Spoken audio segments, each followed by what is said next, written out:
So did you get to finally experience anything Florida while you've been here? Oh yeah, I've been going out at night, and the restaurants and the food here and the weather, it's just amazing, and I'm super excited. Dove in the ocean. We're here because you can go out pretty much whenever you want. Not have to worry about snow, sleet, rain, all that good stuff.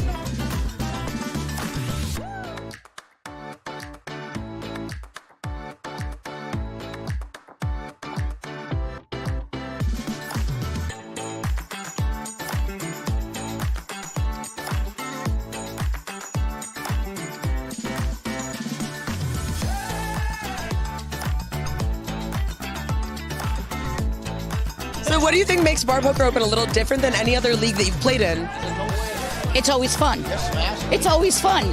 Win or lose, you're going to have a good time because people that are coming are having a great time. They're drinking and having a good time with the dealers, with the owners, whatever. It's more like family instead of just friends. It's like family, especially here in Palm Beach County. Camaraderie.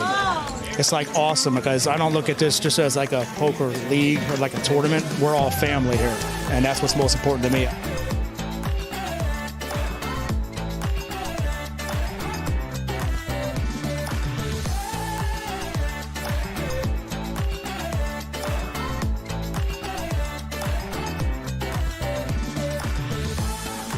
Great crew, great people, just basically having a good time and just enjoying life with great people.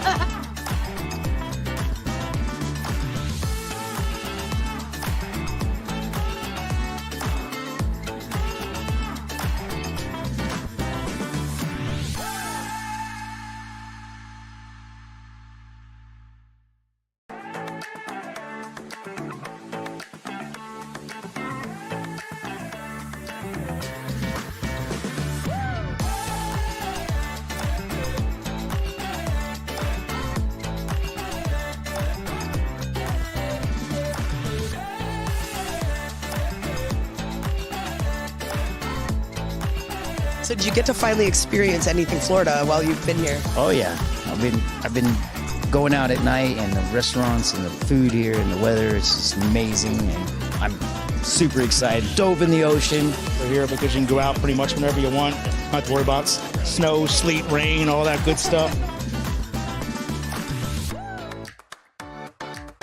Welcome back to West Palm Beach for the second annual Bar Poker Open Florida World Championship. I'm your host, Aaron Webster, and I could not be more excited to be back in the warm Florida sunshine with you at the Palm Beach Kennel Club. We have an incredible weekend planned for you guys with 8 events and $500,000 in anticipated prizes. Guerrilla Gaming's legendary production team will be televising your final tables. The Charity Series of Poker is hosting a celebrity charity tournament and, of course, a massive player party in the lively downtown West Palm. These are only some of the highlights that we have planned for you, with much more for an amazing weekend. So stay tuned for the BPO Florida World Championship.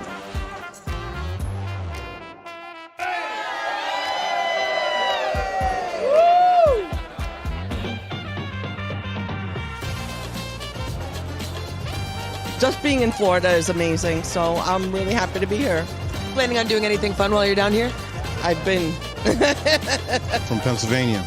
All right, well, how does it feel to be down in Florida? It's always lovely to be back in shorts, you know. It's freezing where I'm from right now.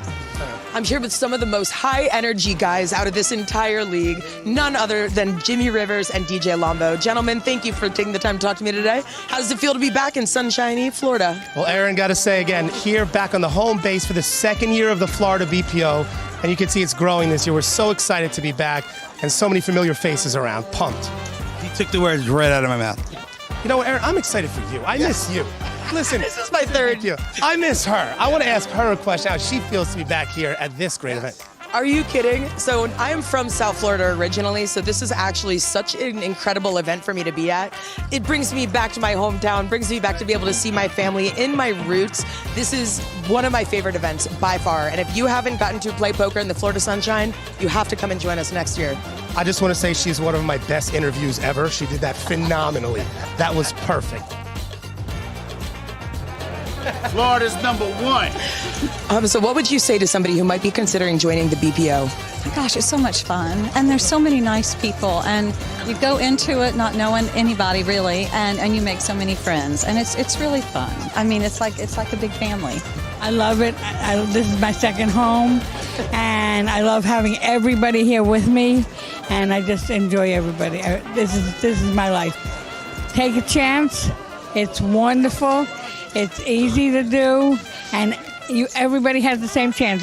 You get 2 cards, just any 2 cards, and when you're finished, you have the win. Playing in this BPO and this whole No Limit and everything else has been the most fun I've ever had in my life. The last 2 years, meeting great people. The win or the cash is actually just a bonus. How would you describe BPO to somebody who might be interested in joining? You know what? The risk is so low, but you're playing a fun game with virtually no risk and great people. I mean, if you have any interest in poker at all, come down and play. It's so much fun. Try it. You never know. You got to be in it to win it. It's a beautiful thing when you find some individuals that you know who do win things and prizes. And you be like, man, I had the opportunity to play, but I didn't. So now you have this opportunity. Come on out, support the BPO, come out and win a little bit. We've officially arrived at one of the most stressful parts of any poker tournament, sitting on the bubble. You could cut the tension in the air with a knife. All of the remaining players will officially be in the money and will advance on to day 2 of the tournament.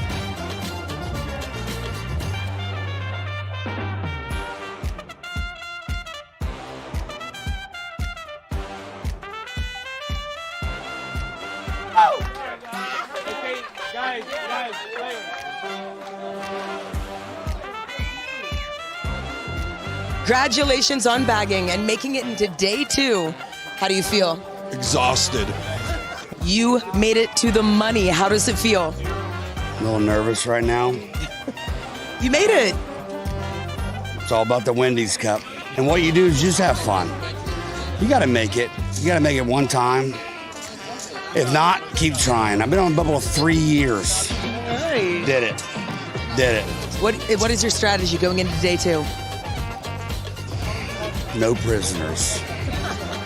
No prisoners. I'm not your friend. I don't care what league we're from. I'm coming. A huge congratulations goes out to all of our players that live to see another day. Day 1A saw 281 players hit the felt, but only 29 progressed to day 2 to try their chance at winning a BPO championship trophy.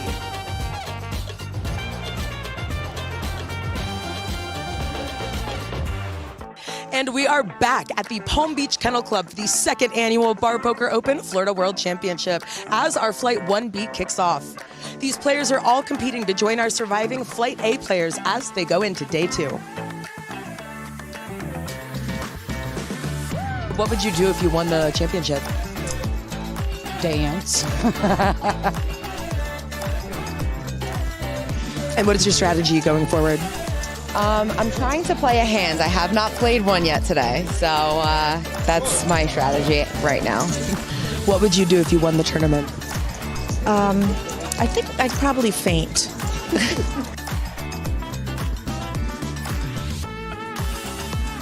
When you come out for a BPO tournament, not only are you here for the main event, there's a bunch of other side tournaments you can also try your hand in. One of these is my personal favorites, the Charity Series of Poker. Not only is it a total blast trying to knock out bounties, such as myself, but you're also raising money for a great cause. I am with the president and founder of the Charity Series of Poker, none other than Matt Stout. Can you give me a brief rundown of what the CSOP is all about? Sure. I started the Charity Series of Poker as my own volunteer nonprofit in 2014. So now we do events for a ton of different nonprofits, Make-A-Wish, Golden Knights, Raiders, and you name it. So around the country, we've raised over $4 million. This is our 56th event, and we're about to hit our 10th anniversary pretty soon. It's a huge relationship between Guerrilla Gaming and Bar Poker Open, the owners, and CSOP, and they actually won the 2022 Sponsor of the Year award. So they've been absolutely incredible for us. We wouldn't be able to do what we do for them, for these nonprofits without them.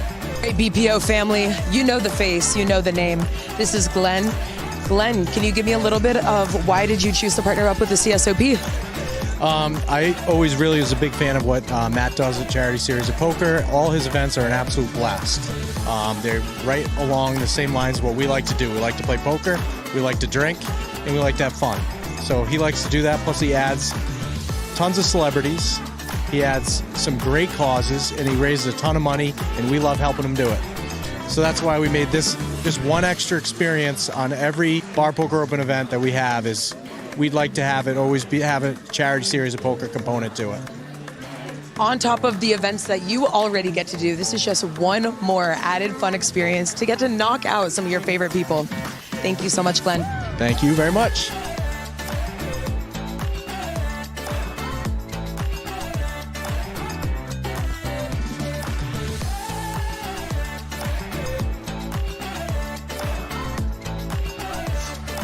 Well, guys, there you have it. That is a wrap on day 1B. What started with 145 players played down to 15. Those of the remaining players will join me in day 2 tomorrow. Congrats to all of you that finished, and I will see you tomorrow.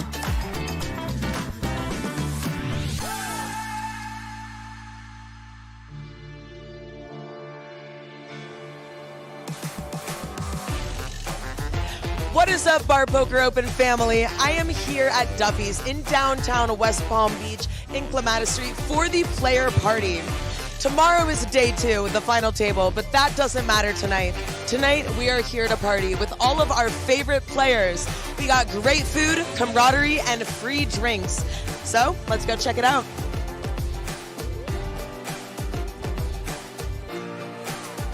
We're about to go and have the best time ever? Oh, definitely. Let's go.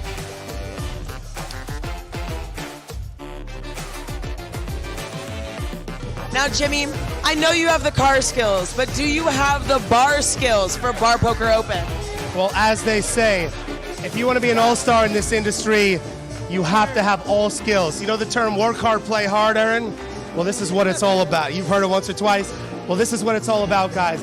We have such a great league and network, and after hours, you got to have some fun. And we're here to kick it off with the BPO player party style.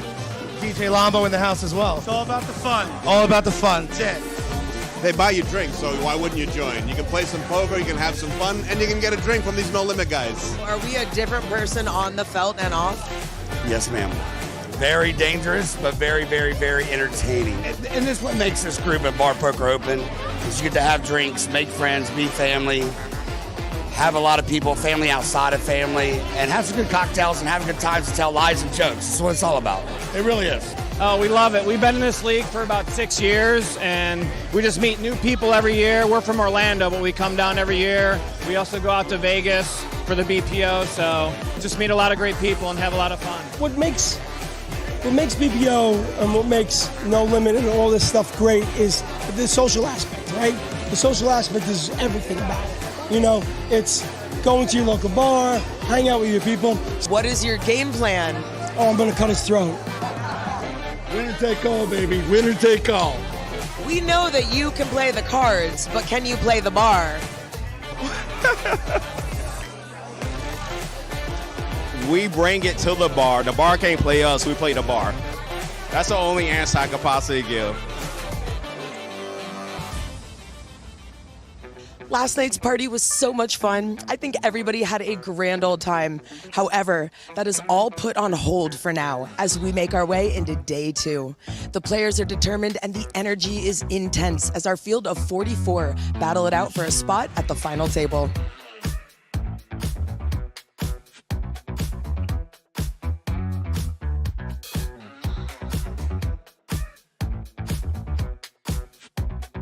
$426 players walked into the second annual Bar Poker Open Florida World Championship.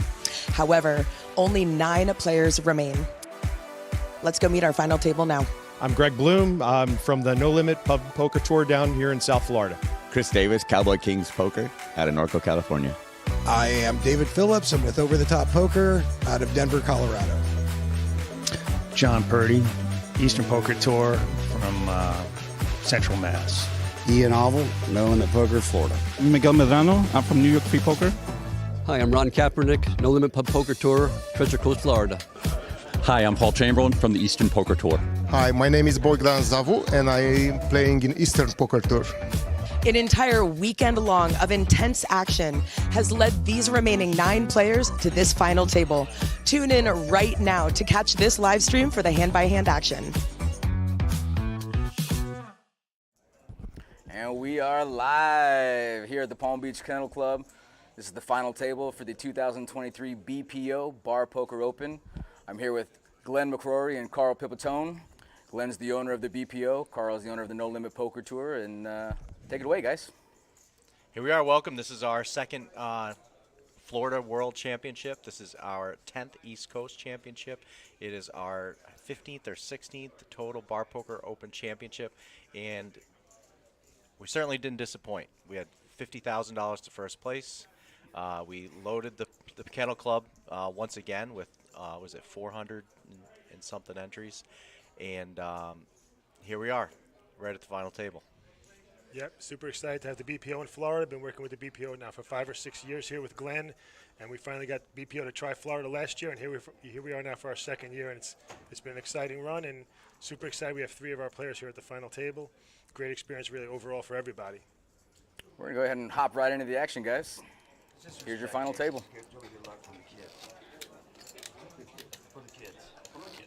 Sounds good. We got, looks like, who's seat 1? Seat 1, we got Greg Bloom. He's part of the NPPT, No Limit Pub Poker Tour. Seat 2, we got Chris. He's part of the Cowboy Kings in Norco. That's out of California. Yes, sir. Two players from California come out, make the ride all the way from sunny California, sunny Florida, and we got one at the final table right now. It's great. Seat 3, we got John, who's part of the EPT. That's right. Out of Massachusetts. John Purdy from Massachusetts, Eastern Poker Tour. 150. It's Chris from Cowboy Kings from California. Yep. Him and his buddy were the sole players coming out of Norco. His buddy got knocked out in 30th, and he was the sole survivor making it to final table. Yeah, he's a great story. It's a small company, just joined the BPO this year, I believe. And now here he is, final table, chip leader at the final table. I just talked to him earlier, and he said that they have only 2 bars, and at most they'll have 2 tables at each bar. And here he is, final table, BPO. That's right, and it doesn't matter what size league you are. Doesn't matter. Chance to come win. That's the beauty of it.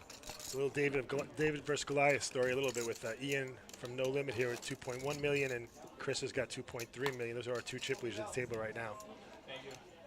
We got seat 5. We got Dave over the top coming out of Denver. He's our only player at the final table coming through in Denver. He's playing at a pitcher's bar. And I don't think Dave is seat 5, is he? Dave over the top, I think, is seat 3. Unless they You're 100% right. Because we have Big Ian from the Treasure Coast, plays at the same bar where Paula Deal's at.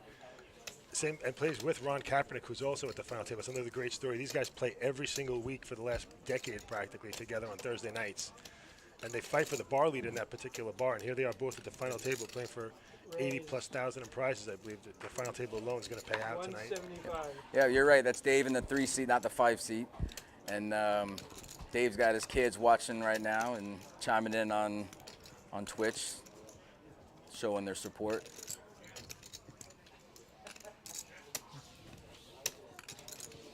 Dave's going to go ahead and take it down here with ace-5 of clubs. Good raise, good pot.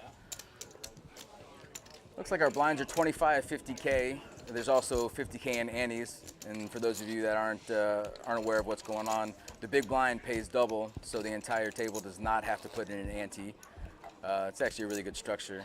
Back in the day, everyone would have to throw in antes, and the dealer would have to let everybody know what was going on. But now, the big blind just pays up twice. So, in comparison to other BPO final tables, I have to say, usually people grind until they down to like 6 and 8, 10 bigs sometimes.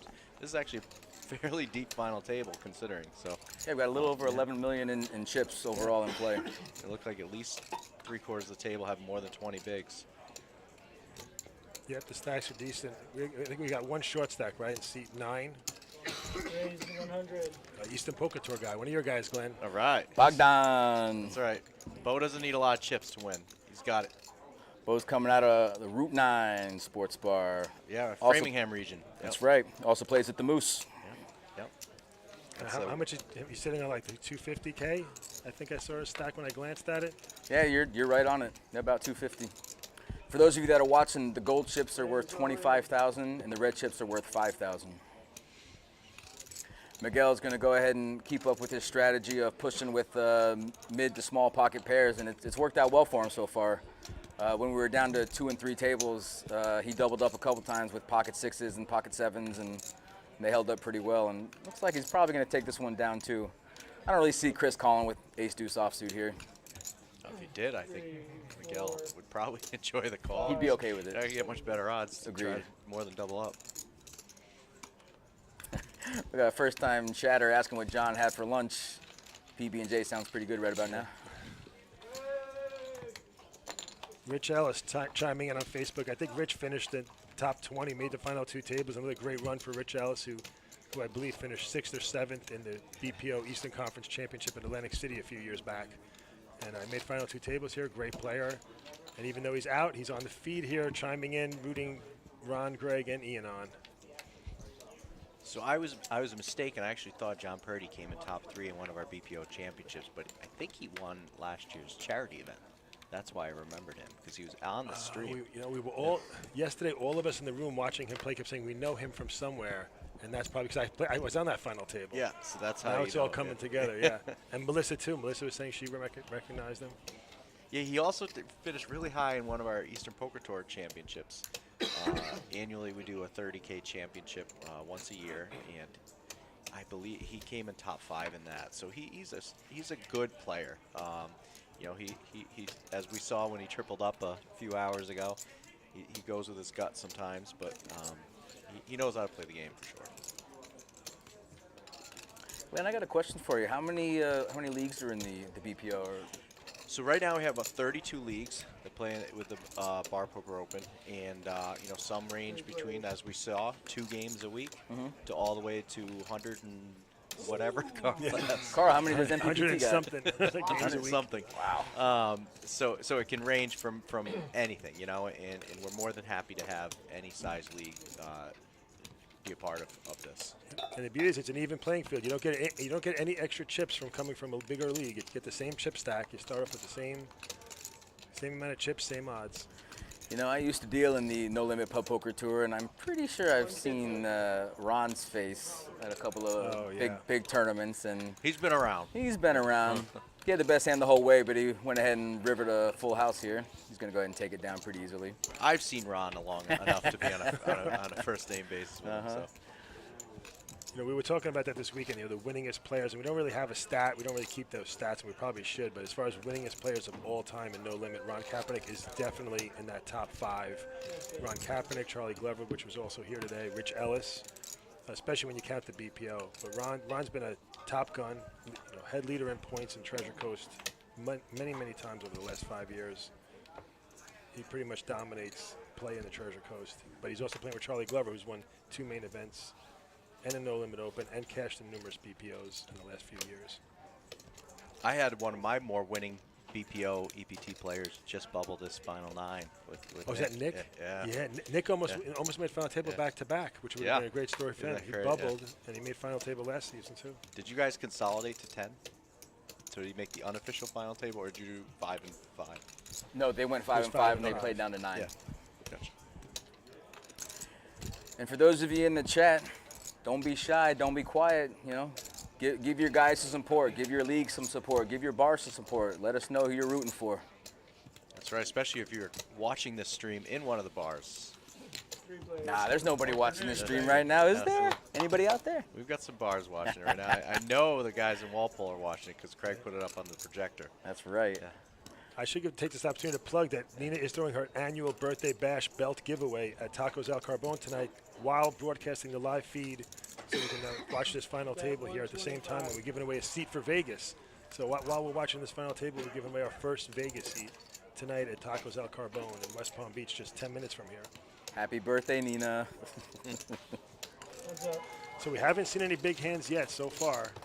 Opening, I expected to see some short stacks jamming here in the first 5 or 6 hands, but we haven't seen any real big action yet. I'll tell you what, Carl, with 50,000 at the top spot, I'm not surprised that they're kind of waiting for the spot, you know? Yeah.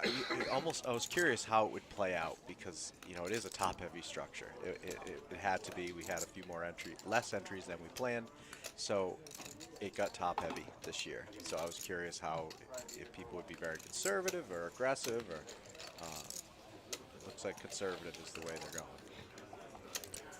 Got a lot of first-time chatters. We appreciate you guys. These players worked real hard to get here, and some people might say, oh, it's just bar poker, it's just this. But let me tell you something. This is poker, and they're playing for a lot of money. And these guys aren't just going to stick it in there with, ace-9 or pocket deuces or whatever. These guys are playing like they're playing for a bracelet. And in a way, 50K, that's a big money prize. So we're in for some good poker tonight. No doubt about it. Yep, well said, well said.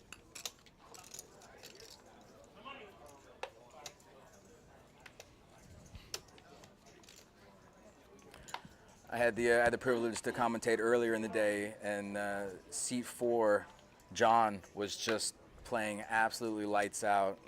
He wasn't resting on his laurels. He wasn't waiting on the right hand. He was putting in the moves in position. King 6 suited. He was re-raising. He was earning every pot he had, and that's the reason why he's one of the big stacks right now. So I think he's one of the ones to watch here. I mean, all these guys are definitely. It's anyone's game at this point, but John really impressed me earlier with his play. So. Yeah, John Purdy. Yeah. Yeah, it's nice when you can see the cards because when you're on the other side of the wall here, you're not sure exactly what moves people are making. Right. But he does seem very solid. Puts out a lot of feeler bets. Doesn't really commit his whole stack at any given moment. So we got to raise an early position to 300,000 with King Queen from Chris, but he's run into a monster here. I don't see Ron folding Ace King, so that might be maybe a misread on the cards. But I could be wrong. Maybe he did fold Ace King. Maybe he knows something I don't know. Did Chris go all in? No, he just raised 300,000. Yeah, that'd be extremely tight. Yes, that would be extremely tight. Not even a call. There's a break after this level. We just came Yeah, back for the to viewers, rounds. occasionally you get a misread on the cards. So although it may tell you Ace King, sometimes there's a misread, so it could be one card off. And clearly that was the case in this last hand. Maybe after that level. So Greg Bloom in seat 1, also one of our all-star players. Not a top gun. He doesn't accumulate points. He usually plays 1 or 2 nights a week, but he's won a fair share of our Bahama Bashes and player appreciation tournaments. And there's no surprise to see him here. Anybody that does want the break, that's more what I need to know. Hey, what's up, Marco, in the chat? Appreciate you guys all chiming in. Don't forget to like, subscribe, smash that like button. Smash it.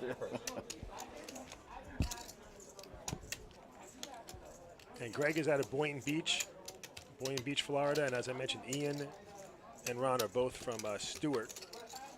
Pretty small town. If you Google the population, there's only about 40,000 people. Wow. And they play at the same bar at Charlie's on Thursday nights and Wednesdays at Twisted Tuna. Looks like Ian picked up a real hand here. A couple of nines. There we go. Pocket nines for Ian. Let's see what's going to happen here. Not sure I like the limp, but can't play scared at this final table. You gotta put in some bets, put in some raises, but.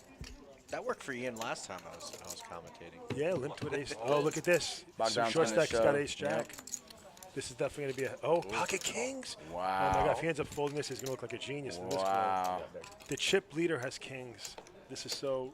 This could. Let's see if he just smooth calls here. This could. Poor Bo. Oh no. He just moved.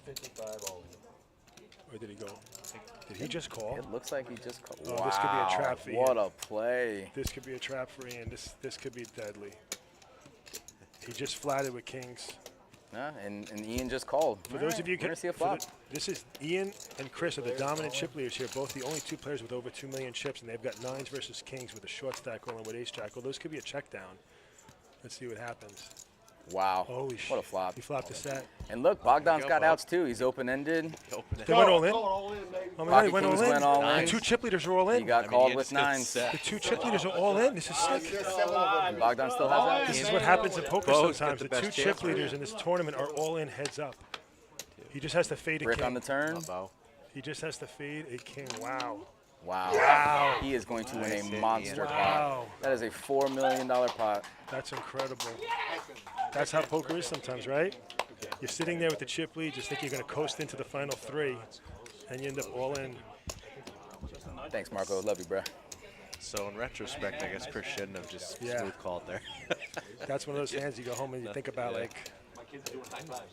Well, and with the Kings just smooth calling, I mean, you really want to protect your hand, and when you just smooth call, yeah, you're laying a trap, but you're also leaving yourself open for exactly what just happened. So, Nice shout out to Bo from Eastern Poker Tour, Framingham region, 15 minutes west of the Boston area. Goes home with $1,250. Had a great weekend.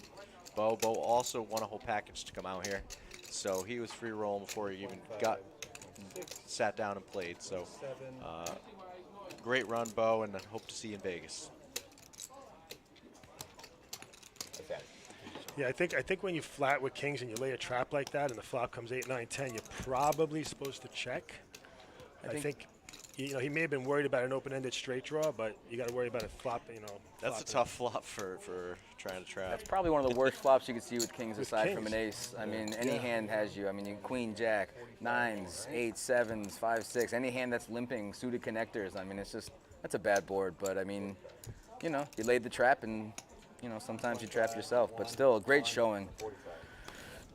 Yeah, it's definitely a tough break for Chris. It's a great showing from Chris, and you know what? He represented Norco good. And shout out to Slam Dunk Bar. Your boy played good. Where's Ian in chips now? Is he our chip leader? Ian is by far the chip leader. He has over 4 million in chips. This is one of those rare situations you could literally walk away for an hour and still be the chip leader in this case. I don't recommend it, but that is an option. Yeah, I'm sure everyone at the final table would love for him to do that. Why don't you take a break, Ian? Let's go fishing for a little bit. I got a feeling he's a captain, right? That's what I said. I got a feeling the boys and girls at Charlie's Bar and Grill are cheering on their guy right now. I do appreciate that. I think it's just bad eyesight, but whatever. Looks like Ian's. Oh, my hubby. Is that her poker hubby, Sue? Yes. How many wives does Ian have, Sue?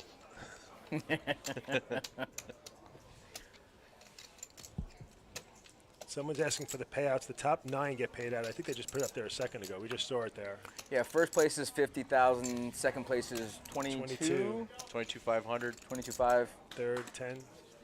Third 10K, so on and so forth. So we're not playing for peanuts, ladies and gentlemen. 8 players left. With all that craziness with the 2 chip leaders, we kind of forgot for a second that we did have a short stack all in who flopped an open-ended straight draw that did not finish. I know. Oh, that's right. Yeah, 2 players were knocked out. Oh no, yeah. I'm sorry. One I'm knockout, sorry. one Yeah, Chris is still in there. Yeah. Yeah, Chris still got fighting chips though. He's still in it. Don't you worry, Raphael. Someone at the final table is having some drinks. We got looks like at least a couple players for you. So shrimp list, the way this tournament is actually set up, there will not be a chop. These guys are playing it out. They're playing for the top spot, and there will be no chop. Oh, we got some love from Miguel in the chat. Miguel out of New York Free Poker. They're the reigning champions of the Florida Championship. Fun fact, Miguel's favorite hand is 7-5 suited. He likes to play at Live Philly, likes to play Omaha, works in the construction office. And Miguel played a really good game to get here. He just bided his time, waited for his hands, didn't get out of line. He played pretty good. New York always comes ready to play. It's amazing. I think they had 14 players that played, at least one at the final table. One came really close as well. So some poker knowledge in the water over there. Love it. Very solid. I watched Miguel play a lot. He was sitting at Stephen Hibbs' table. Stephen Hibbs, I think, came in like 6th or 7th in chip stacks start of the day. And they were sitting at the table all day yesterday. And Miguel played super solid. Made a lot of big laydowns, just tried to avoid committing his stack. Sometimes he had the best hand, sometimes he didn't. But the bottom line is he's here now. And part of the reason is he made some good folds. You want to know how he got to the tournament? I was talking to him earlier, and he said at his bar, you had to get quad deuces, quad threes, or a royal flush. And if you won one of those hands, then you got an entry into the BEPO. And he said he flopped quad threes to make it here. So I mean, more than one way to get into this tournament. But once you get here, everyone starts with the same stack, and you just play poker. Yeah, that's one of the fun things about what we do. Let the leagues all have some creativity when it comes to qualifying for this, right? As a whole, you have to finish top 3 in a bar. You finish in top 3, you win a token. Use that token. Every Sunday, we give out a full travel package or Vegas package to the Bar Poker Open. You win your hotel, your airfare, and your seat. Every week, we give this out. And we also give the leagues a little bit of power to also give out their own seats, own packages, through some reasonable qualification methods. And that seems like a reasonably great idea. Agreed. Yep. So the action here, it looks like David raised pre-flop with King 9 suited. Not a bad raise with just the blinds, but this is what I was talking about earlier. John just knows exactly where he's at, and he knows David does not have a premium, and he's putting the pressure on him. He's putting him to the test. And ace high is going to be the favorite over any random blind hand. So he's going to go ahead and take the pot down just without even seeing a flop. It's good, solid poker. Not bad. And to answer your question, Shrimpless, there is bar poker in Mass. The EPT, go online and check it out. What, are you living under a rock? What? Yes, we're all over the place in Massachusetts. Come on, easternpokertour.com. You'll find a place near you, I'm sure. And if you don't, if you live in the mountains somewhere, unfortunately we don't have a game, you can join us online. Just go to, put in your zip code on barpokeropen.com. And if you don't find a game, you can still sign up and participate in all of our daily Plymouth Rock. All right. And, oh God, we're in Avon, which isn't too far. We're in, where else are we over there? Stoughton. We're all over the place. So 15, 20 minutes. That's hysterical. Our Rock. commentator online responded to Glenn's comment of living under a rock, and he emphatically said, I do live under a rock. Plymouth Rock. That is a great line. Nice. And fast, too. Like the country's original rock, right?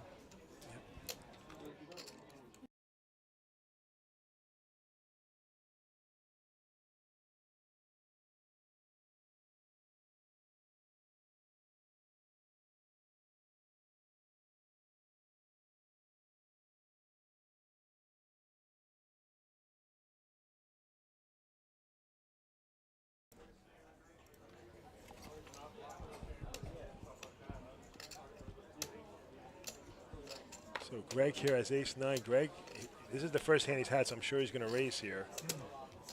Gonna go ahead and take it has down. Raised. Yep. Listen, the best pots to win are the ones where you don't see a flop. And there you saw it. Like this is, for a lot of players, like some players like to play all-in or fold poker, which I'm not a big fan of. I prefer to play feeler bets, although sometimes you leave yourself open to a re-raise, like we saw a second ago with the King 9. Different styles, but Greg there bet 3x, 3 big blinds, and he was able to take the blinds down, which is betting 3 big blinds without committing his entire stack. But of course, like I said, you open yourself up because a guy like John Purdy might see an opportunity there to just ship it all in with ace rag. You don't like to and close steal your eyes and hope? $150K. You don't like to just close your eyes and hope?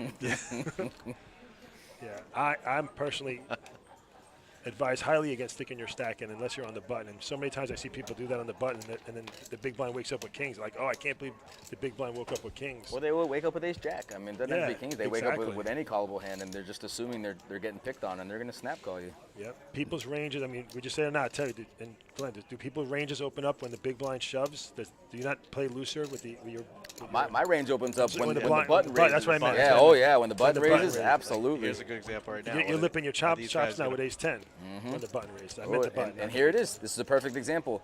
John's going to take a shot. He has a playable hand on the button. I'm always raising on the button with King 9 suited, but here's Miguel waking up a hand. And I guarantee you, watching Miguel play for the last couple hours, John's going to raise here, Miguel's going to ship, and then John's going to fold. And Ian's looking like he's going to get a little frosty, too. Nah. He points at the camera. He points at the camera. Stop wasting our time, Ian. He's a short stack. Wow, he's getting snapped. He snap called. Snapped. He is short stack though, and we just talked about it, right? I don't know if that's short stack. 640K is not that short. Is that what he had? 640. He sure does. Oh my bad. I'm He sorry. got himself a stack. I missed him, Miguel. Miguel must have won some chips. Is that live? Wow, live he cards? snap calls with King 9. What a flop from Miguel. He's gonna hold true. Yeah, that was a late call, John. All right, New York Free's got a little bit of a gallery on the rail. We heard him cheering. I definitely don't mind the raise on the button with King 9 suited. You have the chips and everything, but when someone shows you they're not afraid of your raise on the button, I think it's time to bow out and, you know, wait for a better spot. But, you know, John's been doing this a long time, so, you know, he definitely knows what he's doing. And I think he figured he was, you know, about even money. It's going to flip one way or the other, and he was willing to take a shot with that hand. So that's poker. I mean, you take a shot where you can get it. And look, he still has at least 1.2 in front of him, so he's not. Oh yeah, not crushed. Do you think he's also aware of the position he was in, and that guy could have, you know, he could have been shoving lighter because he thought he was getting picked on? Yep, exactly. So and he was actually playing a lot with Miguel earlier too, and he saw Miguel was only shoving. I can't remember a single hand where Miguel either smooth called or 3-bet. With that premium, right? Super premium. Not even premium, but most of his moves were all-in moves, whether it was 6s or 7s or ace-queen or whatever, but he never smooth called, and he never even really 3-bet. Kind of all-in was basically been Miguel's only move, but that's... Is it based on the chips he's had the whole tournament, that he hasn't had a lot of moves, or is this... Normally I would say that, yes, but even earlier he was going all in 500K, pocket 6s. I mean, he had plenty of chips to play with, but he just, in his mind, when his hand is good, he wants to get it in good. He wants to shove it good, and that's exactly what he did there. High variance poker, right? Exactly. Are we talking about open bet or re-raise? Re-raise, not an open bet. Yep. Yeah. Yep. Correct. So here's Ian now with pocket 8s. Paul already raised here. This is a very dangerous situation for Ian. Let's see. He flatted with the 9s, which means he should flat here too. Let's see what he does. Hi, Julie. We got Julie Campbell in the chat. Wife to one Scott Campbell, both longtime MPPT pub poker players. Now pickleball partner to my wife. That's funny. She's trying to convince us to move to Florida. Every day we see her. It's pretty convincing though, right? Yeah, at least in November nice. It is. We got to the beach today. It was certainly hard to leave the beach today. Nice. We had some confusion. Looks like Ian just flatted here. It's pocket 8s. Yeah, Ian's been playing his hands pretty passively. He's been calling with 8s, calling with 9s. He was calling king, queen suited earlier, playing really passively, which the way he tells it is not usually his pub poker game. He says a lot of the times the guys at the bars, they just come after him because he is a 9-time leader at his bar, Yes. Charlie's. And I know the boys at Charlie's are watching right now, and Ian just wanted me to let you know that y'all better come for it. So there's your boy, root him on. Ian had a great interview on the video earlier before we started. That's exactly what he said in that interview. He's ready to play. He doesn't care what league he's playing against. Did you know that Ian is a design engineer in nuclear fission? I am not even joking. That is legit what he does. That is legit. That is what he does for a living.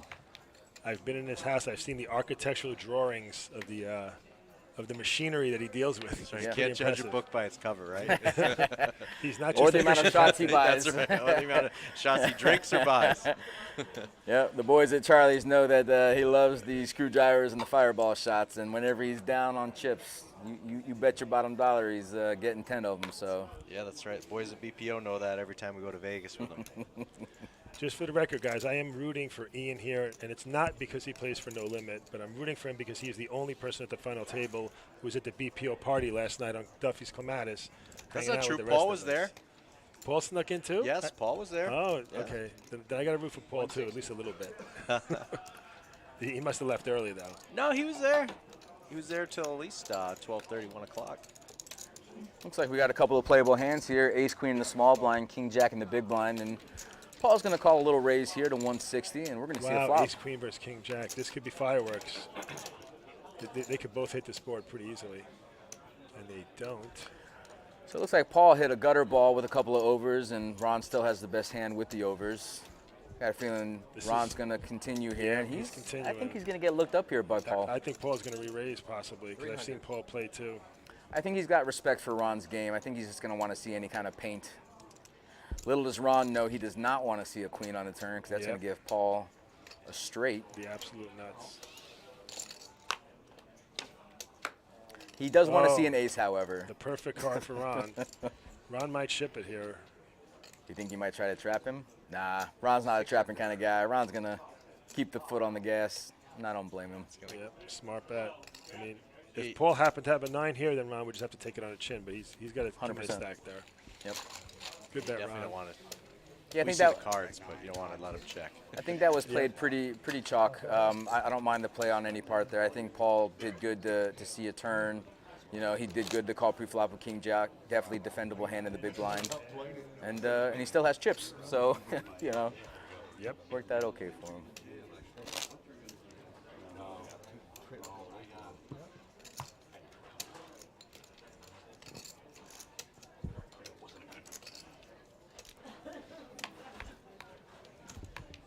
All right, I'm going to take my opportunity after this hand to hand the mic to another commentator here so I can go out there and cheer on some of our players. That would not be a good. To see if there's any big hands here. Oh, Chris is shipping it. Under the gun, short stacked. Here he goes. Carl, we know you're really going downstairs to the cash game. Don't lie. Surprisingly enough, I have not played a single hand of cash this entire weekend here at the Kennel Club since Friday night. Why did you just 5 wink it? Why did you just to wink at today, me? pretty much the entire time. Too many good tournaments. That's true. That's true too. A lot of great tournaments in the BPO, which we should mention to the viewers out there who have not been to a BPO before. It's a whole series of tournaments, not just this invitation-only main event, but there's also a whole series of events that go on. A great charity event, a great PLO event, a lot of deep stack structures. We had a 100K opening event Thursday and Friday, which, by the way, 11 of our players cashed in. And Paul Cassell from No Limit New York won, I believe, 4th. Was it 4,000? He finished in like 7th place. It was either 2,000 or 4,000. So Chris jammed it. Is he going to get a call from anyone? You know what? I like the move there. You got the big blind coming up. You're going to have to put in double the big blind. You're short stacked. You see an ace. I like the move there and not just waiting to get blinded out. So making moves, possibly double up, or at the very best case situation is just to take the blinds down without seeing a flop. So nice play. All right, I'm going to come back and grace your presence for a little while, Terry. I'm going to give you a little break. I'll be from counting prop down the bets minutes right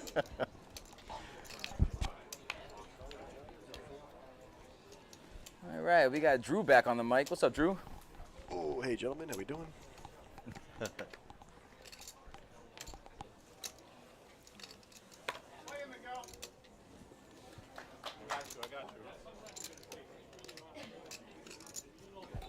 See, there's been no shortage of action here at this final table. Chips have been flying left and right.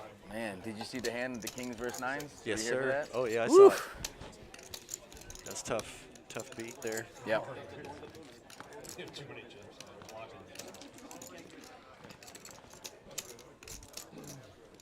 Raise 175. Paul looking to open up on the button with pair of fives.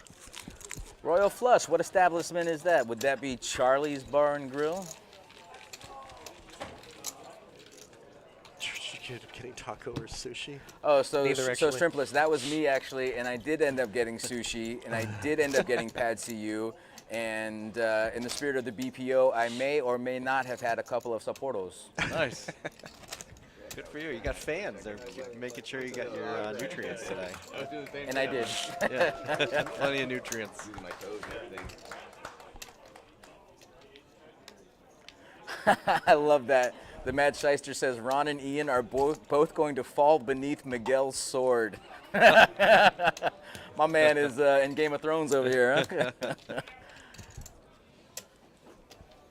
Miguel's really been out here doing his thing, man. He's picking his spots well, and he's gotten him this far, so, he's been doing pretty well. I agree.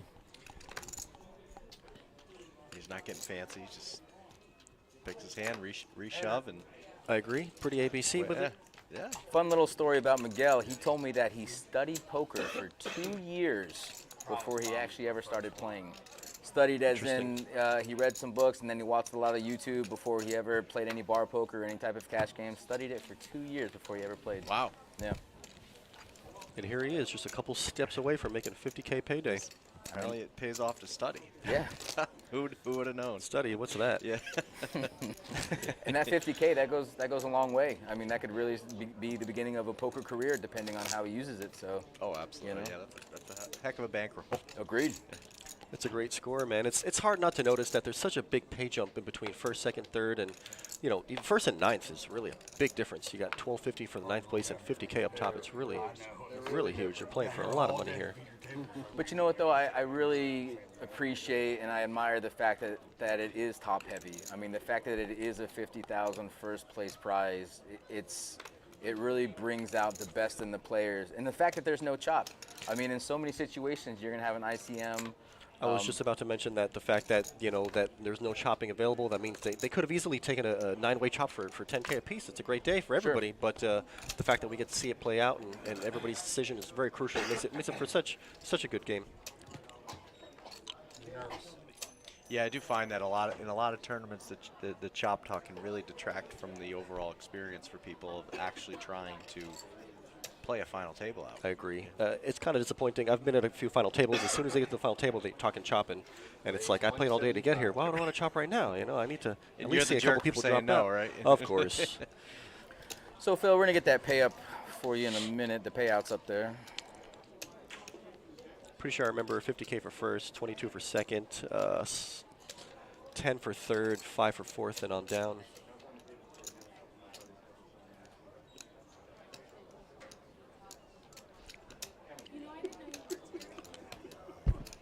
Got action back here at the table.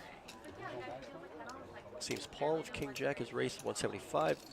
Ace Jack, tank, and in the muck.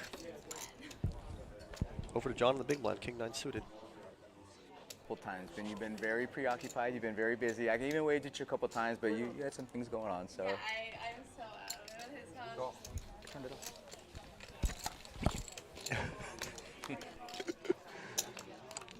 Looks like we're going to see a flop here. John going to call and protect his big. They're going heads up to the flop, and everybody gets a piece. Check. Pair of nines for John. Top pair for Paul. Check to Paul. He's gonna continue. Looks like 300. 275.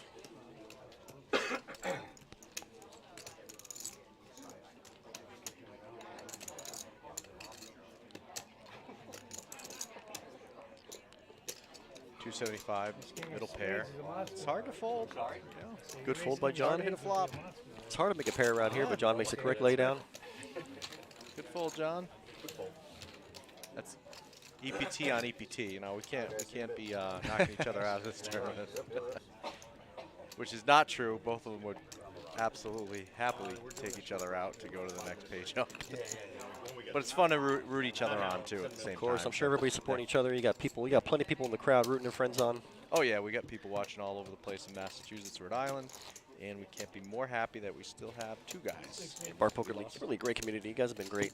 Yeah, it's a lot of fun. It brings out, I think, the best parts of poker is camaraderie, fun, strategy, and social. Be social, have fun, meet people. Absolutely. At the end of the day, poker's a very social sport, and a lot of these guys come to have a good time and make a little money in the process. Yeah, why not have some fun, make some friends, play for 50K. We see here with the chip counts, Ian with a pretty dominant chip lead at 4.2 mil. He's got 34% of remaining chips in play. Paul with second place at 2 mil. Jeff Crawford in the chat. I know that guy.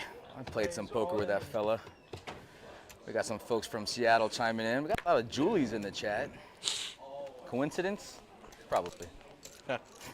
Action back at the table. We've got Chris all in from the cutoff. He's got a pair of 10s. Nobody to contend with. I don't want to tangle. Representing the Pizzle. I know the Pizzle too. I love all these guys. I miss you guys. My old MPPT crew. What's up, Shane Matthews out of Eastern Poker Tour, cheering on John Purdy in the YouTube chat. Shane is our only back-to-back champion at Eastern Poker Tour, winning 2 back-to-back WSOP main event seats. Wow. 6 months apart. It's unreal what the BPO does for a lot of these players, and just to be able to give them opportunities that they either normally may not try on their own or want to put up the money on their own, and you guys have really given them the chance to thrive and play the game they love. I think it's really cool. You guys have done a really good job. Yeah, and we do. I think it's a labor of love. We have a lot of fun as well. It's a social thing for us as well. It's pretty cool that I compare it to basically taking someone to Drive Shack to hit a bucket of balls. Just so happens when you're done hitting that bucket of balls, you might have a chance to go to the World Series of Poker. Yeah. Or the PGA, you know? Yep. What other sport could you do that? You couldn't go play Tiger Woods the next. or even maybe not to that extreme, but you know, you take someone to Drive Shack and they fall in love with golf. Yeah. In the same way you take them to bar poker and they fall in love with the game, and you don't have to sit there and spend, you know, $200 on a cash game or $500 on a cash game or $10,000 on a World Series event. I mean, you have a chance to win for, you know, some of these guys $60, you know, $100 or even less. And aside from all that stuff, yeah, it's awesome to make a final table and to have a chance to win 50K, but a lot of these guys are just happy with, you know, the friends they make and, you know, the social aspect of bar poker that you'll never get in a poker room or at a cash game. I mean, they're cutthroat at the cash game. Like, they hate each other, you know? Like, these guys are friends for life. They'll hang out sometimes when they're not playing poker, and, you know, I think it's a testament to you guys, and it's a testament to bar poker. And I think, and really, I was talking to Noah, our poker room general manager today, and he was just letting me know, he's like, these are the guys that this is their gateway to poker. You know, starting in bar poker, this is their gateway to playing cash games, or maybe playing tournament poker, or maybe even switching career paths. And obviously, that's the extreme, but those are real opportunities for a lot of these players to find out how good they really are. Oh, and that's, you know, what my day job is Guerrilla Gaming, and we build poker tables and belts for a lot of casinos across the country. And I talk to them all the time about bar poker, just because it's something I'm passionate about. Obviously, it's my other full-time job, as if I needed more. But we don't compete with the casinos. We bring people into the poker ecosystem. Totally agree. We give people the confidence to actually sit down and plop $200 down in a cash game, because you're not going to do that. And this goes back to what I was saying with Miguel. He picks a hand, he puts it all in. He's not. And he's in it. He's taking his chance, and you know, in this situation, it's, you know, a lot more ahead than he would be against Ace King. But he's picking his spots and he's picking them good. He's 10-10. It's a good flop for sevens. Well ahead. Better flop, better turn. There it is. Sevens are gonna hold. Miguel making another well-timed move. Good game, guys. And Chris is going to be out in 7th place. 8th place, and he's going to take home $1,500, which is a great showing. Chris from Norco coming through to Florida and really giving it a go. I hope the boys at the Slam Dunk Bar, I hope he made you proud, guys. Nice. That's the bar Chris qualified from, Slam Dunk Bar. I knew South was coming. That guy's a crazy threat down there. He's throwing a hand. I don't know what's going on behind him. There's no way they're going to fold like nothing. That's a trap. It is definitely a trap. You can't get me, Tatufi. Come on. That's the pizzle for sure. Good to see the chat having fun with us here. We're having a great time. You guys are also having a great time. Yeah, they are. Some of these guys don't even have to be at the bar to be drinking, you know. So Anthony Pagillo from probably the New York area just asked, is BPO ever going to come back to the Atlantic City area? Anthony, I'd say never, but one thing I have to say enthusiastically is you can't travel and stay and hang out with us for the full weekend any less expensive in Florida than just driving to the Borgata in Atlantic City. So you're going to spend less money, have the same great experience by coming to Florida, and it was 80 degrees, and I was swimming in 80-degree water just about 3 hours ago. You can't do that in Atlantic City in November. Bet 200.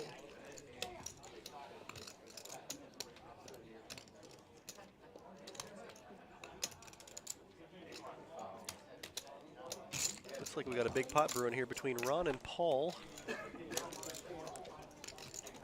Paul's been in the driver's seat with his ace-jack, flopped a pair. Seems Ron took the lead with his open-ended straight draw, hit top pair on the turn. Paul came along. Ooh, that's an interesting turn. Bet all in. Ron's going to put Paul to the test here. And Ron does have the best hand. He's open-ended with the higher pair. Paul's got the gutter ball with just a pair of jacks, and I got a feeling he's going to get away from this one. Ron's Ron's the one. Ron's been in the driver's seat. George, I got the should have names mixed known. Yeah. Paul's been playing too good to put it in here with ace-jack, but... Good move there by Ron. Ron's been playing long time. He's got a really good vibe for where he's at, and he knows that you just got to keep the pressure on. This is it's an aggressive game, and usually first to act, first to bet, more often than not is going to take down the pot, and he recognizes that. So good for Ron.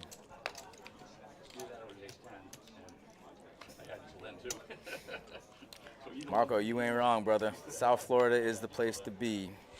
We got great poker, we got great nightlife, good beaches, no income tax. I don't know. No state income tax. According to Marco, AC sounds great. Yeah, that's. I love walking through the parking lot and watching my back. Yeah, the city of AC is left to be desired, I guess. But I mean, the Borgata was our host, and you can't get a better full resort casino. Borgata's a beautiful casino. Haven't been there in a very long time, but beautiful casino. I played a couple U.S. Open events at the Borgata. Nice. And yeah, it's. No, it's a great poker casino. Don't get me wrong. Yeah. And but we also love Florida, so and you guys should all have been here. Damn right. And experienced it with us. Tell you what, nothing like the action in Florida. We've got plenty of action all around. I'll tell you, yeah, it's no joke downstairs. Yeah, we got the best Floridas, the best Floridas. We got the best dealers in the country in South Florida. That's right. Come on down to the Palm Beach Kennel Club, guys. We're located at 1111 North Congress Avenue, right across from the Palm Beach International Airport. We got all the games you can want. We got Texas Hold'em, Omaha.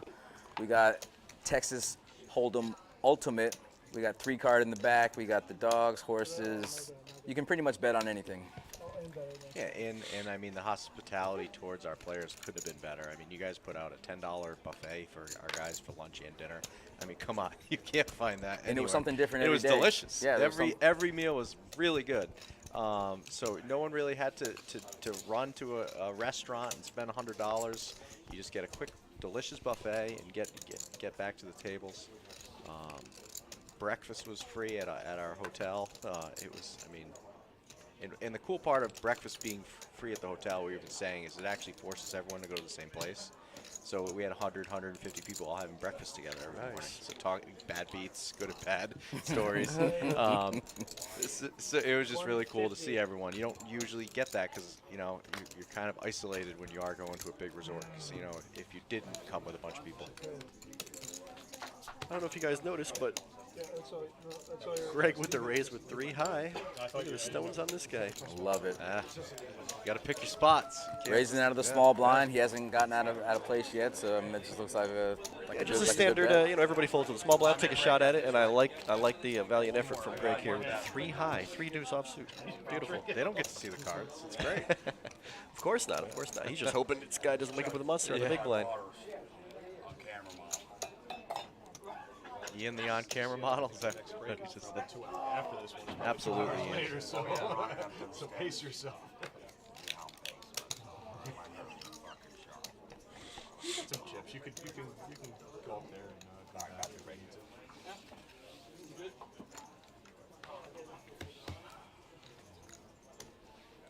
I heard them talking. Do you know if they are going on a break at all? So Glenn, that's a question I would ask Glenn.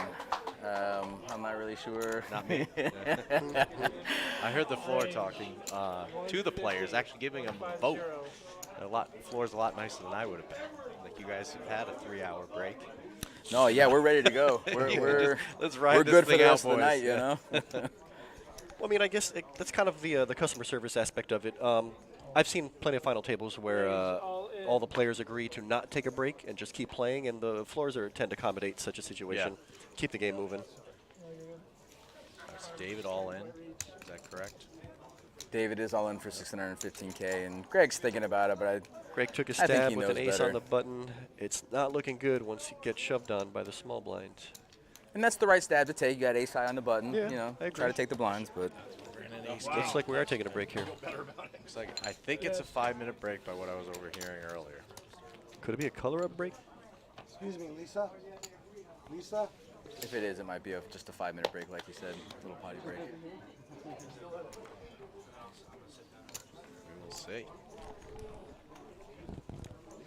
All right, everyone, we will be back in about 5 minutes.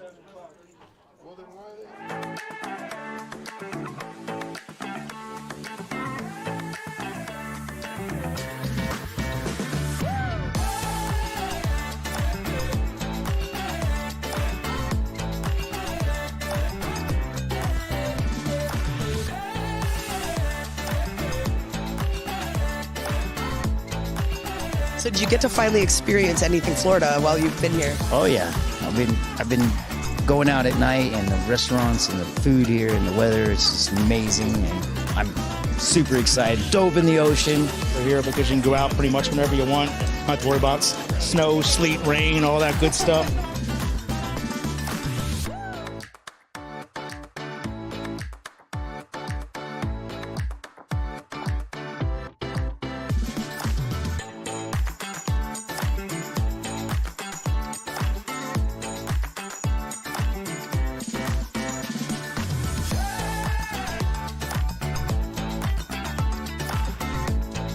So what do you think makes Bar Poker Open a little different than any other league that you've played in? It's always fun. It's always fun. Win or lose, you're going to have a good time because people that are coming are having a great time. They're drinking and having a good time with the dealers, with the owners, whatever. It's more like family instead of just friends. It's like family, especially here in Palm Beach County. Camaraderie. It's like awesome because I don't look at this just as like a poker league or like a tournament. We're all family here, and that's what's most important to me.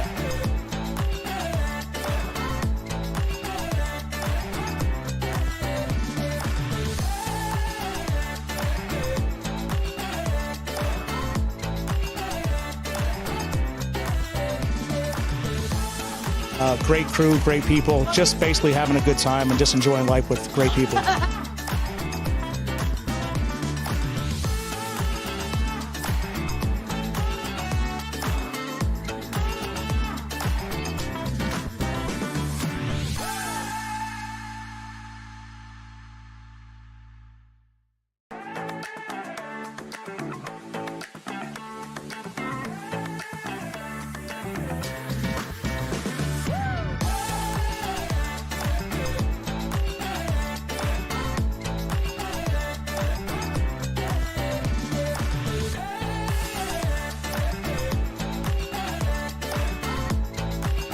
So did you get to finally experience anything Florida while you've been here? Oh yeah, I've been going out at night, and the restaurants and the food here and the weather is just amazing, and I'm super excited. Dove in the ocean. We're here because you can go out pretty much whenever you want. Not have to worry about snow, sleet, rain, all that good stuff.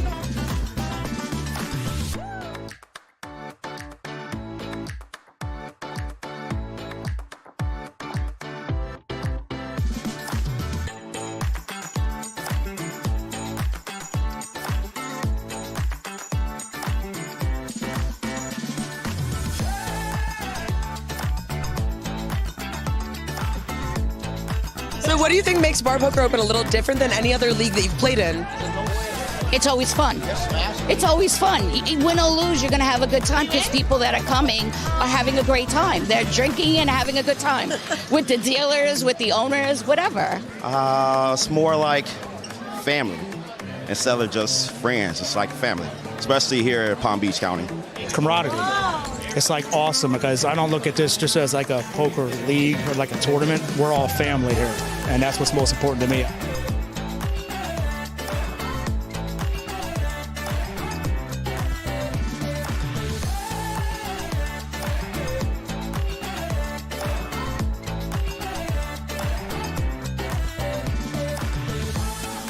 Great crew, great people, just basically having a good time and just enjoying life with great people.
We're ready. Cool.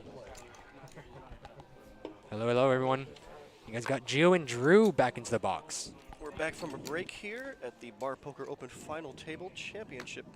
We're all rejuvenated, ready to roast each other. Scorch, to answer your question right now. Right at this moment, we are starting back up.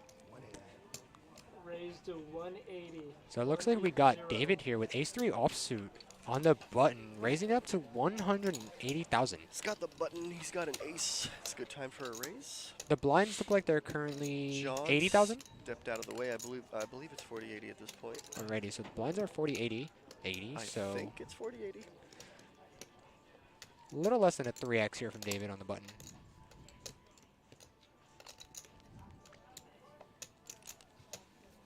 Marco, to answer your question, yes, Terry does have his luxurious beard still. But he is currently not in the booth with us. He's taking a quick break. He will definitely be back with us shortly, though.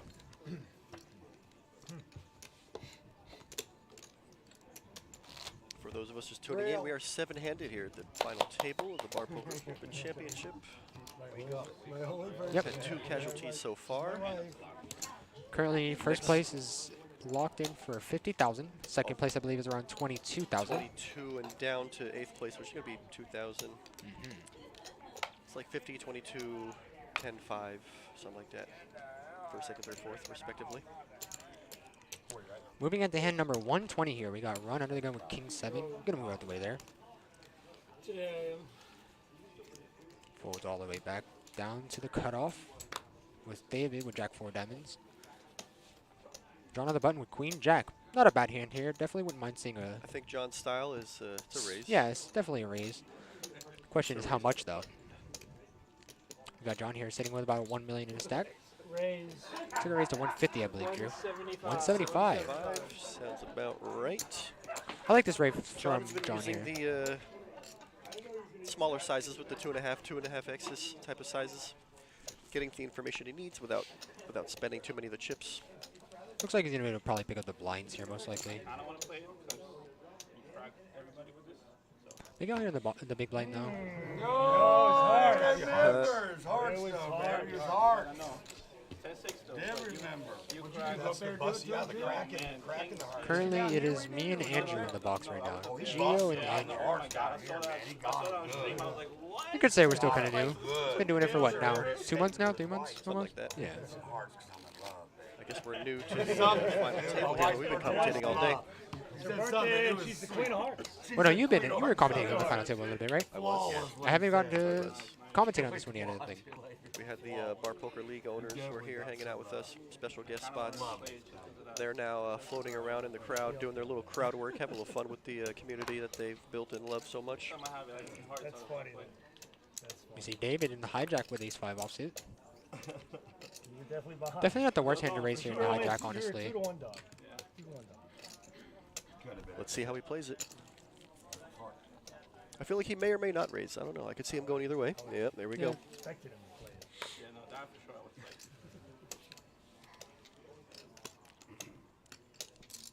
Ian on the button with King 7. Wow, so we see here Miguel with King, Queen, offsuit. So here we go with blind versus blind action, and they both have playable hands. Yes, sir. I think we're going to see some action here. I don't see all the chips getting in, but I could see Miguel taking a stab, and definitely Ron going to do something. I wouldn't mind seeing like a 3x maybe He's two-handing. That's a double-fisted bet. Wow, right there. that looks like a lot here. Okay, he grabbed one stack of chips. 1 million. 1 million? Wait. You know, a small pro bet just to see where you're at. Just kidding. That is a very, very big he said $1 million, but I do here. believe that was a 500K bet, no? No, that's what I was going to ask. He said $1 million. Maybe he said $1 million. Okay, if he did and say it, only then put yes, out that one is the stack bet. of chips. There we go. I think now we've seen Miguel pick a hand and go with it, but he's not going to like the timing on this one. You really only get called by a better hand when you make such a large bet, and such a big raise here. That is a large raise. Ron's not happy about it. Oh wow, my God! He's gonna lay it he's down. Gonna get it through. I guess Miguel's reputation precedes him. Miguel taking it down. It's just such a strong play there. Such honestly. a scary bet. Like, no matter what you got. He's basically telling you guys, like, you have to have a big pocket pair or you get out of here, honestly. Or even ace-king. I feel like ace-king could have called there as well, but... Like I've said before, I think that really puts pressure on the fact that, you know, the next payout is 2,000, but these guys are playing for 50K up top. One mistake would be critical in a $48,000 difference if you're being the next guy out. Moving the action along here, we see Greg under the gun with pocket eights. Has about $1 million in his stack, so could definitely raise maybe here. Just don't know how much. Thinking maybe like 2 to 3x maybe. Agree with that, Drew? I feel like, let's see. Looks about 300,000. A lot of people have been choosing 275. Okay. A lot of people have been choosing the larger sizes. That's looking like a 3.5-ish X. I don't mind this raise. I think that's an okay sizing for the blinds right now. Pretty healthy. Yeah. But he has committed about a third of his stack there. Him being under the gun as well, he definitely has to raise a little bit bigger because he wants to push out those weaker hands. You know, doesn't want too many people coming along for the ride. Ron with the small blind with king queen. We just saw him lay down ace king, so or ace queen, so I wouldn't mind seeing him. I'm not surprised to see him laying that one sit down. out the way and wait for another one. You know, the stacks are not short at this point. Everybody's got more than 20 bigs. It seems like I think the average is probably 15 or 20 bigs, but I don't see anybody. See, 10 bigs would be 800K. Everybody, I see $1 million there, $1 million here. Everybody's got more than $1 million. We don't have any short stacks. Anybody's game at this point. Yeah, he was Anybody's game. One mistake would be a huge slip up.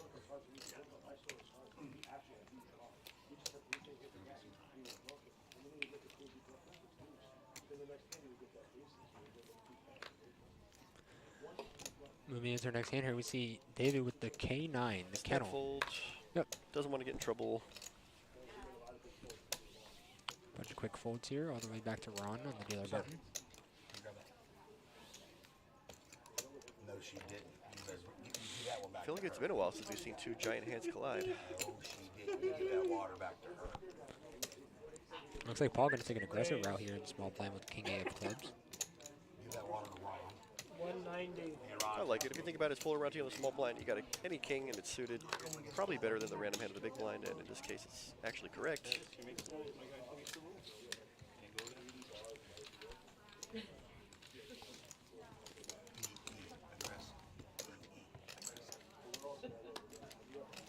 Ian leading really heavy here.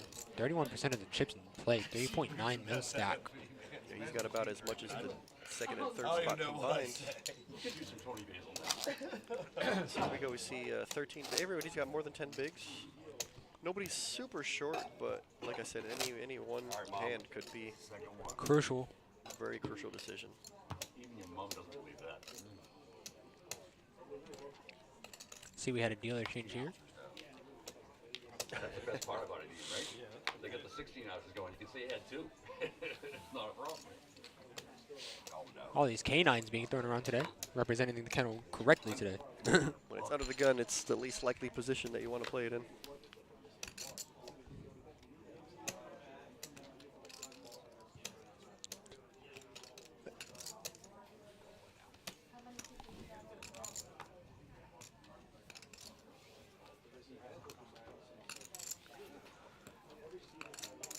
A lot of ugly hands get folded, and we've got blind versus blind action. Let's see if Greg wants a stab. No, he's just going to call.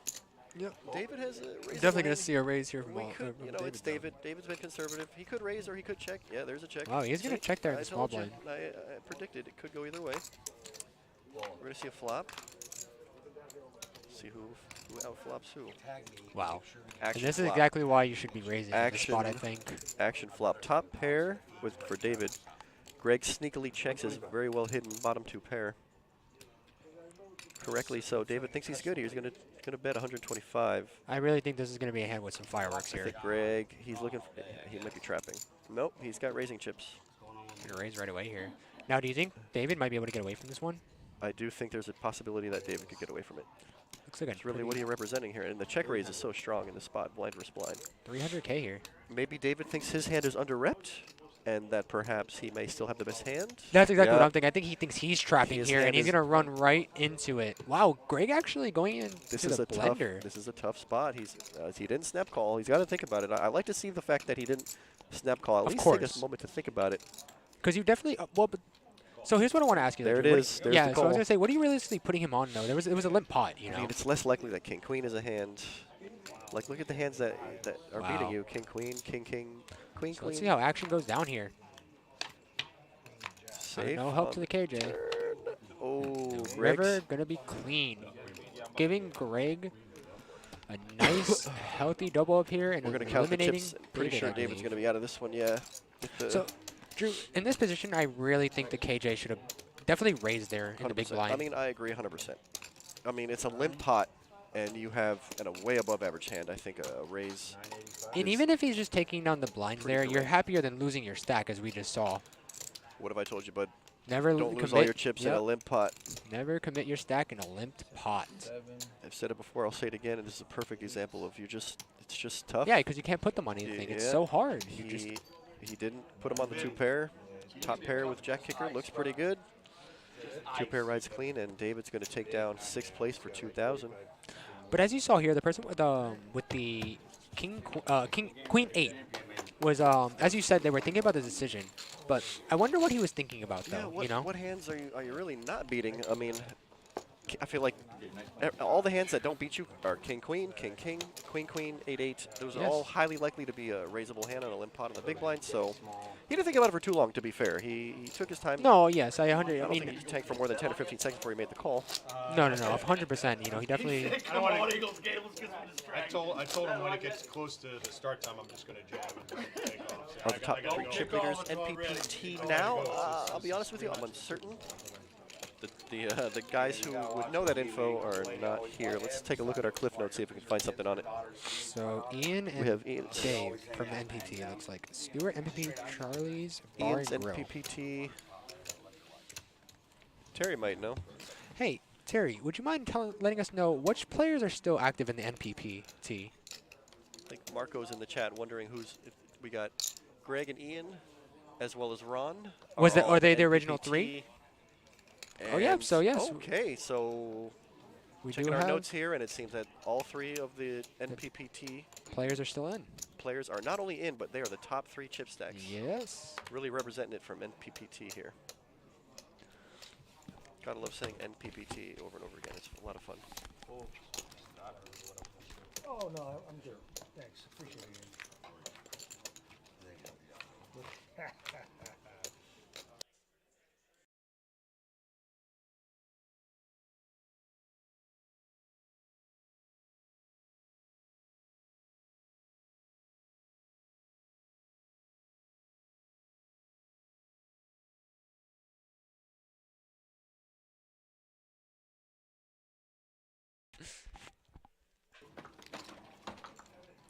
So we are down to our final 6 players. This has been a very eventful day, guys. Yeah, thank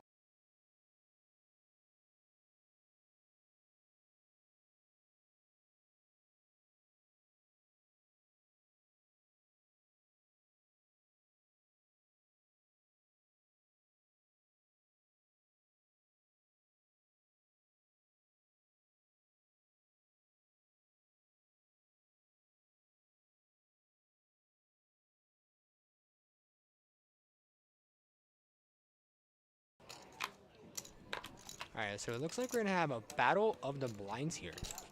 John with Jack 9, Ian 8-6. Flop comes all hearts, so that's gonna give John a Jack high flush draw here. Ian turning a pair of 6s here. Ian turning top pair, but there's a 4-card straight out there. Ian, John with 2 overs and a flush draw, but I don't know if he likes it. 100,000 here from Ian. Ian gonna stab with top pair. See if John opts to continue here with his Jack high flush draw. He's gonna peel. So he's gonna flat here. See what the river brings. No help here. Giving Ian actually a high straight here with the 8.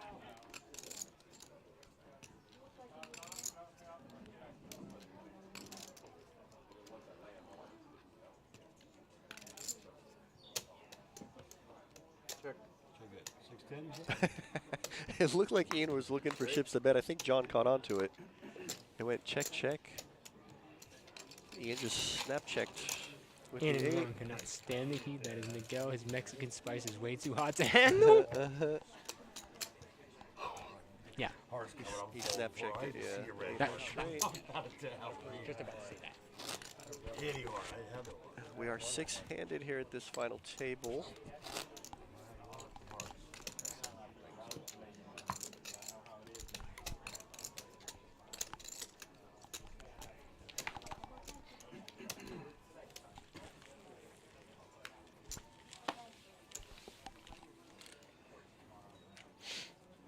Moving into our next hand here. You know, I just realized I said we haven't had any big hands collide, and about a hand or two later, we had the top pair versus two pair. Ian with my favorite hand, the hockey sticks. Oh, Jimmy, you boy. gonna go talk in there? There you go, hand. You and your pocket sevens. Don't play them scared now, Ian. Is this Let's why you get never it. win? Raise that baby up. Get a snap call, flop a set. Nah, it's going to take it down. He's got nobody to tango with. Takes two to tango, and Ian's the only one with a hand. Thinking of the amount. The cards going. BB Josie. Not used to Ian being so quiet. Because he has enough drinks. You got to get him more. What are we doing? It's a bar poker. I expect everyone to have a drink in their hand. I mean, he's got a Mick Ultra. I think he's the only one drinking at this point. Yeah, Everybody I else know. has got coffee and soda. That was their job, plan Ian. all along. They wanted to get everyone else drunk so they could start playing poker. Maybe he's in super focus mode. He's got the chip lead. He's got the Mick Ultra. Uh-oh. What do we See got some more hockey sticks for Greg now. Stop saying that. Oh my Bro, God. we live in Florida, bro. Yeah, we Go don't have Panthers. Hockey. We don't have hockey in Florida, I guess. What? We have the Panthers. We don't have. Sorry, excuse me. We don't have snow in Florida. What does that have to do with anything? Greg gonna raise it up with the sevens. What size did he choose here? 200. 185. Nice little raise here.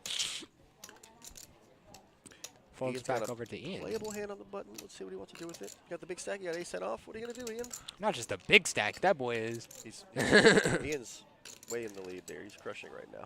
And he does have the button, so maybe he might want to play a little more aggressive here, honestly. I don't know. He's been pretty patient here. He's yeah? been flipping over hands when he does. I mean, I don't know. It's kind of hard to, honestly. I mean, Ian's been playing very well. It's kind of hard to tell what he wants to do. That's what I'm saying. I'm saying it could go either way. Uh-oh. All right, he's got Definitely looks look like calling chips. chips, yeah. Yep. And then he reaches for another stack of yellow. You want to fake out? Pump fake. The old pump fake. No, wait. Oh, wait. Oh, no, that's a call. That's a call. Yeah. So we are going to see Ian call here on the button with ace 10. Maybe Don't mind that play. Maybe we're just excited to try to see some more chips get in the pot. So fun fact, guys, I was just at the bar grabbing a couple of waters for us, and none other than Ian was there grabbing himself a shot of Fireball and a beer. Hey, So my man's at the final table, and it is the BPO, and We he were is... just talking about how Ian's the only one who seems to have a Mick Ultra there. And he's the chip leader. You think that's a coincidence? I think not. It's bar poker. How do you not drink at the bar? I thought you were going to tell us he was buying a round of shots. So we're going to see some heads We're not up that action. I was hoping. Wow. There it is. And we see Well, Greg hitting the middle set here. I don't Not much see him for getting- Ian, though. Don't see him getting a lot of action on this hand. Yeah, but let's see if he definitely checks Greg- it. Let's see if he can induce some action here. I think Greg is going to check here. He likes the trap. Oh, 100%. He's looking Wow, at his he's chips. actually gonna He's going to lead right out. I guess it's a pretty well disguised set. If he makes it small enough. 200. What was the pre-flop raise? 185. Uh-oh, and it looks like Ian might be reaching for calling chips here. Ian's not done yet. I wonder what Ian's looking for, though. Or what he's thinking. Maybe he's thinking Greg missed, and he would like to try to take this pot away. Maybe he might float this flop and try to take it away on a different street on a scare card. I don't think it's going to work this time. So I know you guys were just talking about it, but these two guys are both part of the MPPT, so I don't know if they necessarily play at the same bars, but you know they've played each other in some tournaments before, so he's got some respect for Greg that maybe other players don't because they just haven't played with him enough, so he's, you know. All right, makes sense. Going to take a different road there, and obviously not the best flop for ace-10, so And good also, fold. these guys have been playing, it's been hours and days, and these guys have been playing together. I'm sure they're pretty aware of each other's play styles. Agreed.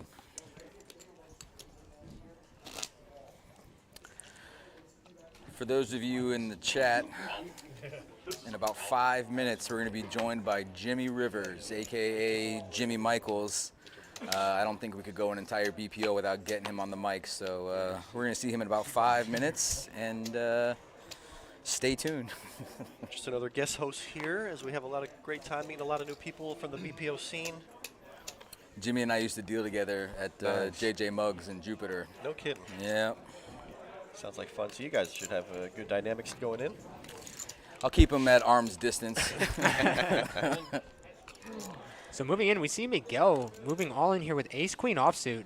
Definitely a monster here for him in the dealer button here. So he definitely had the position, going to abuse it a little bit. Looks like he picks up the blinds here. Sure, he's definitely happy about that. Out in the gallery out there, Miguel's got himself quite a cheering section. I don't know if you've heard on the mic yet. I can hear people cheering every time Miguel takes a pot down.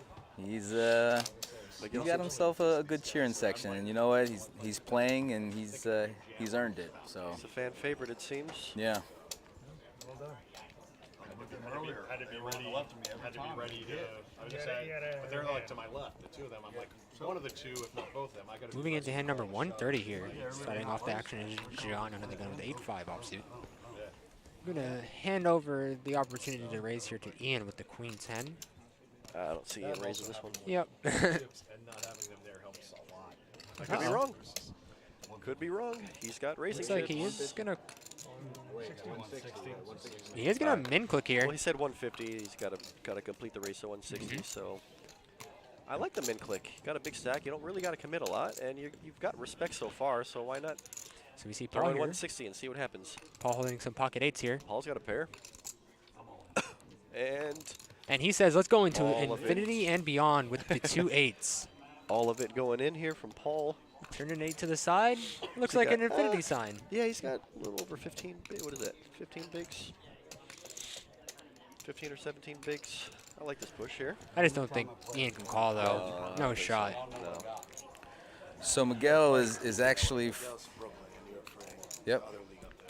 Yeah, Miguel's part of New York Free Poker, and he's our only representative from the NYFP, and works in construction. He works in the office in his construction company, and he actually, fun fact, he studied poker for 2 years before he ever even played a hand. Studied on YouTube, studied books, watched a lot, learned a lot, and he's obviously putting into practice right now. So Miguel's doing his thing. Man, he is committed. I would say he is pot committed.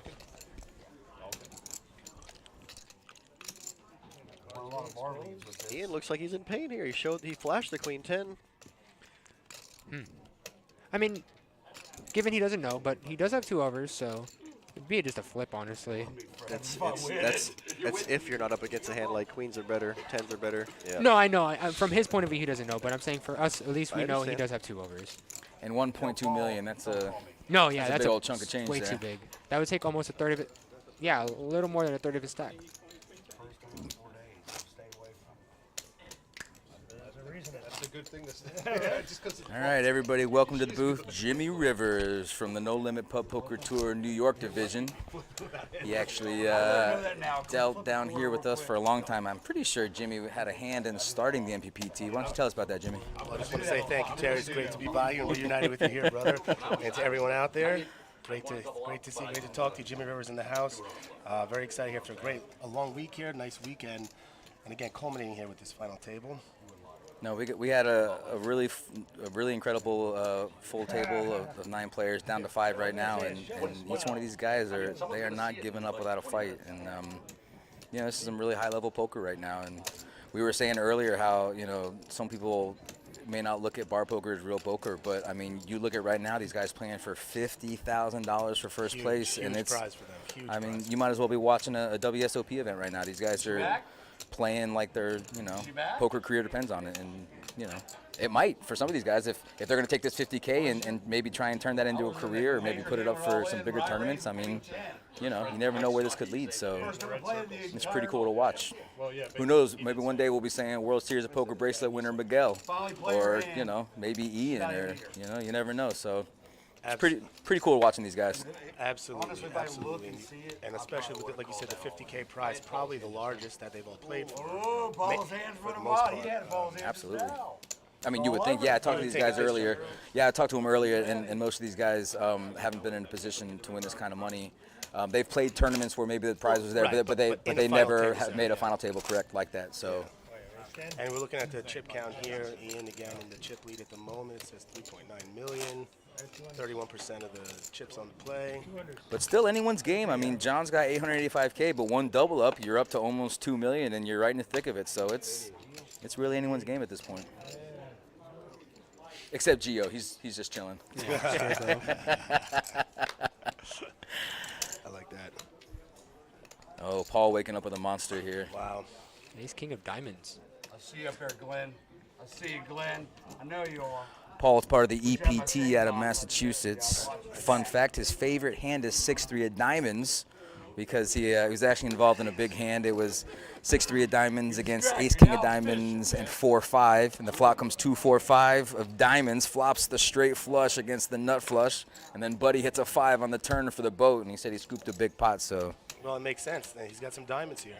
I can understand that. I think he'll take the ace-king of diamonds over the 6-3 of diamonds. They are Paul's best friend. Let's see how it plays out here. Ace-king with the raise. Will we get action? Of course, no action there. That wasn't what I saw. Paul actually made it into the BPO on a $65 buy-in, and he actually works in aftermarket parts, Gasberry products. My man works for a living. Gotta like that. 50K will go a long way, man. Uh-huh. And as Terry touched on too, remember a lot of the players here, they qualified via either online entries and or live from their league owners around the country. Again, with all the leagues descending on Palm Beach this week, so we got a multitude of different ways to qualify for this event. And it's also a cool thing, Terry, again, to see the different leagues come together this week. I mean, I've been talking to players from all around. It's not just, you know, the No Limit players here that live locally in South Florida. I've met a lot of these guys, like you said, from Massachusetts and Rhode Island. We had over the top Denver in final table. Denver, we got a Denver final table. Yeah, we got a Norco, Northern California player who, I mean, he said his league has 2 bars and they max out at 2 tables at each bar. And here he was playing. And he actually, he just got a cooler. He had pocket kings versus pocket nines, and Ian flopped a set of 9s on him. Oh, that was the big hand. That was the big hand. It was like the 3rd or 4th hand. Yeah. But I mean, anyone can do it, you know. As long as you're part of the bar league, you can get in on this BPO. And I heard you guys are doing pretty good in New York. You want to tell us a little bit about that? Sure, why not? You know, we are doing, you guys out there. For those that don't know, me and my partner DJ Lombo, we have expanded No Limit up to Long Island. And we have 25, 30 venues up there in New York and met so many great people. And to have some of them come down here, Terry, and mingle with a lot of the old Florida players that we know is really a cool thing for me and Andrew to see. But yeah, if you guys are up in the Northeast, please check us out in Long Island, New York, No Limit, New York. We got Ian flopping top pair here, turns a deuce, and he's got a little decision to make because ace-9 here is good a lot of the times, but it looks like he's probably not going to come along. Good fold on Miguel's part. I agree. Good he's fold. playing real good. He's also chipped up a bit since the beginning of the table, right? Oh, yeah. But Ian there still with the chip lead. He scoops up chips. Are all you guys at Charlie's still watching? Ian said you guys were coming for his chips next time he's at the bar, so. I think it's safe to say there'll be a target on his head, especially. You think they'll put a surprise bounty on him? I think there'll be a bounty on Ian's head for the rest of this year, you guys. Yeah, no kidding. And for those out there, if you don't know Ian, you can pretty much hear him anywhere up and down South Florida. I was just telling the boys before you showed up, I was at the bar grabbing some waters, and Ian was grabbing a shot of Fireball and a beer. So he don't care. He's playing for 50K. He's gonna do what he wants to do, and. Well, we were told earlier it was just a socially drinking in this before this fountain. Oh, he's socially drinking. It doesn't really count to him at a certain level, but then when it, you know. Something tells me he's not getting chips for those shots, but he's listen, it's not affecting his game at all. He's making good folds, he's making good calls and good plays, and you know, keeping a good head on his shoulders. Keep the flow going. Ooh, Ron's waking up with a monster here in the big. Looks like Miguel's going to put in a raise here, but he's not going to like what Ron has to say about that. Something tells me Ron is not going to smooth call. He's thinking about here. What is he going to do? Is he going to call or is he going to push it further? I know you and I dealt a long time ago, and Ron was still part of the league back then, winning titles and winning bar leaders and, you know, taking some hardware home with him. So he's it's cool to see. I miss your face. I know you miss me. I know. There's a little part of me that misses you too. Don't tell anybody, okay? Especially in this setting to hang with you. Good stuff.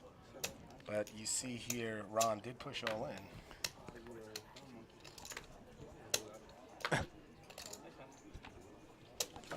Ron pushes all in over the top. And you know what?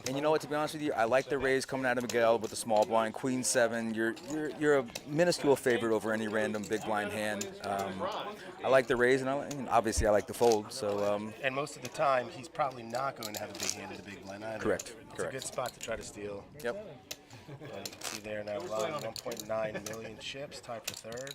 Yeah, no, I told myself to flat. That way, if he raises, I go behind. Let's see, Ron's been playing at. Where's he playing? Oh, that's right. He actually got started at Manatees. I'm not sure if he's still playing there, but he was playing out at Manatees with Mike Mako. Remember that? Shout out to Mike Mako. What's out up? there. He still has, just so you know, Manatee Island no longer in Stewart, but he still has the Fort Pierce location on Hutchinson Island. Okay. And Ron Kaepernick, guys, he is one of the all-time greats in No Limit in South Florida. He's a Treasure Coast guy. If you want to win anything down here, you pretty much have to go through him at some point. And there's Miguel. Looks like he's all in with King Queen. All in on the button. King Queen is a good spot. And I don't know. I know you haven't been back here watching us with the hands, but Miguel, his pre-flop play has actually been really, really good. Yeah. He hasn't been min raising. He's just been getting it in with really solid hands and making people make big decisions and usually taking the pot down. And he's going to continue that right now. So great spot there on the button too. Guys, when you're six-handed, as the table narrows here, of course, aggression starts to become more key, especially with the blinds raising. And Miguel there scoops it up. Yeah, Terry, as you said, Ron Kaepernick, an all-time great in South Florida. Greg Bloom and Ian. And you have your EPT, 2 players EPT, and then Mr. Miguel from New York Free in Brooklyn, New York. It's a good mix here. Do you guys ever cross paths with the New York Free Leagues? A little bit, yeah. They're more in the city, more urban, and we're kind of the suburbs there now, so in Suffolk County. But sometimes, you're bored, travel a little bit. You don't have any like Jets and Sharks in the streets? No, not really. It's all pretty cool up there.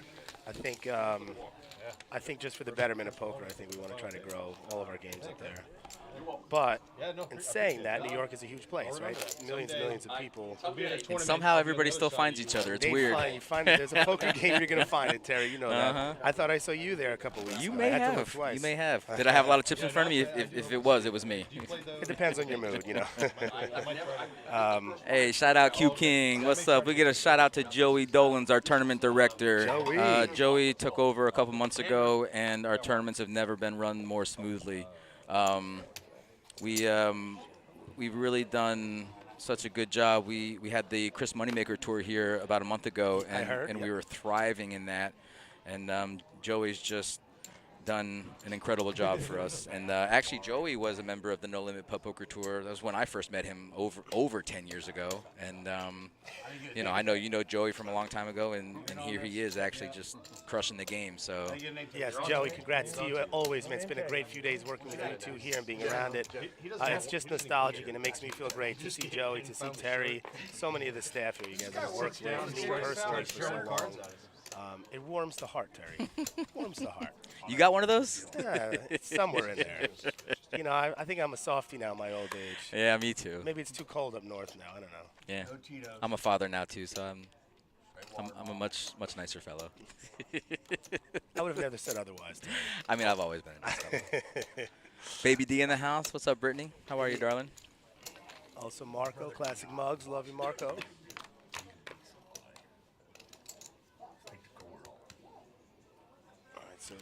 So we got a couple of blind hands here. Greg flopped top pair, and John's flopping middle pair. Let's see if John decides to get frisky. We haven't seen too much action out of him lately, so he might be pretty excited by hitting any kind of pair. We got a lot of love from Miguel in the chat. You love to see it.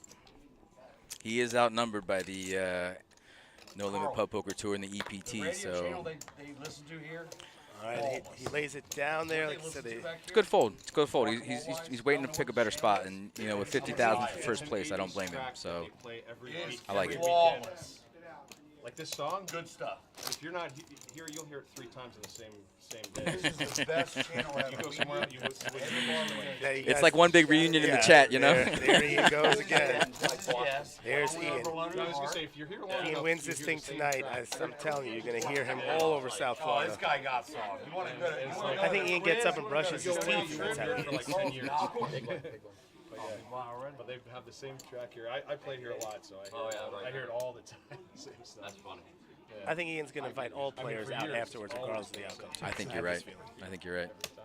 I just heard Greg saying that he plays here all the time, and I do. When I'm dealing downstairs, I see Greg in here at least once every couple of weeks. So he's a regular downstairs at the cash game. He plays a lot of tournaments with us too. So do you see any kind of like home field sort of comfort from some of the local players? Oh, Are they absolutely. used to the facility? I honestly, do you think there's any kind of poker home field in any way? I do. I really do. But I also look at a guy like Miguel, who's from out of town, and he is. You would think that he just woke up out of his own bed, rolled out of bed, and came straight here. So I mean, obviously, I don't think there's that big of a difference. But at the same time, I mean, these hometown guys want to win it. Right. These Florida boys want to win it just as much as anybody. So, but I don't see a weak player at the table right now. There's a reason that these guys are here and they're showing it right now. They are not giving these chips up, and at the same time, you might want to see a little more aggression out of them, trying to steal some pots away. But at the same time, they're not giving it away. So Ian lays it down with chip lead. We don't know each other. So Somebody go to Wendy's and get me a Wendy's cup. Ian's now asking for Wendy's. He called me out of Duffy's last night. I think that's the fireball talk. Yeah. You gotta have Wendy's cup. Sprite in it, dumping Tito's. So you can see Ian still wearing his Bengals shirt there. Maybe a soft subject. You guys are watching out there. Tread lightly. We're talking to Ian about that. I was talking to him earlier about Joe Burrow. He's more excited about the Ohio State-Michigan game. Yes. Looks like Coming up this weekend, right? Mm-hmm. Coming up this weekend? Yes, sir. I left it at Duffy's. I was going to put it in his car. I was like, I won't see you again. I think Ian's going to try to talk the chips out of him. That's part of his goal. He lulls him into a... I think he might be sorely disappointed. These boys aren't giving it up without a fight. Speaking of which, Paul's waking up with a monster I need here. a Wendy's clear cup with just ice. Let's see the sizing he's going to go with. Looks like he's going to make it 180, 190 maybe. I can get this guy. 190 it looks like. He's on to me. Big blind looks like we're looking at 40, raises to 40,000, 80,000. So Miguel's in the big blind for 80, Annie's at 80. So he's already in for 160 right now. So blinds are up there.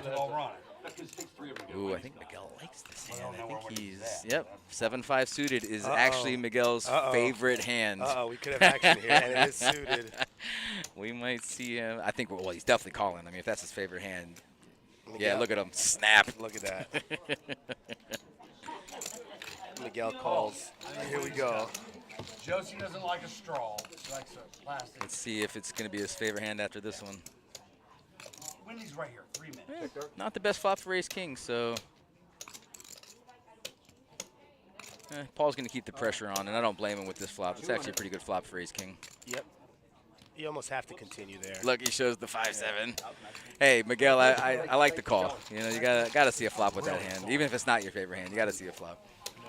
Mine personally, 6-7, Terry. I think I'd be in the same boat there. when I have 6-7, it feels like aces every time. Even if I go down in flames. But you guys out there listening, you know that. Wendy's cup just off the boat. It's over. You missed it. You're not going to be able to play that one the whole rest of the night. I would have fought the boat with a Wendy's cup. So, Ian is still chirping and chatting here as you guys hear. He's really going to watch out. Yeah. I can't. I'm going to go back and watch the All right, we're playing on here, 40 and 80. We're hoping for some big action, Terry, huh? You want some big action or Yeah, what? we want to see a couple of big hands fireworks? here. Not to blame the dealer, but you'll have a word with the blader, right? Yeah, we want to see some ace-queen versus jacks or something, It will come. It has to come at some point. If you build it. Good friend of Berto's hand. Miguel's got a nice little suited connector over here.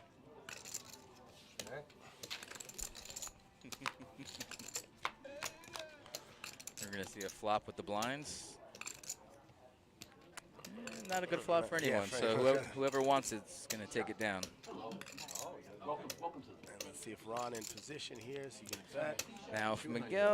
Now Miguel could have taken a different line here because Ron most definitely doesn't have an ace because he didn't raise pre-flop. So Miguel might have been able to steal that one away, but again, these guys are playing for 50,000, so he's not going to take too many chances with 5 high. And the blinds as well. I mean, a misstep opens him up to a re-raise. God forbid. Yeah.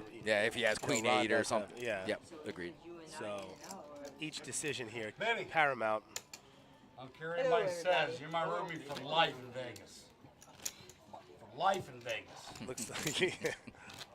Paul, stop. Ian's got that liquid courage, but something tells me he don't need it. Yeah. He's the guy. But he's got it right now.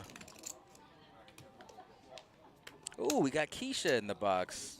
For those of you that don't know, Keisha's been with the Palm Beach Kennel Club for, I don't know, over 15 years. Wow, I dealt here a long time ago, and she was here with us when I dealt here pre-NPPT. So. And as we see, look, we could possibly have some action here. Got some action. Check this out. Wow. John short stacked 645. You know what? I like the shove. The big blinds Ian are goes 50, all in 100. over the top. All in over the top. Ace, queen of hearts, all in over the top. You like to shove with 5s. I like what both of these guys did. The blinds are too high. If you're folding 5s at that point, you're not playing to win. So we're going to have a coin flip. Hey, let's see in the chat. Tell me what you like. You like 5s or you like ace queen? Tell me what you like. I knew as soon as Keisha got in the box, we were going to get some action. Yeah. I knew it. Keisha spicing it up here with the big coin flip. Let's see. It's a good flop for 5s. Just give me a heart. And he's going to double up with a set on the river. Give him a 5. Give him a 5. Good guy. Nice hit. But again, Ian also with the big chip stack, ace, queen of hearts. I think that was a pretty straightforward call or raise on that one, right? After the 5 shove. 100%. Absolutely. 5 or 6 handed. Yeah, ace queen's a monster. Yeah, he's got the 5s chips. aren't necessarily a monster, but he's short stacked. And I mean, when the blinds come around, he's going to be spending 200 in the big blind plus 50. I mean, you're spending 250 every round, 250,000 for every round in blinds and antes. You got to make a stand. So worked out good for him. You know. I figured, man. Hey, man, he's all about hearts. I got the 2 top. I'm just thinking if I was him, I'd be like, man. All right, in the final 6 here, still playing on Terry. They're duking it out. Top 6. Again, a huge prize, guys. Just tune it in or hearing. $50,000 on the line for first. And I believe runner-up is... Runner-up's going to be 22,000. 22,000, okay. Yeah, 22.5, yep. We had a $50K guarantee here. Remember, in this event, no matter what the overall prize pool was. So we are sticking true with a huge, huge first place. So, fun fact, John, who just won that big pot with a set of 5s on the river, is a pilot for a major cargo carrier. I won't say which one, but my man flies across the globe. He flies out of Japan, Korea, flies a big old Boeing 777, monster cargo plane. Does it for a living, loves it, wouldn't want to do anything else. But something tells me when he retires, my man might play a little poker for his twilight years. So, but until then, I mean, listen, if you get to fly a plane for a living, I mean, that's a pretty good gig. Well, and I think he might want to fly right out of here with 50K should he end up taking it down to a destination unknown, perhaps. And he's going to fly out of here with ace queen. Greg's going to call, and then John. I've been watching John all day, and he's probably just going to shove here. I can't see a world where he makes. Oh wow, he just checks. Wow, he checks. And then Greg hits. Wow. Well, color me wrong. Does he make a play now? That's the question. Does he make a play after checking the flop? I don't think you can. I mean, wow, that's not a play. That's an invitation. 100K into a 550 pot. Greg's definitely calling that. Does Greg raise? Raise. Wow. Great raise. Check raise. Great raise. And that's almost why you just want to kind of check back ace queen. You know, you want to keep the pot low. You don't want to inflate it. You definitely want to see a turn, especially with the queen of clubs. You know, there's a lot of turns that come that you're going to like, but you know, if you bet it, that leaves your opponent open for the re-raise, which is exactly what happened. Absolutely, and it looks like John here has run into some unfriendly skies here, some turbulence along the way. Forgive me, sorry guys, I'm still on. Listen, I'm glad you went there. I had to.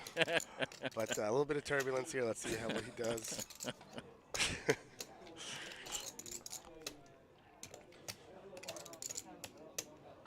Can he possibly have it in him to try to make a move here? Listen, if he makes the move, I think Greg folds. I think so. But just a call is just not. Wow. Now you're really opening yourself up for, I would have liked a raise or a fold, but Same. a call here is just not. I don't know. We'll see. Let's see a turn. Bad turn. I think Greg's going to put the pressure on here. Because I think Greg knows that if John had a jack there, he's shoving. So if Greg puts the pressure on, he's going to take this one down.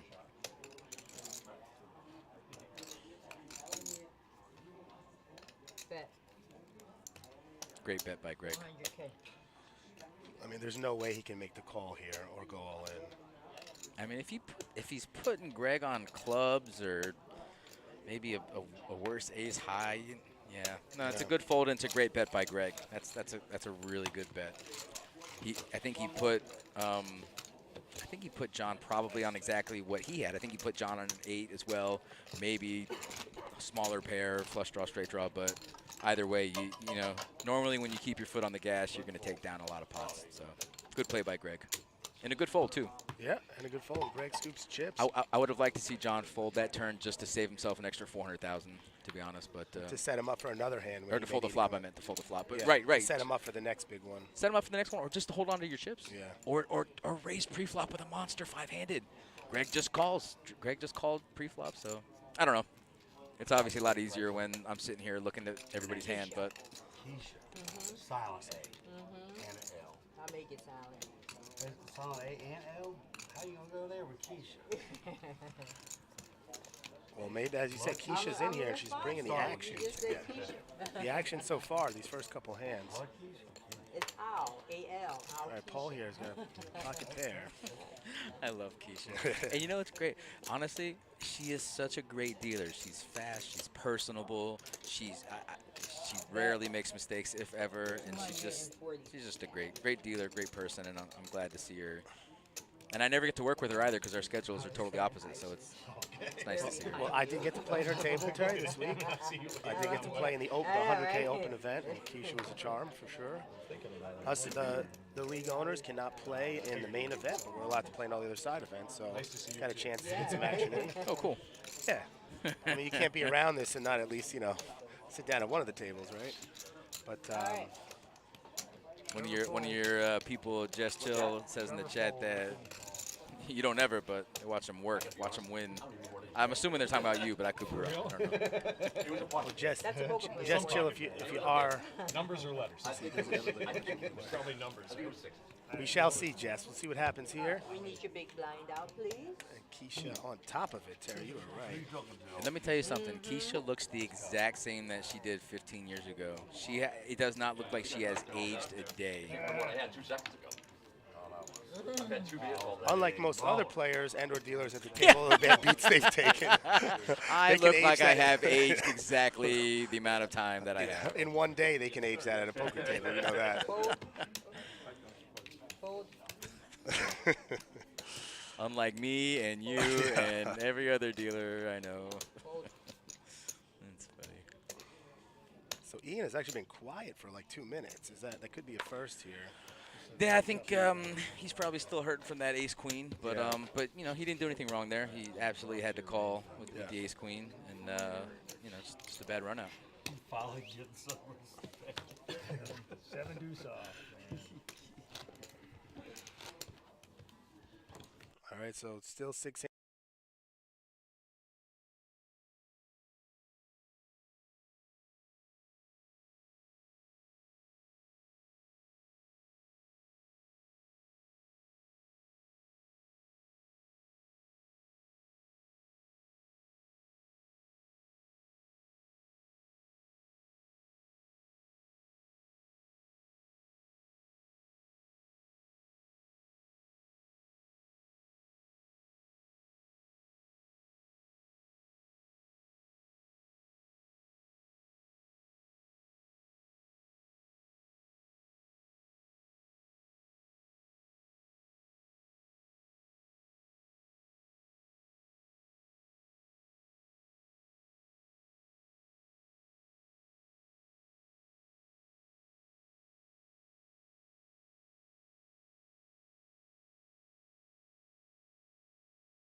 All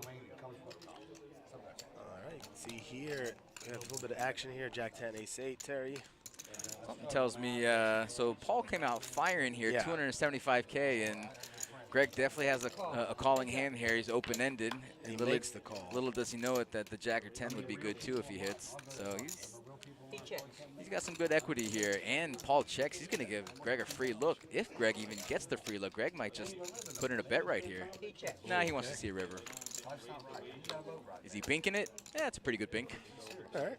Greg hits at 10. He's you know, he's going to play it safe there. Yeah, I would have liked to see a value bet. I mean, your opponent checked twice. He's probably not checking twice with a queen, so you got to assume that 10's going to be good and maybe try to get a little value out of it. But again, what do I know? So with that, it looks like Greg here. Greg's kind of on a positive track. He's won a couple hands in his stack. I think he's got to be the 2 stack now, right?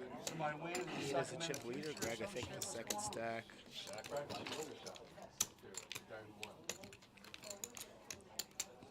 Yeah, sorry, we had a little audio technical difficulty there, but we're back. Yeah, you get the top one. Yeah, we are back, guys. We're back in action with an ace jack here from Greg.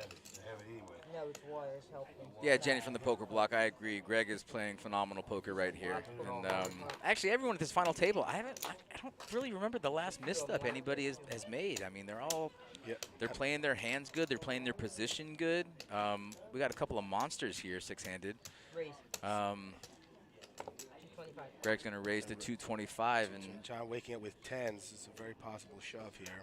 I think with his stack, we're going to see a shove here for very 765. possible. Yeah, he's all in. There it is. And you know what? Greg's got himself a stack to call. He's got 3.6 million. I can't see him folding ace jack here. All right, well, our pilot, John, we have liftoff here in this hand with pocket 10s. 720. He's all in with 10s. I missed you, Jimmy. Again, don't tell anybody. It's all right if you blushed a little, Terry. I did a little bit. I did. So now we have all in there from John. And Ron wakes up with a little something here, too. Yeah, but Ron's too good of a player. Not even a little bit. I don't even think he's entertaining King Jack here. He's too good of a player. Jimmy getting some love in the chat. I miss you guys, too. You know that, Sue Kennedy. It's great to see you. I look forward to seeing you this week again for maybe some lunch or some coffee, Terry. I'm down. How long are you here for? Another week. Oh, okay, cool. You're through Thanksgiving? Yeah, we're going to stay through Thanksgiving with the fam. And Greg makes the call as we thought. Bam. All right, we're off to the races, Terry. Yeah, I'm telling you, Keisha deals fire. Okay, it's just there was no doubt in my mind we were going to start seeing some things happen. Off to the races. Good luck, both guys. Wow, what a flop. We don't want to see an 8 on the river if you're a John fan. Any ace, jack, or 8 on the river. Oh, wow. He rivers the ace. Greg Bloom rivers Let me tell you ace. something. John's gone out in 6th place, and I think that he played some of the best poker of this entire tournament. I've been commentating on him all day. I've been watching him all day, and he just played a phenomenal game. Nothing to be ashamed about. John's going to go out in 6th place and earn a cool $2,500. And John, when you go back and you try to think about anything you could have done differently, as far as I'm concerned, you could not have done anything differently. I think you played a great game, bud. Great run, John. Agree with everything there. Great run. Nice payday after a couple days here. I mean, I think 2,500 on the cash out. And Terry, like you said, it's coin flip hands. It's up to the poker god sometimes, right? Every time. It's up to the. They're a fickle group. they don't care about our feelings. But you know what though? Greg did everything right. He raised pre-flop. He made the call. He had the chips to do it. If he loses, he still has $3 million in chips. So he did everything right, and that's poker. And now Greg seems to be in a little bit of a rush, actually, with several hands here recently. Ian waking up with some dirty deuces, pocket deuces. Yep, 300. Ian's raising there with deuces. Raise it up, 300. Drew back in the box. What's up, Drew? Ooh, look at this. I'm telling you, man, fire. Oh, wow. Well, I come back to some action, I see. Keisha's got someplace to be, I think. She might catch a flight with her. All right, that's the last one, I promise. Keisha's out here dropping some fire hands. There it is. Over the top. All in for kings. Paul in the big blind. I don't see Ian calling off here. I don't either. And especially because I can't remember the last time Paul played a hand, especially this aggressively. So I think even if Ian knew that Paul had like ace-king, I just don't think you're trying to put your whole, not your whole stack. He would still have 1.5 left, but still. You're hoping that he's got ace-king. Yeah. At best, right? At best, yeah. At best, 50-50. To commit that much of his stack, it would seem that it would be a stretch here. He's still got a little under 3 mil behind one if he folds this. Yeah. Healthy enough to continue. Yep, that looks like a fold type of hold. Oh, you've seen that before, huh? You've seen that somewhere. On deuces, we can't. What's the statistics on deuces? I already know. I know what to start talking about. I think it's 45. I know what to start talking about. Yeah, 45, 55. I think deuces actually. But for the ace-king, you got 20% there, buddy. Oh man, the longer you hold on to those cards, the more your mouth just forms the word call, you know? And it's just, he is down bad, suits and all. Oh, is that what that was? I teach it. Marco, normally I'd agree with you that it's Hollywood, but in this situation, when he's ready to fold, he's folded. Finally, Ian's the kind of player that he hasn't made the decision until he actually says call or fold. So I think he was legitimately thinking about it for a second, but again, discretion is usually the better part of valor. Not that I would know. No one's ever accused me of having discretion. So. Or valor. Oh, ouch! You know, I didn't go there. I was going to, but oh my goodness. I did not go there, Terry. It hits my brain, and then the mouth just can't control itself. I would call that a wicked burn, but sorry, buddy. That's okay. I'll get over it. But I'm crying now. And now Ian under the gun here, Jack 10's got to put those dirty deuces behind him. Let's see if he makes a play here. Laying it down at the gun. I wouldn't mind seeing a raise there under the gun, showing some strength. I mean, we are five-handed, so you know, the more players we lose, the more value your hands are going to hold. So, I mean, Jack 10 not as good nine-handed, but five-handed, worth a raise. He must have known Greg had sevens, though. And Greg with another pocket pair here, another good hand. Have to imagine here in the big blind he's going to raise. Jimmy, I'd like to point out that there are 3 players remaining from the No Limit Pub Poker Tour. I am very aware of that, sir. Oh, okay. I wasn't very, sure very if you were okay. As your unbiased commentator here, you're doing a very good job of being holding unbiased. up I'm actually impressed. I'm holding up a straight face because, like I said, this week has been fabulous. Walking around the room and welcoming so many of the leagues here, and I mean that, Terry. It's not just because we have so many No Limit players here. I made a real big effort to welcome all of our Eastern players, River Chasers, everyone beyond. And I think everyone so far having a great time. And we want them to come back, Terry, right? We want all these guys. 100%, absolutely. We want this to be a sustaining event. You know, I wouldn't have mind seeing a raise out of Miguel there with ace-6. Again, five-handed. You know, your ace highs, they hold a lot of value. But now Paul's going to take the reins with his ace-6 and show you how to play that hand. I haven't seen Miguel play a lot of mediocre aces. Agreed. All pairs for him, high cards. Yep. He's been pretty consistent with that range. And with that consistency, I feel that, you know, as each player gets knocked out, you kind of got to widen your range just a little bit. I agree, as it gets more short-handed. Absolutely. Any ace holds a higher value. And our blinds right now are 50,000, 100,000 with a $100,000 ante. So, again, every round you're spending 250K. 250K for huge. 5 hands. That's a chunk of change. Agreed. He showed the ace, which Miguel likes to see. I'll be back at halftime. He called it an hour ago. Greg's got enough shit to take Yeah, a break. Yeah, Miguel likes I told you. You did call. Hey, if you're still with us in the chat, we appreciate you. And if you haven't liked or subscribed or commented, give us any one of them. We'll take it. Or a follow. You know what, Terry? I would like to see some of our friends comment more, Terry. If you're hearing this, guys, you got Terry and Jimmy Rivers in the house here together. With Come Drew. on now. With Drew. Don't forget about Drew. He's still here. I will never forget about Drew. I love my man Drew. But if you're out there, please send us some commentary. And let us know who you're rooting for, because, again, we know a couple of these guys got knocked out, so we kind of forgot who you were rooting for. So just give us a quick reminder. I know we got some some support for Ian out there, and I know Miguel's got his people out there in Denver. So give us a heads up. I'm sorry, not Denver, New York. Sorry, Brooklyn. Those are two different worlds.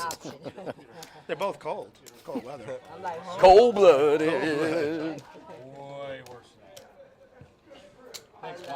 Emerson says, I'm willing to bet that Ron's going to fold his way to victory. Oh, you've seen that before, have you, James? Ron's been kind of quiet here for a little while. I almost forgot. Listen, it's the quiet ones you got to look out for. Yeah. He does give off that silent assassin vibe. It does look like You know who he reminds me of? Who's that billionaire that plays the big cash games? Looks exactly like him. He's got the mustache. Yeah, Bill Klein. Bill Klein, Yes, yeah. Klein, Looks that's the exactly like Bill Klein. Quiet I thought this guy looked assassin. familiar. He did, right? Look almost exactly like him, doesn't he? Yeah, They might be brothers.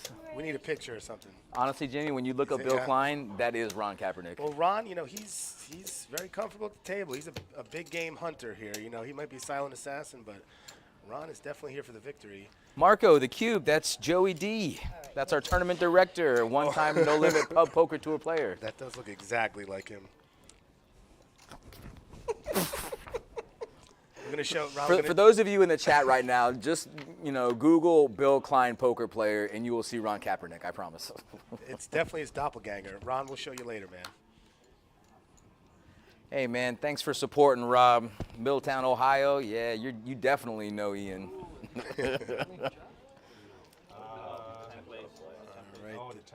Oh, we got an all in here? No, it's a check down. Check down. Oh, okay. That makes much more sense. Queen 10 holds. Much more sense. Greg scoops another one. This final table's been very kind to Greg here with some good hands, some big hands, and right moments. Just sitting on 5 mil. 1, 2, 3, 4, 5-ish. 5? Yeah, 5-ish. And in these games, you got Greg, Ian, and Ron, all no limit. Ian and Ron definitely have played together a lot in the past. They definitely know each other's game locally for sure.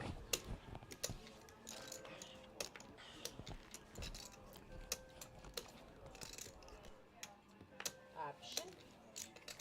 Got a limp pot 3-way to the flop. You first. Everyone whiffs. Oh, what up, Jeff? What up, Julie? What up, Joey? What up, Marco?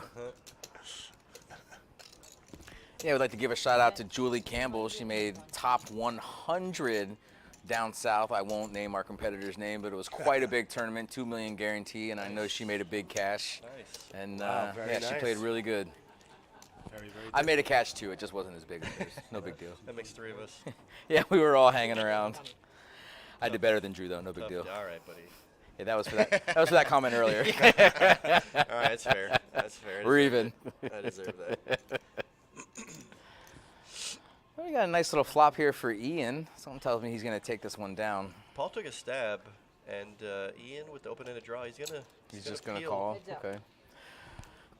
I think Ian probably could have recognized. Well, no, I can't say that. I was going to say that because Paul didn't raise pre-flop, he probably doesn't have a king. But that's not necessarily true. He could have any combination of king deuce, king 3 that he's checking back. So, wow, I love this bet by agree. Paul coming out firing. Now it's almost a tough spot for Ian. Oh, it's here. a terrible spot Hard for Ian. to put him on. And the any spade, particular board card. pairs. I was just it's- going to say that turn card is really bad for That's like the Ian's worst card he could see right there. Correct. But the fact that Paul's continuing, that's high level right there. It's a good bet. Good job by Paul reapplying the pressure. I wonder if he puts Ian on exactly this type of hand. Or even if Ian has a jack, because I got a feeling that if Ian has a king there, he's probably re-raising on the flop. True. So I think Paul is putting him on exactly what he has or a pair of jacks, and if that's the case, then it's a great bet. Yeah, absolutely. And it's small enough too that you're going to get exactly what he has to fold. Wow, that's great. Ian. I'd love him to show the bluff here, but I don't think he's gonna. Oh, he should. Oh, Do it! Yes! I love it! Oh. Love it! Wow. That's Ian's great. gonna think about that one for a while now. I love it. That is so good. After Ian shows his fold again. Now you're going to put him on tilt. It's one of the first hands we've seen. It's definitely the first bluff that's been showed at this table. But most of these guys have been just mucking their cards if they win without a showdown. So you love to see it, you know. And I think that might contribute to a call later on down the road, you know. Well, that's the thing. He's got to put that out of his head now. He can't. Yeah. He can't go on thinking about that hand. And Ian may be a little tilty now, a little frustrated here recent hands. Hey, Noma in the chat. That's my fault. I apologize. I was confusing Denver and New York, and again, whoever wrote this paper has terrible handwriting. Yes, Noma, we apologize for that one there. You gotta say his name right. It's Noma. Noma. Noma. All right, we got Ron raising on the button with ace-8 offsuit, and he's gonna get this one through. I think. Greg might be feeling frisky. Nope, not feeling frisky. Right, and Bill Klein. Bill Klein takes it down. Bill Klein, renowned billionaire, playing in the BPO. He's got a car payment to make. Yeah, he does. But even he qualified in his local league, we heard. Time is it? You're the big blind. Oh yeah. Thank you. 10 minutes after the Eagles. Can't see this. Game started Thursday. I think it started like a few minutes ago, 10 minutes ago. When I was walking away, Take my strong hand. I didn't tell you what I played on. It is a big game. Ted Toothy. I don't have money on it, but it's a big game just for. You made me switch my pick when You know, Kupo, I wouldn't say he's playing with scared money. I think he's kind of waiting for it. He probably could have raised on that open-ended flop right there, but you know, it's all open for interpretation.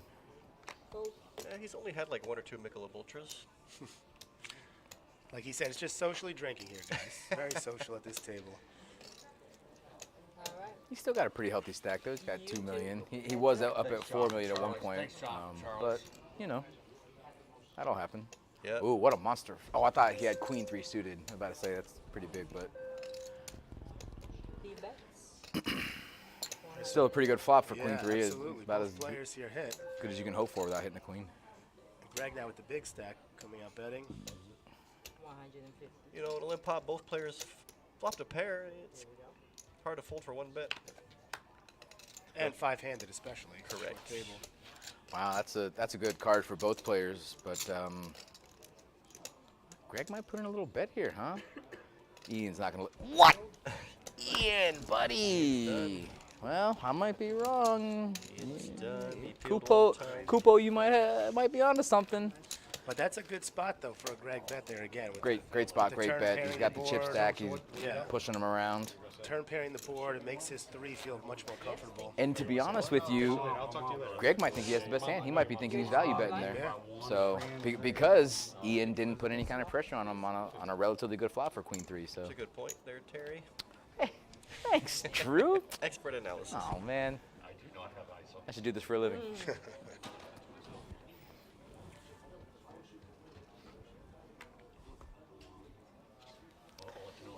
We got a first-time chatter. Yeshwig. Who's that guy dressed like Miguel? Well, funny you should ask. That's Miguel.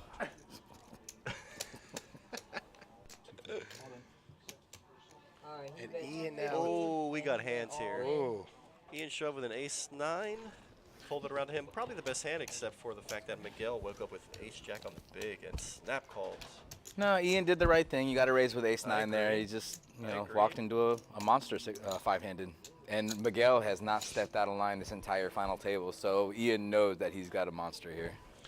I think that's the first hand Miguel's played really in a while, raised in quite some time. Marco in the chat said, "Who's that guy dressed like Bill Klein?" I love you guys. Marco, it's a tag team. They're allowed to switch in and out. Ian is a little tilty here, though, remember, from some of the prior hands. Oh, I thought Ian open shipped it, but I see he made it 250, and now he's in the tank. Yeah, I think we're going to see a fold out of Ian here.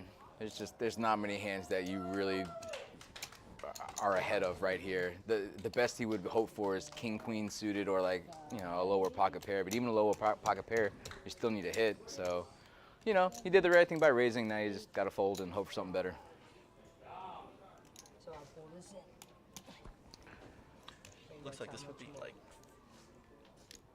for a little less than half of Ian's remaining chips. It's not a small bet.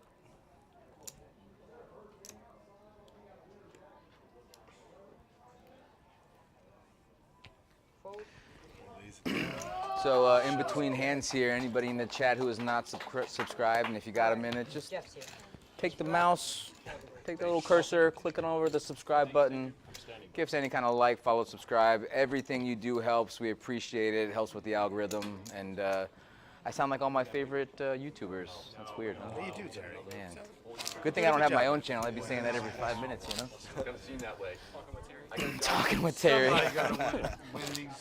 We talk everything from poker to poker. I'm blind. Taco Tuesday talk with Terry. I would talk about tacos. You're right. Hey, Jack. We have fun. Any of our fun friends out there, please send in more commentary. We'd like to hear it.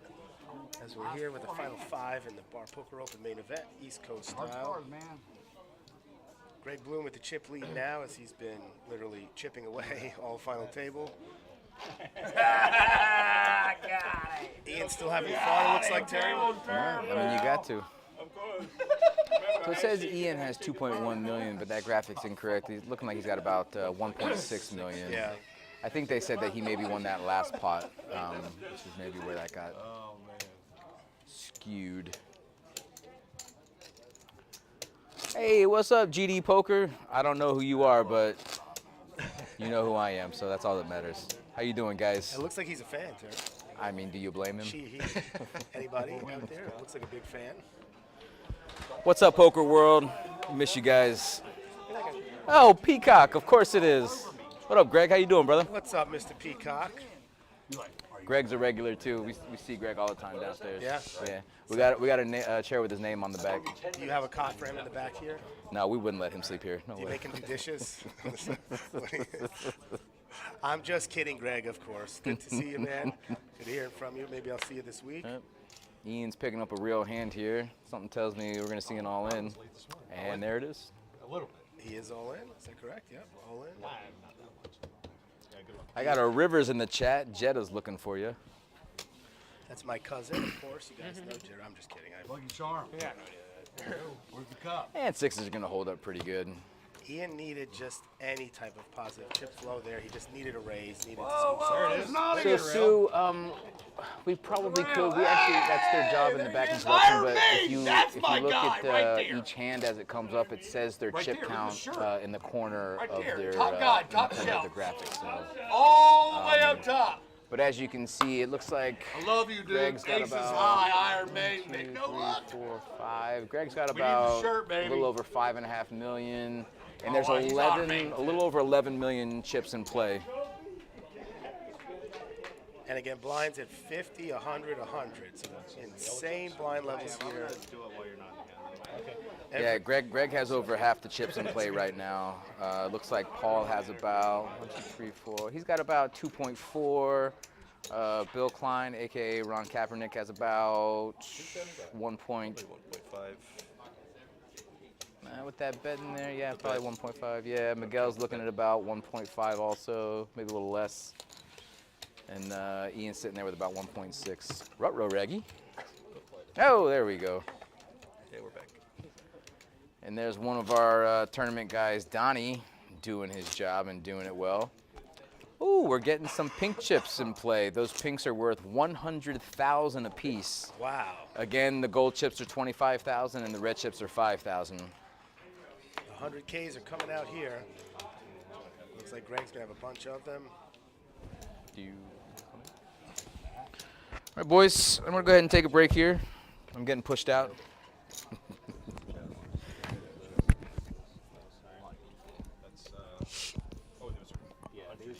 All right, on that note, guys, I'm going to say goodbye for now, maybe. Terry and I are going to step out. Maybe come back in again after. It's been a pleasure, and thank you guys out there for some of the comments. I hope to see you soon in my tour around South Florida after the Bar Poker Open is done. You can catch me at some of our liveliest pubs here. Yeah, Cheers. guys. Pink chips now in. They are 100K. 100K for the pink chips. You're right. Each. I might need a few. Don't know.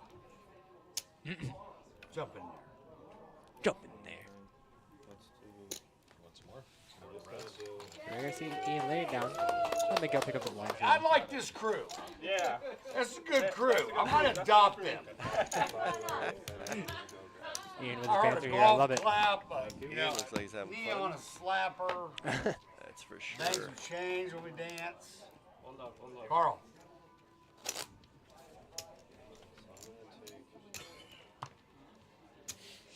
Small, big. Still one more, right? Ian just having the time of his life here. Looks like he's really enjoying himself. Glad to see that. You see Ron here under the gun picking up 9-8 of diamonds. I feel like it's not his range. No, I agree. I don't think he's Bill going to be Klein doing gonna anything lay really. it down. That's one pick. What am I? You're small blind? Small blind again? Me? Yeah, 50. Sorry.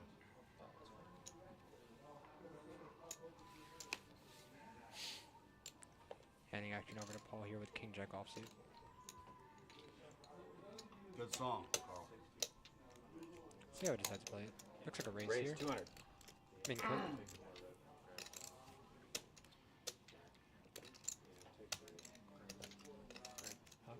Action falling back over to Ian here with Queen 8 offsuit. Yeah, Looks like both players gonna lay it down here. They all spend the same money. The old min click sometimes able to take it down, you know. Put it on Philly Eagles. Put on Philly Eagles. Definitely takes two to tango, and Paul's the only one with a hand here. Takes two to tango, man. Where can we get some hands? I wouldn't bet on it. Where's Keisha? But I'm not sports Where's star, right? Keisha?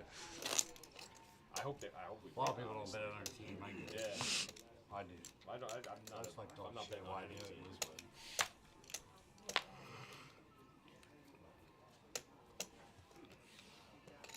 Hand number 161.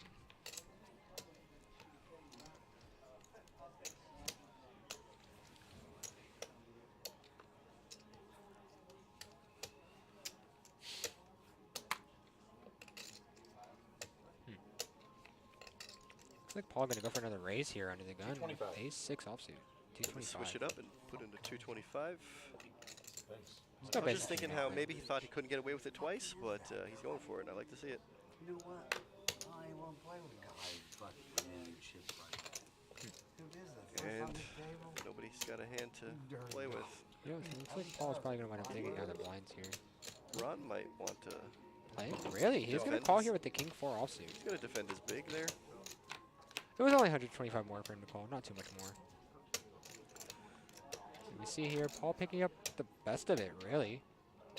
Picking up a straight draw. Luna, what tournament is this? This is the Bar Poker Open Championship final table.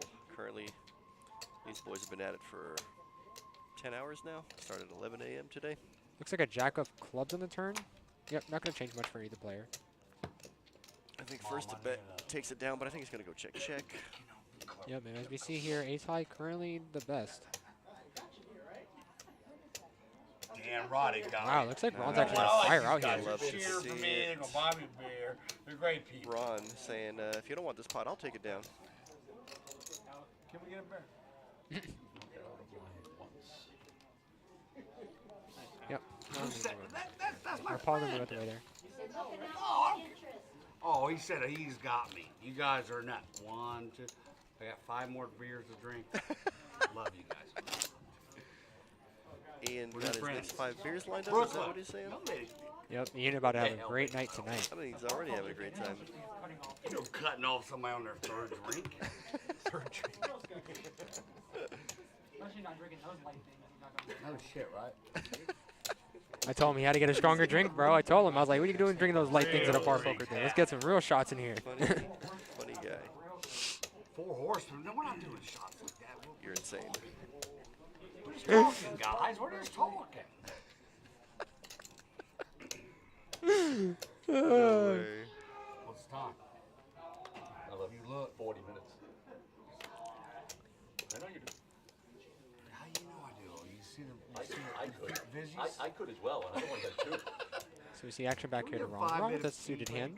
Well, we're blind versus blind. They both got a king. Next level. I really wouldn't mind seeing We're 39. Ron I raise got here, it. honestly. I got an empty one right here. That's exactly what happens. Yep. Paul honestly might defend his big blind here. It wasn't that much Carl. more, it looks like. It's only 175. Or 275, I apologize. Carl, DJ, say I want all live TV under the table. Yep, so Paul gonna defend his big blind. Rightfully so, honestly. I know how to road trip. Oh my gosh. And we see here all of flopping it. the absolute stones here. Caller, man, he got me. Now, if Ron wants to c-bet, it's going to cost him. Wow, and it looks like he is reaching for chips here, Drew. Well, he took the driver's seat pre-flop. He might as well keep it going. 250. 250. 250, and Paul's got to be licking his chops. I know. I'm a crowd favorite. You hear They're me? really, Now. what, Ron's really only drawing to a chop here now, right? He's got no outs. Yeah. Oh, he's gonna. All in. Paul's gonna protect his hand, but He's gonna jam I here. think it's a big bet. Yeah, Ron definitely can't call here. He doesn't have much going on for his hand. No clubs on the flop to. Ron, you tried. Applaud the effort, but when your hand's in the cookie jar, sometimes you get caught. Time to let go. Yep, and he's gonna lay it down here. Nice pot there for Paul, honestly.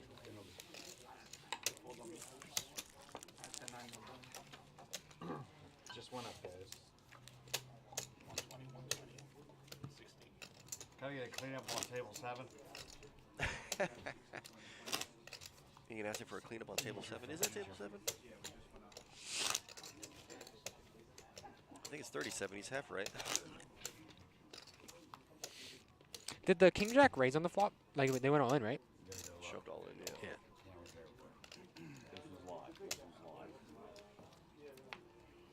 Do you think there's a reason for that? I think there was a flusher out there he's protecting for that possibility. I think if he knew how far ahead of the hand he was, he would have made a smaller raise, or even just a call, really. Just a call, let the guy, you know, you have position. We Let see him bluff the turn. Titus in the chat. Why would you tell the cop? What? No, we got the chat basically agreeing with what I'm saying. I mean, he has such a strong hand, Yeah. there's no reason to overbet shove there. I mean, he was essentially putting Ron at risk because he had more chips. Paul here with a real hand. Another Yep. blind versus blind scenario. Looks like a nice little raise here. 375? Oh, actually, whoa, it's way more than that. 4? Unless Greg feels like getting frisky, I don't see this hand going to the flop. 435 raise. Such a big raise. No, actually, 4x. What's that guy's name down there? That's almost 5x, actually. That is a little big, honestly. Yeah. A little bit. Well, I liked your hat a couple days ago. I know now. It's I did. You told me a story about it, man. I meant it. Someone in chat saying they're going to bring a recycling bin for Ian with all those bottles. Because our league has a martini. Might need his own That's recycling. that's what all you guys chilling. So I didn't know. So I didn't know that, man. I mean, Yeah, we just did a golf tournament for him. Raised money for kids with developmental and. So we see Miguel here picking up a pretty decent hand into the gun. Ace Queen offsuit. I think Miguel's going to go all in here. Yep. Definitely. Yeah, and there it is, the instant jam. Didn't even think twice. 20 and 20. Why think about it? You might fold if you think about it. Now he's never folding. Just give me red. Just 8 red. Couple folds here. Greg with currently like the only hand I really could see from call. And he's on, well. He's going He to move might out the way want to here? look Oh, him wow, up. wait. I really thought he was going to throw that one away, but he actually is going to think about it here. Now it says here that Miguel has 890K, but he actually has a little bit over $1 million. At some Yeah. point, we lost a couple chips and went to a different direction. I think they went into Ian's stack, but Miguel shoving for a little Stevie over Nicks, $1 million. turn it up. And Greg got a little bit of a I decision hear here. Stevie Nicks.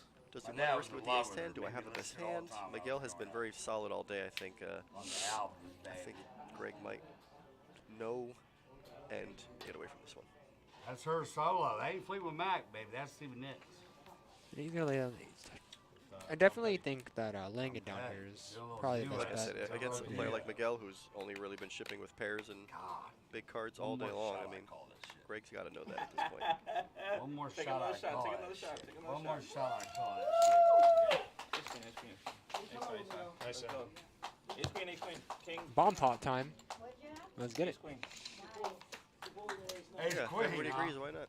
5-card double board high low. Right. You say one Dominant. shot. You say one We're more gonna do it right. Let's do it. shot. Take another shot. Thank you for showing. Yeah, I had ace 10. Ace 10, yeah. I feel better about my fold. Is there a hurricane outside? Well, we got winter jackets on the sides. The weatherman right there. If I could have you right next to me, I would. 60. I love you, man. I love John Ledger right there.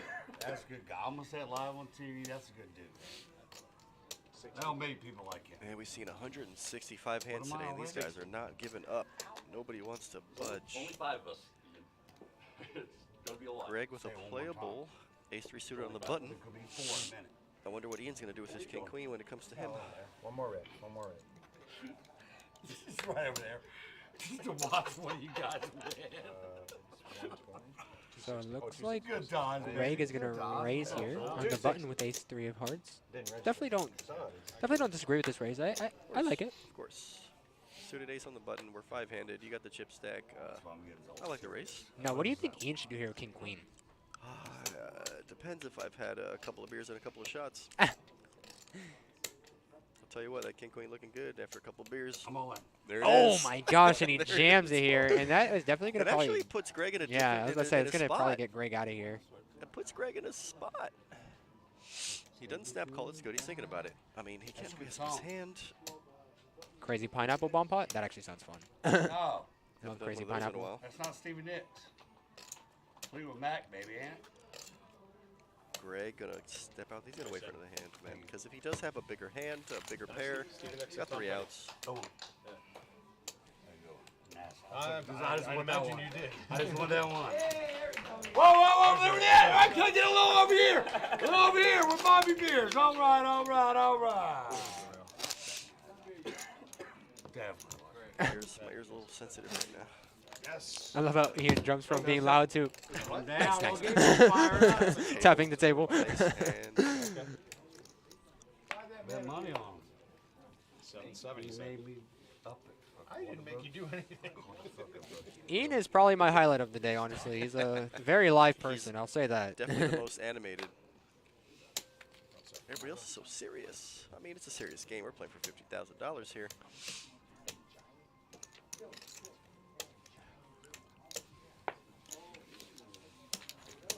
Well, so he's going to take a walk and get some free chips.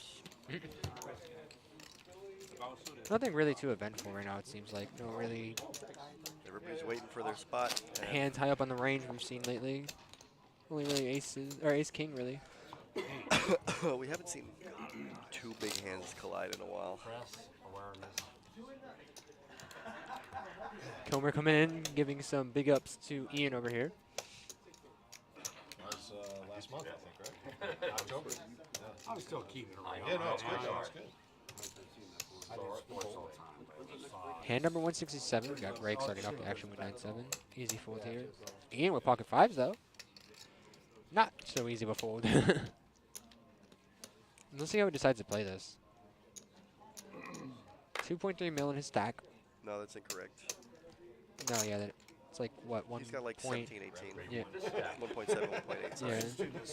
Yeah. He bets this much. He is gonna raise Stack of 500,000, yellow. I believe. Looks like I don't know if that's a full stack Looks though. like 5. It's a little more. Huh? A little more than 5. 525. It's an interesting bet. Big raise here, actually. That's really big. 60 120, and he makes it 525. I think it's going to get it done. I can't see Paul's hand on the big blind. You got Miguel with the ace deuce of hearts. Yep, snap folds, 7 deuce. Bunch of snap folds there. Able to pick up the blind there. Sun's pocket Football five. League. There you go. So Ian's There been you go, showing Ian. a lot of hands. I know He's you been watch. showing You about talked in a couple 95% of his years. hands. By 5 months. I'm gonna leave it PG. By 5, baby. Matt Scheister, good fold by Miguel. Ace deuce is not in his range. I'll tell you that right now. I've been watching this guy for the past 9 hours. I don't think I've seen him play ace-deuce suited not one time. He's looking for a hand to stick it in there, I'm telling you right now. He's looking for a pair, big cards.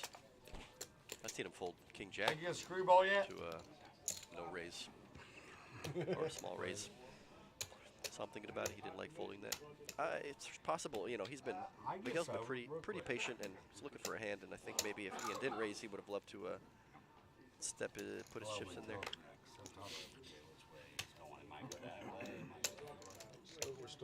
Actually feeling all the way back to Every now and then it Let's get a switches wash. up in my head. I gotta go. Greg gonna take a walk with ace king. No, Greg in the big blind. Not Don't even even able look. to- Yeah. Don't even look. No value Don't look there. at your hand. No. Thank you. Yes, you're right. If I call, you just take more I chips might from me. have raised. You might have raised? I might have raised on that. Pretty sure you would have. I don't want to give away the other way. I had Jack 5, so you're going to raise because if it comes Ace Jack 5, you're going to be kicking yourself the rest of the day. Yeah, I might have raised a little bit. Yeah. Hey, when anybody calls Charles Alley and tell him That's I a love really, him, really good like point. from the heart, I just say at the middle of the final table, Ian wants to let you know. 120, 120. I love Charles. Man, these blinds are getting very. What are the blinds at right now? 60, 120 with a 120 ante. 120. 120. 60, 120. If they're at They're Charlie's getting pretty party, big I'll now. go away. I'm not doing chilies ever good. What is it? 4 yellows, 4 reds. Paul with an ace on the button. Ace 8 off. That's in his range. Just get 4 red. What do we got here? 320. 4 more and you're good. Greg with the 200 suited on queen. top. 320. 320? Greg might have sentimental value with the queen 8 in his hand. He did flop 2 pair against. Nope, he's gonna lay down before I even finish my sentence. Over to Ian. Ian wasn't the big blind, so he's already based. He's committed to 200, right? No. He's in for 120. 240 total. The ante's Yeah, 120, 120. 240. He's thinking about it. I just think it's a bad time to speculate. We got to play cards. I love you, man. We got to play cards. Really thinking about it here, it seems like. Maybe he's getting bored. Yeah. It was funny because when you get like that, you just start getting ready to jam it in with any hand at that point. Start losing your mind, start getting bored. You're like, all right, let's see some flops. Did I have Is that what you did in the last time? 8-7. When you Yeah, showed well, up. it was. 8-7. No, I 8-7. didn't. Yeah, I that's what did he not was have saying. It was 8-7 also. Yeah, I he thought you said no, ace 7. I heard Ace 7. Sorry. Yeah. No, There's lot better holdings there. neither ace 7 nor ace Lot 7. better. Holdings. Yes. That's that magic up north language. Sounds like he's investing. Yeah, well, he's investing on me. He's been investing on me all night.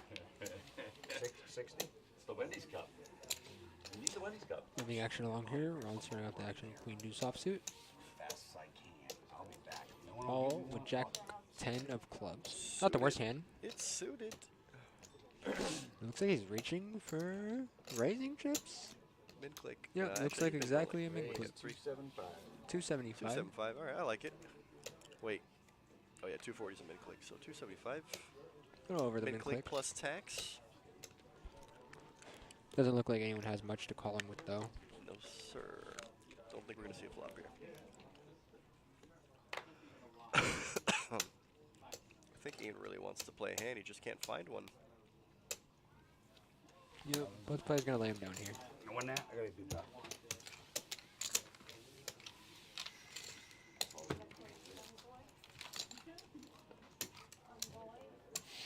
Just a reminder that one of these players is going to take down $50,000 for first place.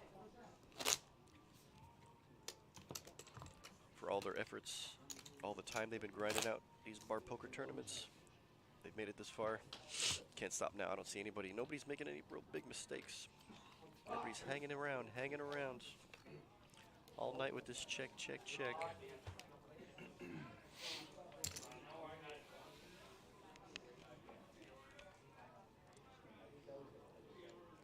Paul gonna start us off with the K9. You know, I think a couple of these guys don't realize they're at the Kennel Club. You know, when you're at the Kennel Club, you gotta play the K9, and I've seen a lot of K9 folds today.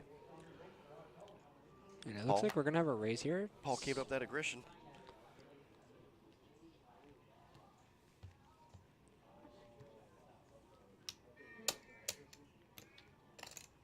Greg with a suited jack.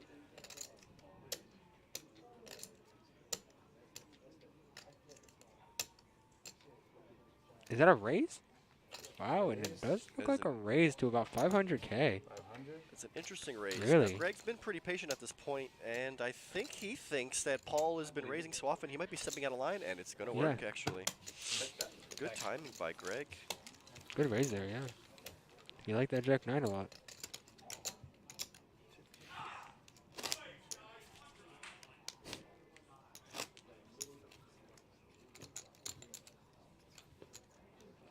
Who's this type Miguel? I must have met his evil brother, huh? Yes, Shirts. I mean, I'm telling you, buddy, I've been watching him fold some hands today, man. Been watching him fold a lot of hands today. I wouldn't say tight. I would say he's definitely been on the conservative side, on the patient side. I mean, it's worked out for him. He's made it this far, but No, we sitting see on the middle. Ian's ducks hitting the muck there. All right. Speaking of Miguel, you found a hand. Good thing Ian stepped away for those ducks to get mucked, honestly. See, it says Miguel has 590, but he's got Yeah. have close to $1 million there. He's got 2 stacks of yellow.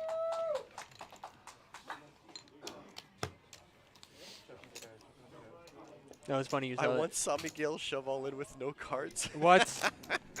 What? Oh my God, I'm a big fan of that play. How do you get your chips back? That's the problem. Put a royal on the board and then we chop it up. And he won the hand? No way. I mean, I've seen something like that. You know, No way. you remember TJ? I remember Antonio? TJ, of course. I remember I dealt he was on a live stream not too long ago. I remember I dealt him 1 card on the button, and he never asked for a second card. And he just jams all in. Was it with a 1 card an ace? No, it was a 10. That's funny. I was once playing at a spot. I was once playing at a casino, and there was a guy on the button. We got into a 3-way all in, and right before the flop hits, the guy goes, "Wait, I only got 1 card." The 1 card he had was an ace of spade. You know, some people like to have fun. I seen him. No, I seen him. Now, I believe the button's allowed to ask for a second card, though, right? If they're before the flop comes, they're allowed to ask for a second card, right? So in this particular instance, the casino said, you know, there haven't been a flop yet. There's no missed deal. The top card is supposed to be his card. They gave him a card. I've also seen some other casinos that say, like, you know, you kind of waited too long, and there's pending, you know, there's substantial action at this point. You don't get a second card. So I could see it going either way. It's basically, that's one of those rules that's in the gray area, maybe at the Florida's discretion. You know, you never know with this. A lot of weird things. You know, I've been dealing, I'll tell you what, man, I've been dealing poker and playing poker for 15 years, and I think I've seen it all, and then every other week I see something new. For 15 years, really? And you still suck. That's crazy. Listen, You but know talking about Daniel? 60 versus 240? all right, buddy, you know what? I don't think I've called the floor all year.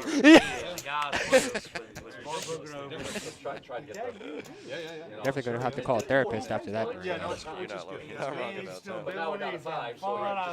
that. These guys are all pretty lively. Wow, and look at this. Okay, now how does Miguel win? He's just going to open shove? All I'm going to say is, guys, they're saying Miguel's the GOAT, but aces, they kind of play themselves. He's going to make a real bet here. Go. He's going to trap. Did he say call it? Wow, he does limped out of the flat gun. there. I'm going to tell you right now, he hasn't done anything like that all day long. This, to me, if these guys are perceptive, that announces a All I'm going to say is that that's just inviting disaster.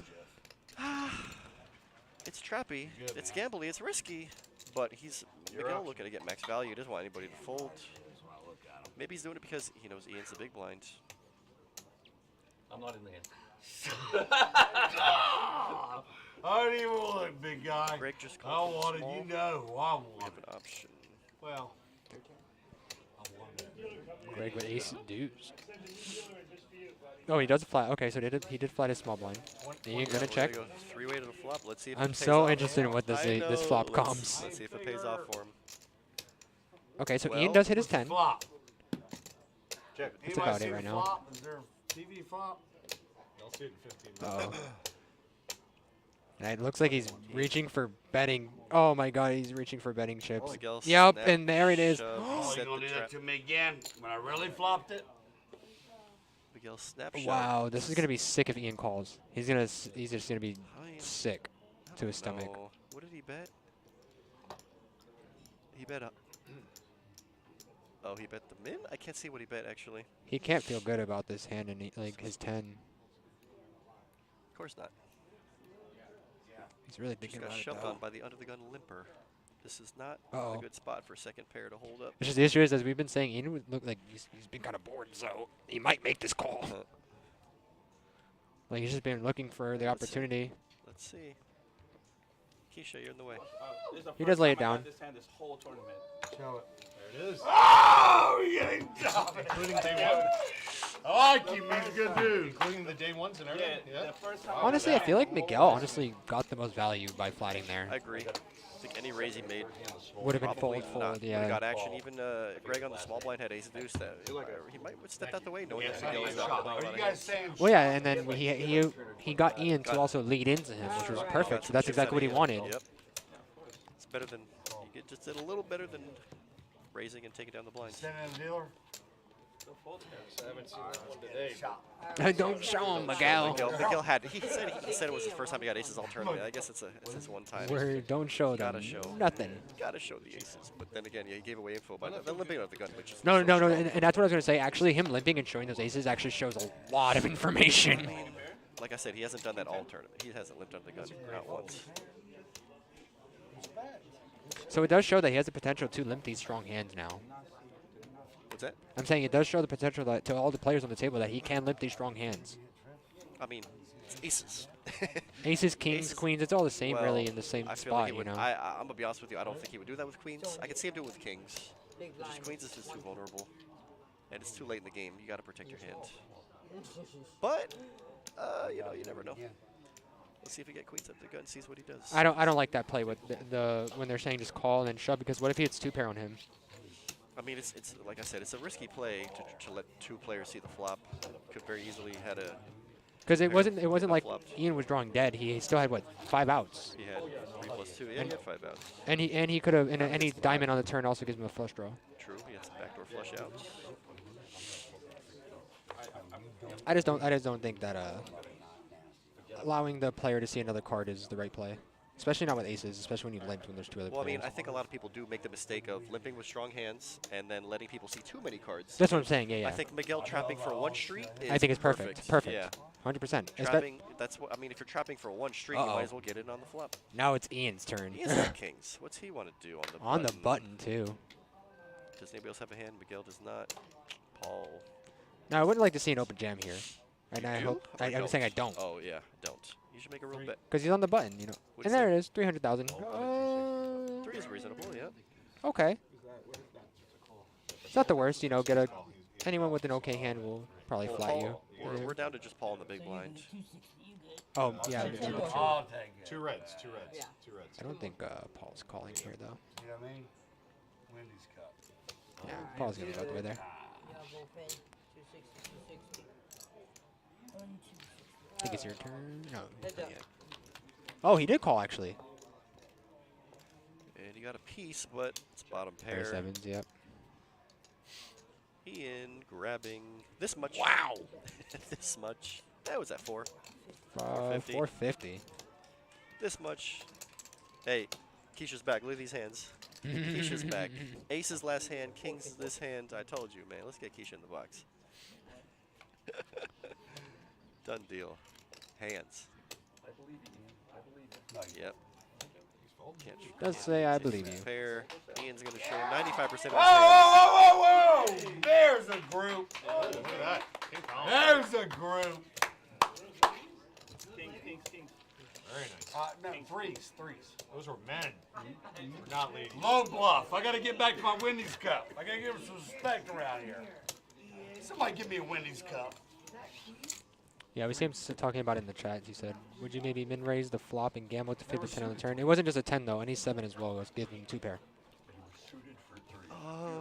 I think final table 5-handed at this stage of the game.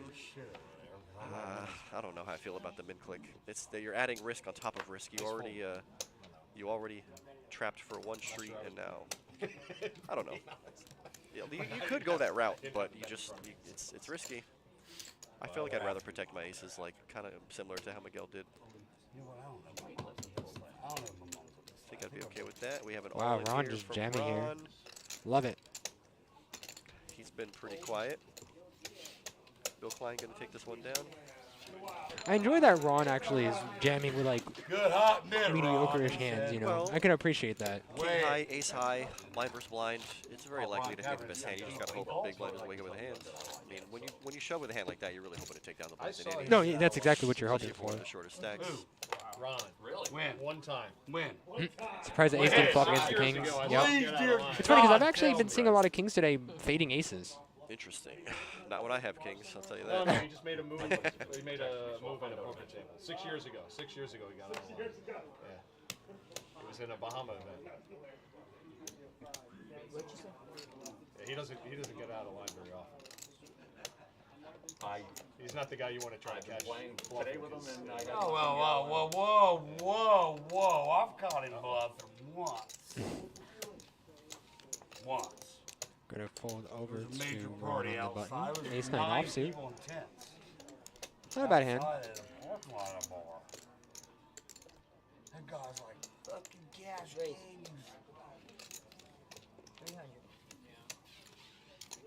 That was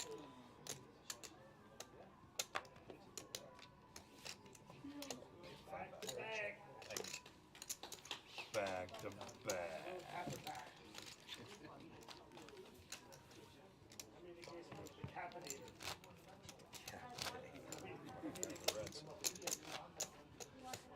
all right. We need your big blind. 120, 120.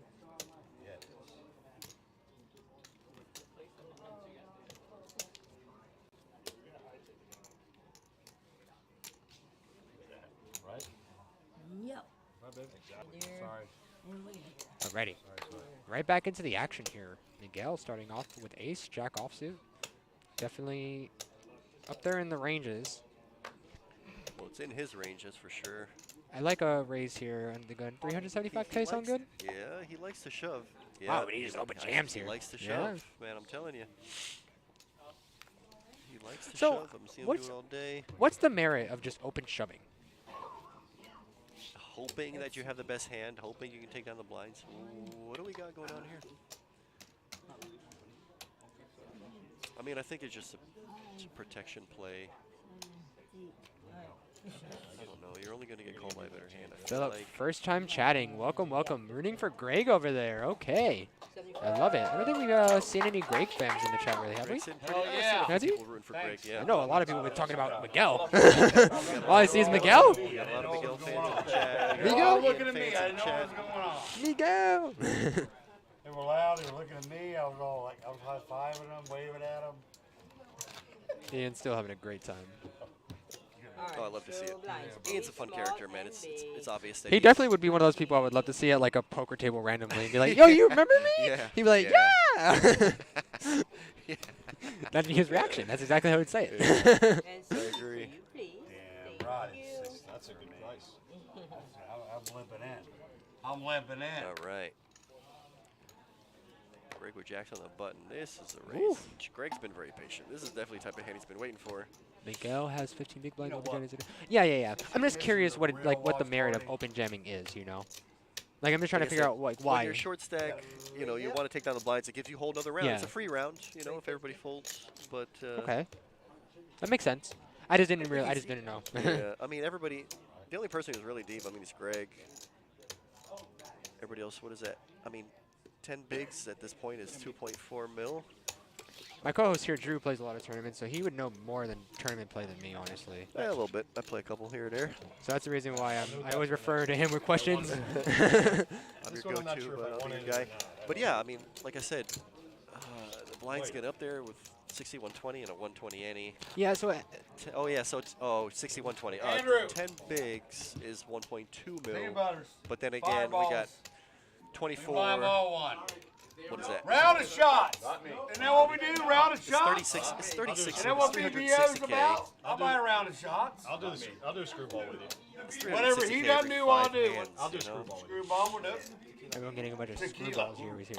We gotta mix. We gotta. I'll do a round of but he is loud. That's what we're Ian trying to order drinks when he's sitting there with kings. Doesn't even know. On the button again, too. The last time he had kings it was on the button as well. I think we got a cooler alert coming in. Oh my We got a gosh. cooler alert coming in. And it was so funny because someone in the chat was talking about how the king, or I was literally saying the king's been fading all the aces. You see Miguel right next to him with ace jack. I don't know if there's going to be an ace on this one, but I'm telling you, two big hands are about to collide. That's what I'm saying. No, yeah, that's what I'm saying. Maybe this might be our time, unfortunately. We might see it. Wow, he goes all in! Ian calls out a turn. Ron with king jack suited. I mean, it's still he was going to fold either way because Ron is not. No, I believe Ian went all in. You're good. No. Good. Yeah, he's king, right? Ian bet something. No, because I think he said all in, Miguel right? said all in, or Miguel went all in. He said I call it. Like Ian snap called. He said I call all in. Gotcha. Good plan. And Ron hadn't even acted Not a yet. bad flop here for the kings. It's not looking good for Miguel. And the kings hold. Wow, and we are going to be losing Miguel. Miguel, great run, buddy. Miguel, you played fantastic throughout these 9 hours we've been watching, my friend. It was definitely a learning experience watching you, honestly. Played very well. He picked his spots pretty well. I think he maybe overbet once or twice all day. No, yeah, overall he but, played But he got away great. with it, and he did great, getting all the way here. He's going to take down 5th place. I don't remember. We're going to probably see payouts here soon. And here I go back to saying the kings have been fading these aces a lot lately We're today. going to chip count here. Have we lost Miguel? Maybe we didn't lose Miguel yet. Maybe, yeah, oh yeah, you might be right. Got an official chip count here. Let's see. Ian asking for some shots. So I believe they said it was 1.7 for Ian. So it's very possible we'll get an updated chip count. Careful with the. I know. The action. Each stack of yellow is It's half a mil. half a mil. So yeah, it was, No, yep. just tell them to be careful with the action. So Miguel gonna take a big hit to the stack. That definitely hurt. Like, what is he probably gonna be left with? Not even a big blind, probably. Oh, what? No, he was in. I'm one of them pigs. Let's see. Thank you, sir. Nice end, right? Oh, it's okay. So it's This is the cash out. See, now this is where it came down to the chip counts being slightly incorrect. That Miguel is showing as 5th place, but he's still got some chips. Yeah, he's got way less than. Yeah, that's what I'm saying. I don't even thought think he he has was a gonna big have. blind. Yeah. I think it's just an ante and a big blind in his hand. That was my king. Wow. That was my king. He's in trouble. Miguel's not out, but he is in trouble. So, Drew, do you think any 2 cards at this point for him with this chip stack is really the best I'd like bet? to know how many he has officially, but I think if it's fold to him, he's going to have to be jamming very My wide boy's here not here. on the button. No, he's not. Especially if you can't pay another round of blinds. you I gotta like fight that guy, man. If I think anything you're talking about, is he Everyone in the running? chat saying you can come back. Let's get it. Comeback season inbound, Chip in baby. a chair, baby. Chip in a chair. I actually like that. Chip in a chair. Chip That's in funny. a chair. Everybody calling for chip in a chair. You see Ian here, king 6 of hearts. So it really looks like Miguel's got 100. I don't think he's got more than 200K. Right up the step. We gotta get in shape. Looks about like guy. 170, Go 160 sit on the ish. trophy Might have table. 200K, might Don't not you have go sit on the 200K. trophy table, guy. Poor Miguel, that had to hurt. That was a very, very big hand. All right, I'm out of here. Told to come. I was told to come and I went up 5 1. I don't care. So I believe, yep, so Ron does pick up an open-ender here. Great flop for his hand. Kupo, to respond to you, Kupo, the all-in or full play. Yeah, I mean, I agree. I've been saying, like, there's some spots where you want to play poker, you know? You can't be afraid to get, to see some cards and follow your reads. But, I mean, he could have easily flat called with the ace-jack and got away from it on the flop. It was like a really ugly flop for ace-jack. He could have got away from it. Club on the turn, both players a flush draw. But then again, Ian, Love you, Johnny. Miguel Boy, knows live Ian on has been TV, drinking, I'm and I just think saying. he Trying to take advantage of it. Maybe not take advantage. He thought he had the best hand. Oh, you think he's playing a little looser, you're saying, Yes. basically. Yeah. Gotcha. Oh, yeah, you gotta. Now I believe Paul is the one leading out here. Which is very interesting. Paul just firing barrel after barrel here with 3 deuce. And Ron honestly still sitting with the best of it right now, actually. It's actually been an interesting dynamic watching these two play Keep blind running versus up the blind steps. because 4 Paul flights has, that way. on a few occasions, really taken advantage of his position on Ron. And he's put Ron in some 6 spots, and this is another one, man. He ain't in shape, dude. Paul really taking advantage of the fact that he has more chips, the fact that he has position, and the fact that he has one way to win. It's by bluffing. Good job by Paul there.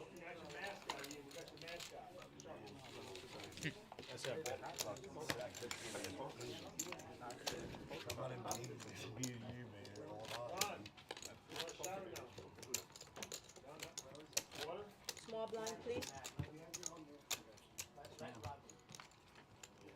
Yep. Yeah.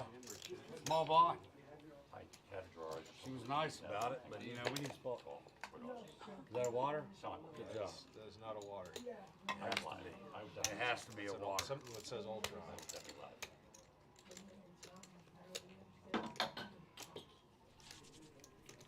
Unless it's ultra water. Ultra water. Ultra water, Mom. Let's see where we at back to the action here. A lot of ultra waters. Looks like we're having a little bit of lag here. Ian feeling good. Ian's got to be feeling good right now. Never fear. The dealer is here. Keisha. How many times do you think you should dealt kings tonight, Terry? About 5 times per hour. 5 times per hour. At least 5 times. If I had to guess. Listen, Keisha's an OG. She knows. She knows how to talk to the poker gods. She knows how to cut the She has a direct line. I love the way she puts her flops out. Looks so clean. That's what 20 years of dealing will do for you. I don't know. I've seen some dealers who've been dealing for a long time that suck. Drew, what? Hey, yo. Whoa. I can hear you, buddy. I'm right here. Oh, I forgot you were right there, bro. Let that slide. Actually, you might be walking home tonight, bud. No! We said if I win, I'm coming out of the closet. Live on TV. What did he say? I'm gonna do it What for was you. that? He said. Say what they said. No, that's crazy. I don't know if I want to repeat that, but that, you know what, Ian? I gotta say, man, the more I watch Ian, the more I'm a fan. Yeah. Oh my, that was funny. What is going on here? What? We're just talking here, Marco. You all should write a book. We're just talking here. You know, everybody's got a different play style. Everybody's got a different perspective. But we're just saying, you know, if you do this, then this, or you know, if you go this route, $40 is $40. It's all hypotheticals. That is true. All right, Miguel is now all in on the big blind. You gotta be behind the fence. You gotta stay on the fence in the cage. I need your small blind, please. Guys, this is a family-friendly stream, all right? Right here. Yep. Let's keep the profanity to a minimum. Actually, guys, this is an adult-oriented show, so curse up a storm if you want. I mean, is poker for kids? I don't think so. We're gambling. Take a look at this. Miguel actually has a decent hand Miguel with has his a big. hand. Oh, this all in. It's good for Miguel, at least. And Greg's like, yeah, sir, I'm in there. 120. Did Greg flat? Now, I think Greg's plan is to try to check it down with Ian. I don't know if Ian's going to catch on to it. I mean, Ian doesn't have a great hand. He should be flatting and checking it down here. That's usually what happens in a tournament. Oh, Ian calls as well. Right? I believe Ian just said call, right? No. Oh, did I hear? I don't know what I heard, but it wasn't call. I thought I heard Someone heads call. up. Oh, maybe he said you call. Maybe he said Oh, you okay, call. I see. Like looking at Greg and saying, "Oh, did you call? You call." So currently Greg ahead right now. Miguel is at risk. Oh, that's pretty good. Got a flip here. Basically a flip. I didn't realize. Not a good flop for Miguel, but he does have a gut shot. Yep, Greg picking up the pair. Wow, he actually does pick up the Two flush more draw. outs. I think this is having too many outs. Can I get you 7? When you have too many outs. Wow, he hits hit it. the king of spade. Bink. Miguel's alive. That's what we call that. Not done yet. We call that a bink. Look at that, Miguel. It's so funny because the chat was just saying, they're like, all you need is a chip and a chair, baby. Chair. This could be the comeback of the century, but Miguel is still here. It's comeback season for real. That's wild to run Done? out. I'm done with what? We just got Miguelito, hey. It's so funny because whenever like I turn like a flush draw with one of the suits in my hand, I always feel like it's gonna miss. That's exactly what I was saying. I said this guy's got too many outs. You know, It just sometimes always when you feel like you misses. have too many outs, you just don't hit them, and I thought it was gonna happen, but I was wrong. Good for Miguel, man. Greg picking up He's ace a good 4 sport. spades Why here. did I ask Okay. for that? In the cutoff. Let's see what he decides. Wouldn't mind seeing like a decent race here. Round 3 maybe. 3 is what, 2.5 bets? Yeah, 3 is a good number. 2.5 Let's bets. 250. Yeah, basically a mid-click. Yeah, around there. I think Ian this time said I call. There's a snap call with ace jack from Of Ian on the course, with the AJ in position. Well, 100%. now let's keep in mind that these are the 2 big stacks. Ron still in the hand though. Realistically, you don't And want he's to no go. longer in the hand. Realistically, you don't want to get involved with the big stack at this stage. Well, I mean, they're both big stacks, though, That's right? exactly my point, if you were listening. Yeah, like I was saying, it's important to notice that they're both big stacks, and you really don't want to get involved with another big stack. Not yet. Both players miss. Ian's still with the best of it right now. Well, Greg had the betting lead, so he's going to keep that pressure on. Bet. 300K. Looks like. Shyster, shh, he didn't. Shyster, that's between you and me, okay? buddy? Keep it a secret, bro. Heads up. Is he gonna make the call here? I don't know. He's going to peel one. He does have one diamond in his hand. I don't know if that's enough to go back door. Yeah, it's only the jack of diamonds. What? I was gonna say he's got the folding position, but he put him back down. I mean, we did see someone flat with ace jack or float with ace jack earlier. But was it Ian? I don't think it was. Was Ian. was it five-handed? Was it two big stacks? You know what I mean? Like it's a completely different scenario at this point. He's gonna sit out the way. Around a 15-minute break. Yeah, guys, you got 15 minutes. I didn't think you were that strong. All right, so apparently we've hit another 15-minute break. Blinds are going to be going up after this hand. We're still five-handed. Miguel the short stack. Let's see if he can get some momentum going. He's got the button. That'll help him out, but who knows what's going to happen now. We're going to take a little break. We'll be back right after this break. Stick around, guys. We still need reds or no? Like We for do. 15? We're coming back to. Okay, yeah, yeah. It's I'll coming back I'll to it 60. I'm sorry. It's coming back to 8160. Okay. So Yeah, no, that's still cool. need some reds. So, you want $1 million? Welcome back to West Palm Beach for the second annual Bar Poker Open Florida World Championship. I'm your host, Aaron Webster, and I could not be more excited to be back in the warm Florida sunshine with you at the Palm Beach Kennel Club. We have an incredible weekend planned for you guys with 8 events and $500,000 in anticipated prizes. Guerrilla Gaming's legendary production team will be televising your final tables. The Charity Series of Poker is hosting a celebrity charity tournament and, of course, a massive player party in the lively downtown West Palm. These are only some of the highlights that we have planned for you with much more for an amazing weekend. So stay tuned for the BPO Florida World Championship.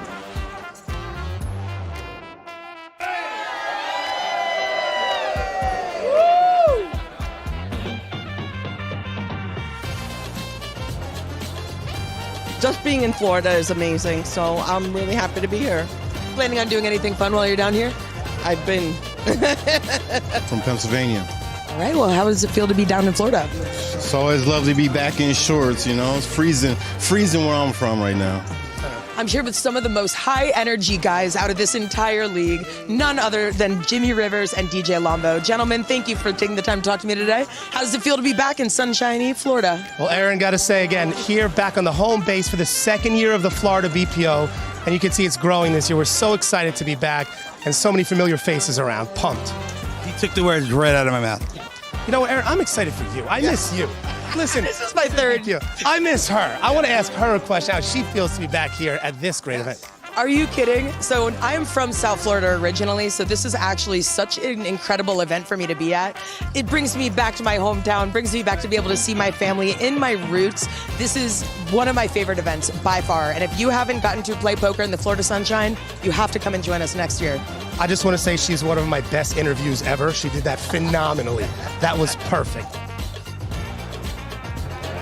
Florida's #1. So what would you say to somebody who might be considering joining the BPO? My gosh, it's so much fun. And there's so many nice people. And you go into it not knowing anybody really, and you make so many friends. And it's really fun. I mean, it's like a big family. I love it. This is my second home. And I love having everybody here with me. And I just enjoy everybody. This is my life. Take a chance. It's wonderful. It's easy to do, and everybody has the same chance.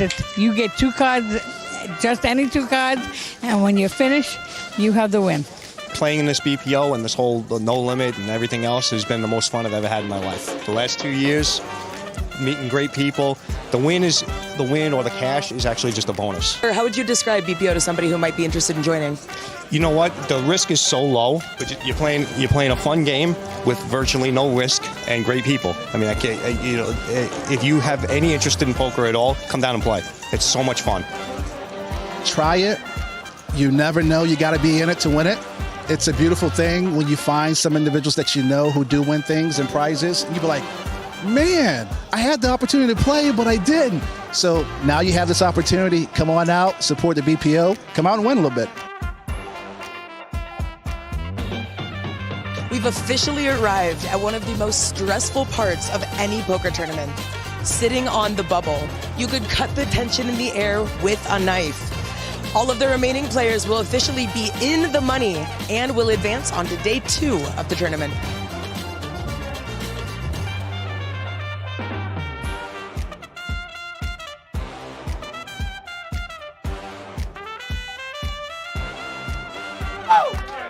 Okay, guys, play.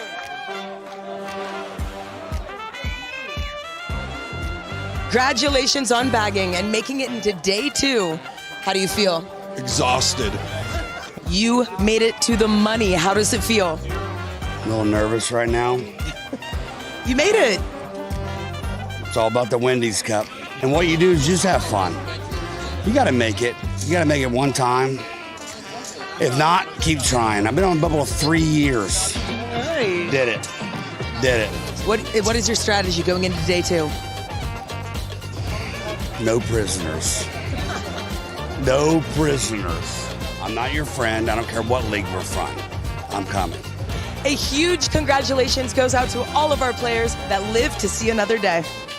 Day 1A saw 281 players hit the felt, but only 29 progressed to day 2 to try their chance at winning a BPO championship trophy.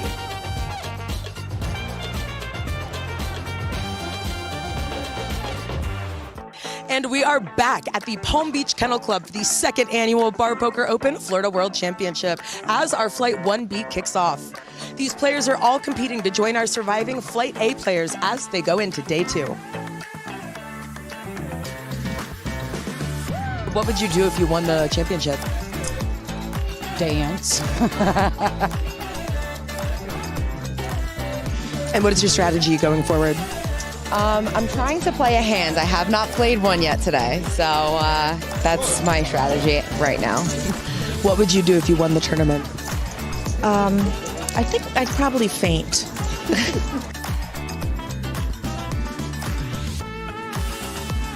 When you come out for a BPO tournament, not only are you here for the main event, there's a bunch of other side tournaments you can also try your hand in. One of these is my personal favorites, the Charity Series of Poker. Not only is it a total blast trying to knock out bounties, such as myself, but you're also raising money for a great cause. I am with the president and founder of the Charity Series of Poker, none other than Matt Stout. Can you give me a brief rundown of what the CSOP is all about? Sure. I started the Charity Series of Poker as my own volunteer nonprofit in 2014. So now we do events for a ton of different nonprofits, Make-A-Wish, Golden Knights, Raiders, and you name it. So around the country, we've raised over $4 million. This is our 56th event, and we're about to hit our 10th anniversary pretty soon. It's a huge relationship between Guerrilla Gaming and Bar Poker Open, the owners, and CSOP. And they actually won the 2022 Sponsor of the Year award. So they've been absolutely incredible for us. We wouldn't be able to do what we do for them, for these nonprofits without them. Hey, BPO family, you know the face, you know the name. This is Glenn. Glenn, can you give me a little bit of why did you choose to partner up with the CSOP? I always really was a big fan of what Matt does at Charity Series of Poker. All his events are an absolute blast. They're right along the same lines of what we like to do. We like to play poker, we like to drink, and we like to have fun. So he likes to do that, plus he adds tons of celebrities, he adds some great causes, and he raises a ton of money, and we love helping him do it. So that's why we made this just one extra experience on every Bar Poker Open event that we have is we'd like to have it always have a Charity Series of Poker component to it. On top of the events that you already get to do, this is just one more added fun experience to get to knock out some of your favorite people. Thank you so much, Glenn. Thank you very much.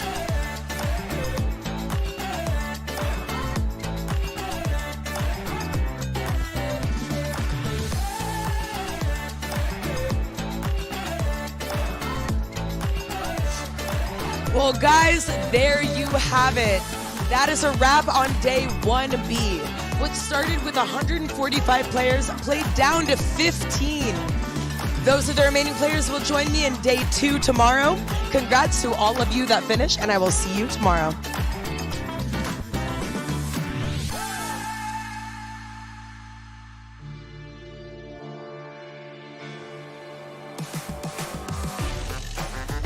What is up, Bar Poker Open family? I am here at Duffy's in downtown West Palm Beach in Clematis Street for the player party. Tomorrow is day 2, the final table, but that doesn't matter tonight. Tonight, we are here to party with all of our favorite players. We got great food, camaraderie, and free drinks. So, let's go check it out.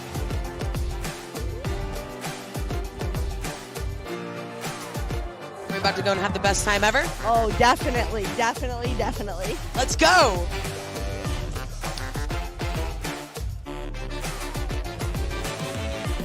Now, Jimmy, I know you have the car skills, but do you have the bar skills for Bar Poker Open? Well, as they say, if you want to be an all-star in this industry, you have to have all skills. You know the term work hard, play hard, Aaron? Well, this is what it's all about. You've heard it once or twice. Well, this is what it's all about, guys. We have such a great league and network, and after hours, you got to have some fun. And we're here to kick it off with the BPO player party style. DJ Lombo in the house as well. It's all about the fun. All about the fun. That's it. They buy you drinks, so why wouldn't you join? You can play some poker, you can have some fun, and you can get a drink from these No Limit guys. Are we a different person on the felt and off? Yes, ma'am. Very dangerous, but very, very, very entertaining. And this is what makes this group at Bar Poker Open, is you get to have drinks, make friends, be family, have a lot of people, family outside of family, and have some good cocktails and have good times to tell lies and jokes. That's what it's all about. It really is. Oh, we love it. We've been in this league for about 6 years, and we just meet new people every year. We're from Orlando, but we come down every year. We also go out to Vegas for the BPO, so just meet a lot of great people and have a lot of fun. What makes BPO and what makes No Limit and all this stuff great is the social aspect, right? The social aspect is everything about it. You know, it's going to your local bar, hang out with your people. What is your game plan? Oh, I'm going to cut his throat. Winner take all, baby. Winner take all. We know that you can play the cards, but can you play the bar? We bring it to the bar. The bar can't play us. We play the bar. That's the only answer I could possibly give.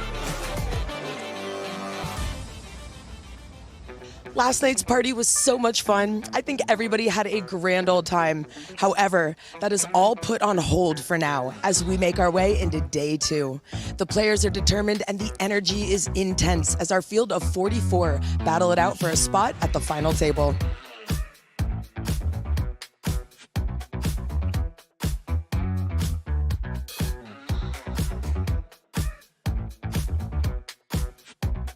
.426 players walked into the second annual Bar Poker Open Florida World Championship. However, only 9 players remain. Let's go meet our final table now. I'm Greg Bloom. I'm from the No Limit Pub Poker Tour down here in South Florida. Chris Davis, Cowboy Kings Poker out of Norco, California. I am David Phillips. I'm with Over the Top Poker out of Denver, Colorado. John Purdy, Eastern Poker Tour from Central Mass. Ian Oval, No Limit Poker, Florida. Miguel Medrano, I'm from New York Free Poker. Hi, I'm Ron Kaepernick, No Limit Pub Poker Tour, Treasure Coast, Florida. Hi, I'm Paul Chamberlain from the Eastern Poker Tour. Hi, my name is Bogdan Zavu, and I am playing in Eastern Poker Tour. An entire weekend long of intense action has led these remaining 9 players to this final table. Tune in right now to catch this live stream for the hand-by-hand action. All right, guys, welcome back. The players are just coming back for our 15-minute break. Down to our final 5. We got Greg in first place with 5.2 million. Ian in second with 3.5. Paul in third with 2.9 million. Ron's in fourth with 645,000. And Miguel still hanging around with 270,000. I'm going to be joined shortly here by Carl Pipitone, possibly Jimmy Rivers, even Glenn. We're down to our final 5, guys, and as you can see, we got some shots being passed around, which, you know, I expect nothing less out of the BPO. And you know what? Congratulations on being the final five. I'm really impressed with the camaraderie, the level of play. Everybody has been incredibly good sports. No one has gotten out of line. You know, no no name calling, no nothing. Yeah, exactly, Marco. Shots fired. But no, guys, it's been an incredibly impressive final table, and I don't expect anything less out of the final five. So, with that, let's get back to the action.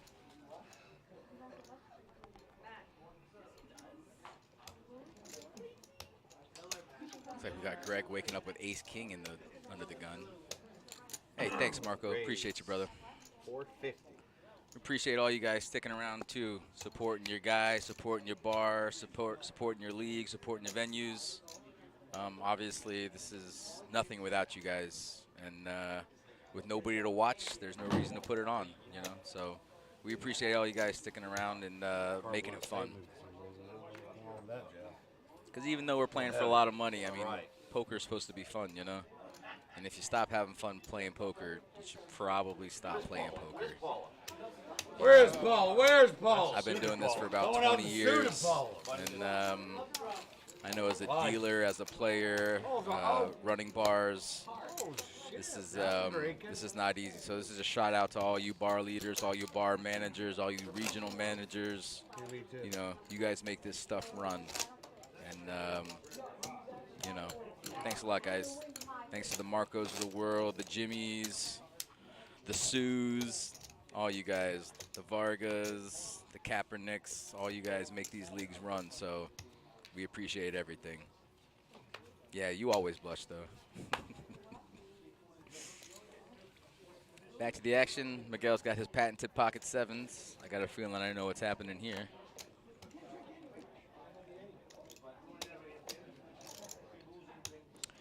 Jeddah, I'm pretty sure it will be on YouTube. I'm not sure. It'll be on our channel, on the Palm Beach Kennel Club channel in a couple days. And I'm pretty sure, as far as the BPO website, I'm pretty sure they're going to have that up relatively quickly.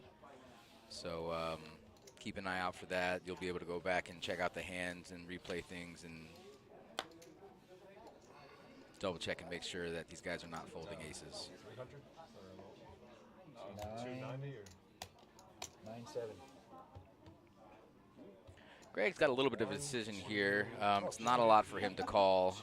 He has a marginal queen five, but to take out a player, I think this is a relatively easy call to make here. I think Greg's posturing here. I mean, obviously you don't want to double up a player and make him stronger, but at the same time, 100,000 to take out a player, you can't fold. You're probably ahead. So. Or we'll see. Yeah. I got one over on you. You got the diamonds too. Lucky seven. See how good Greg's actually running here. Wow, what a flop. Hold.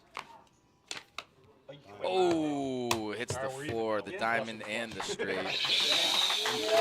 Miguel, you got nothing to be ashamed about, buddy. You're out in 5th place with 3,400, but, you know, you played the absolute best you could play. You know, ran into a monster with ace-jack against kings. Nothing you can do about that, buddy. So hold your head up high. Great showing for the NYFP, the New York Free Poker League. You represented your boys well, and y'all should be proud. It was a good showing, Miguel. Don't stop playing 7-5 suited, bud. Final four. Why not? Big blind. Yeah, there's not too many hands that I think Greg's folding in that big blind. You know, maybe your 9 deuces of the world, or maybe, you know, some really bad hands like that. But, you know, any face card, any suited cards, I don't see him folding too many hands in the big blind, especially with his stack. So we're now down to 4 players. That's the ante, and then 160 for the big.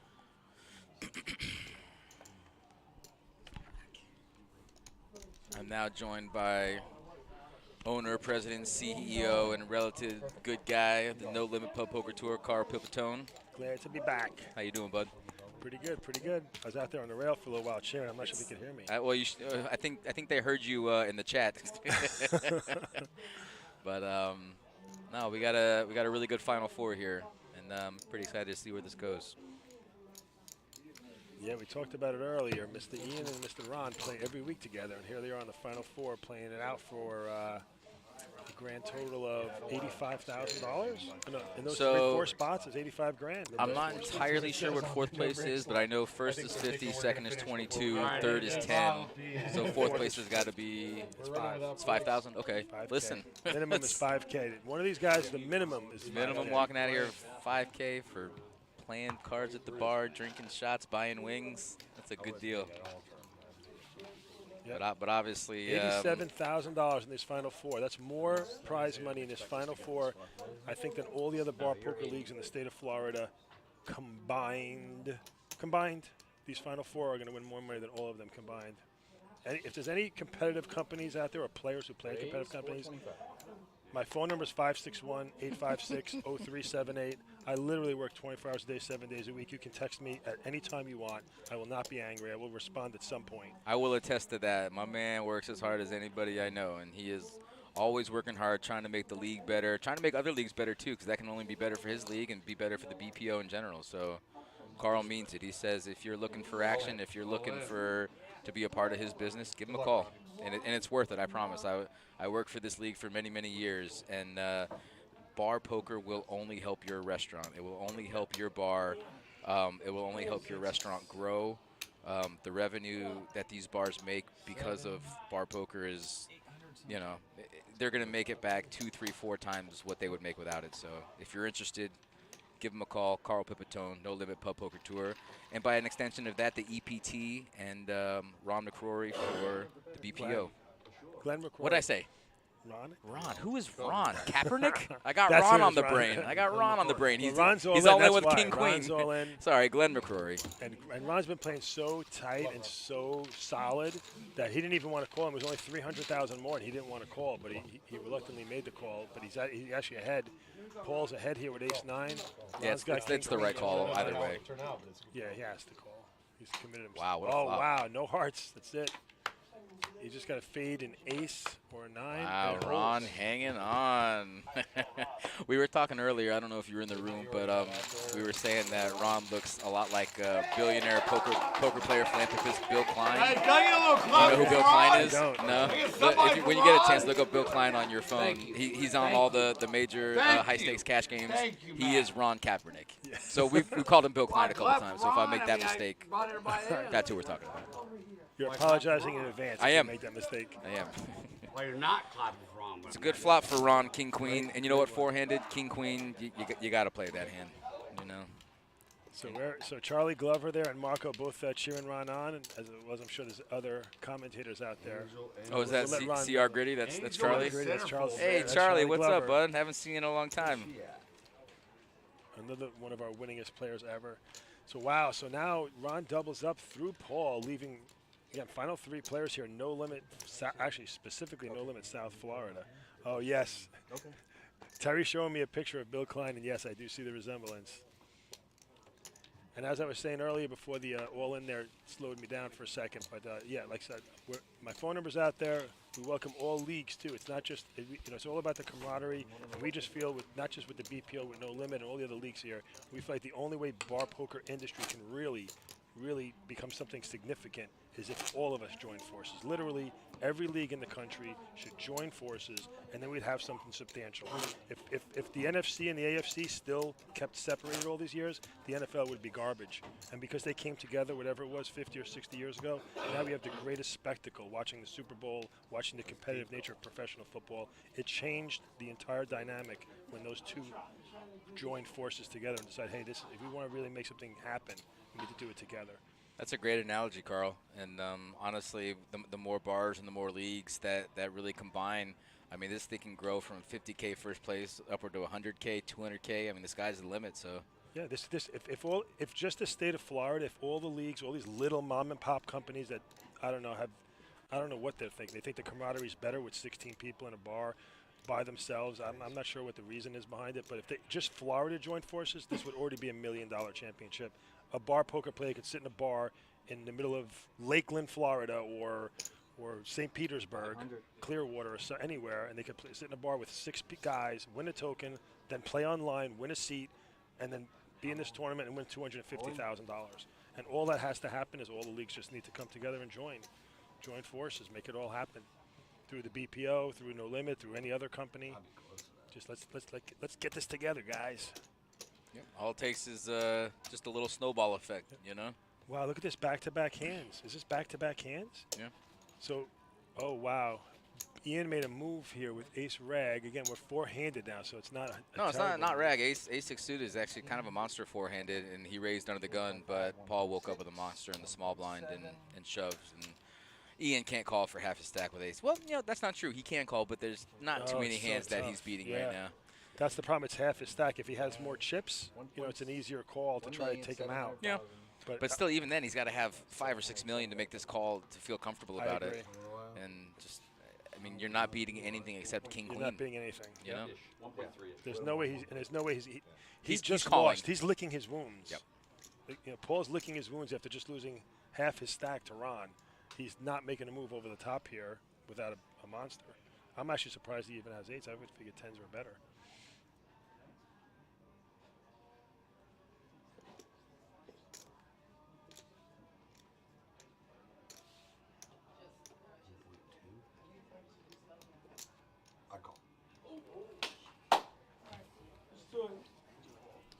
Wow, and it looks like Ian did make the call. Wow, so we're going to see wow, so Paul's got his tournament life Paul here just lost half his stack, and now this hand, he's all in against Ian with pocket 8s, and see if he's trying to get his chips back. Oh, he hits the 8. Wow, what it's a over. flop. That is... Oh, man, and of course the ace comes. Not just the ace, he goes runner, 2 pair. That is tilting. Ian goes... This actually illustrates something that took me many, many years to learn, which is your gut, and if the listeners out there take this in, when your gut tells you you're going to hit, it doesn't mean you're going to win. Okay? His gut was right, and guess what? He still lost. His gut was right. He hit it. It didn't win. I've made this mistake a million times. My gut's telling me I'm going to hit, I'm going to hit, I'm going to hit. I'm like, oh, I hit. Oh, wait, I still lost. What happened? You needed that extra 8. It's a lesson that we all need to learn in the game of poker. As it turned out, you needed all 3 of those. Try to differentiate the gut. Is the gut telling you you're going to win, or is the gut telling you you're going to hit? There is a difference. We got a first-time chatter. OSU Bucks is saying Ian remembered that he remembered getting bluffed earlier. Yes. Yeah. Paul made a big bluff with 7-8 and showed it.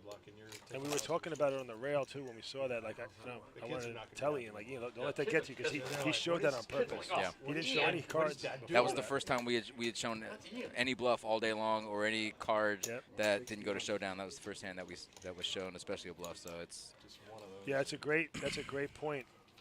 OSU Buck. OSU Bucks. Ohio State, go Ohio State, but great point. Yeah, that's a friend of Ron's. And Ron's probably going to be going all in here. He's got king queen suited. He's now the short stack with 1.8 million. Blinds are up to 80,160. So he's in for 320 on the big blind. Is that right? My math right? 180, 180. All in. No, 360. He's in for 360 every round. These blinds are really high.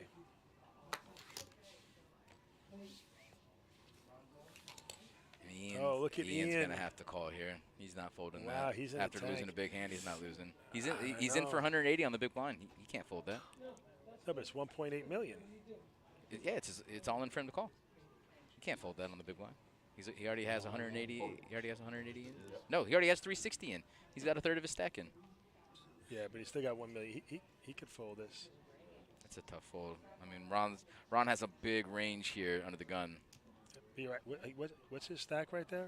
So he has 360 in, and then he has 1 million behind. That's about $1 million behind? Correct. Yeah.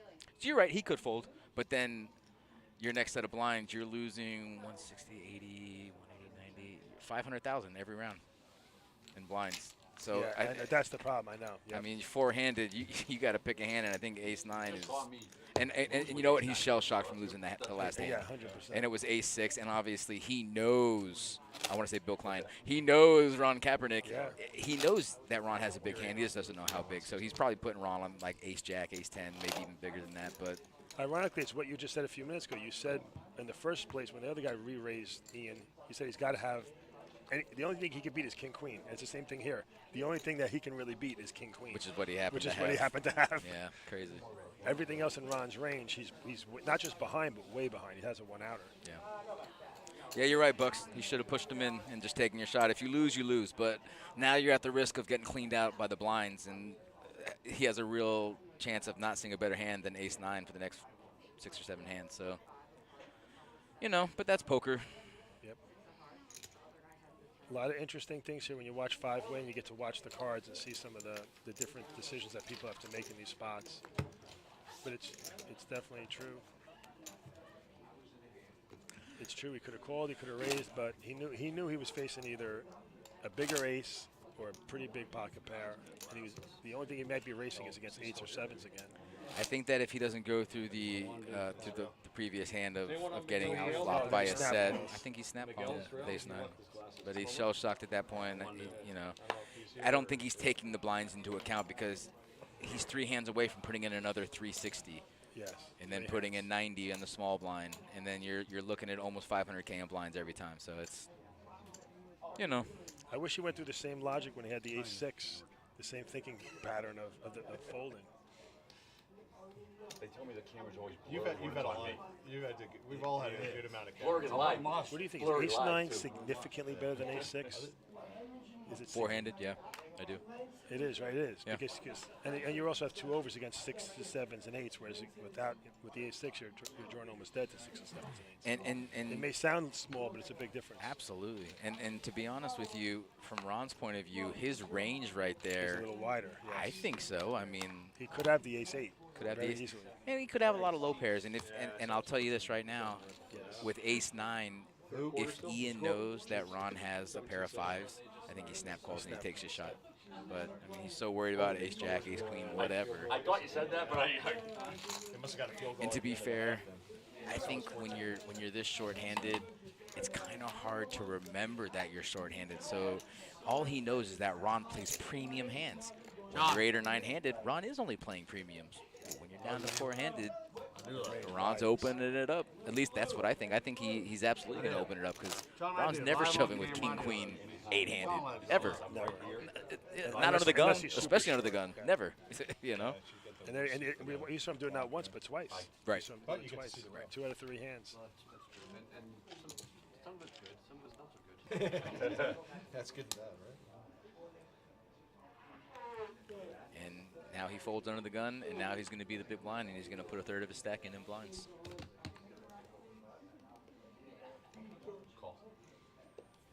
I think it's like you said, you just lost a lot of chips. Maybe he just wants to like hang around a little longer. There's also like sometimes you're playing cards, you just don't want to leave the table right that moment. Yep.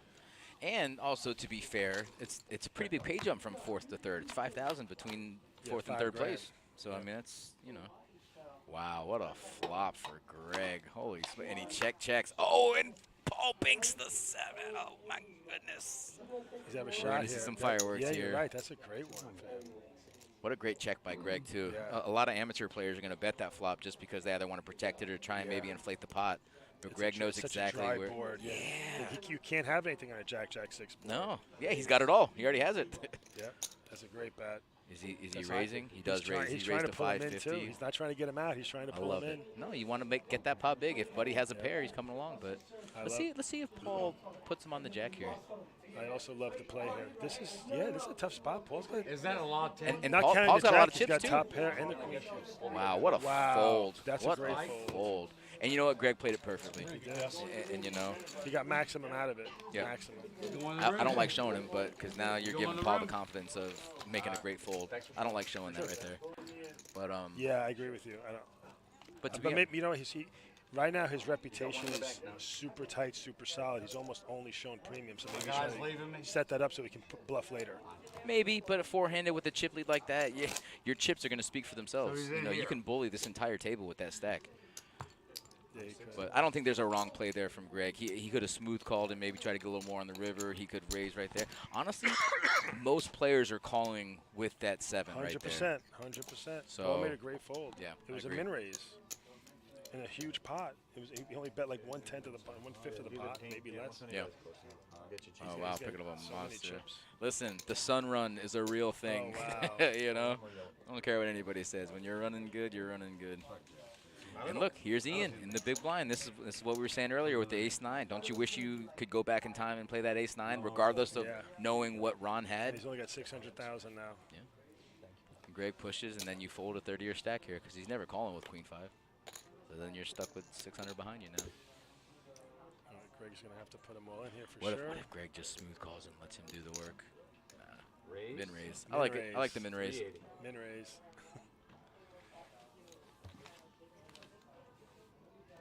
This is really awesome for me to be back here. I'm sure both of us to watch because we've seen Greg Bloom win so many tournaments, but we never get to see his cards really. Yeah, it's true. And he's an aggressive player too. Tight aggressive, the way you're supposed to be. He's tight aggressive. Yeah. So you very rarely get to see his cards unless it goes to showdown. Most people fold to him. Just trying to help. And by the way, tell me. All right. Greg has half the chips in play right now, and he's putting them to work. Wow. Look at these chip counts. I'd like to see Greg make some more raises with lesser hands. Like I'd like to see how he plays this button with maybe a mediocre hand. I agree. Very curious to see. Yeah, he's got 7 deuce right now. Let's see if he takes any chances, especially with Ron on the big blind. Oh, 7 deuce. I mean, obviously that's not the hand you're looking for, but still, I mean, they don't know what he has. Ian's got and he would have taken it here. Look at this. Ian needs to wake up with a hand in it. Look at this. Wow, Ron might be able to fold this too with such a bad hand.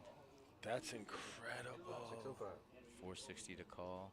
But you know what? Like you say, he's so short now. The blinds are coming on. He has to just try to represent. He's just representing at this point. Wow, that I'll tell you what. I don't care what the situation is. That takes brass balls to put your money in there with 9-4 offsuit. I don't care what your stack size is. I don't care how short you are. That takes balls. So good for you, Ian. 400,000 more than you had before that. That's a big pot he won there too. He just won, you know, relatives to his stack size. It's a double up without a showdown. Anytime you can double up without a showdown. Pretty close. It is right there. 400K he won. He won 360 in blinds, which is basically what he had. So. I like Hayes. Wendy wants her cup back. Did you hear what they're fucking saying now? It's on. You already have a cup. I mean, that's the problem. They left it at Duffy's. I gave it to him. I reminded you not to leave it at Duffy's. I mean, I know, but we're gonna put it. Paul's car in the middle of Clematis, hanging at him. I cannot be blamed. No one. I'm gonna give it to Glenn in the middle of Duffy's. Hey, hold my empty plastic Wendy's cup. Call.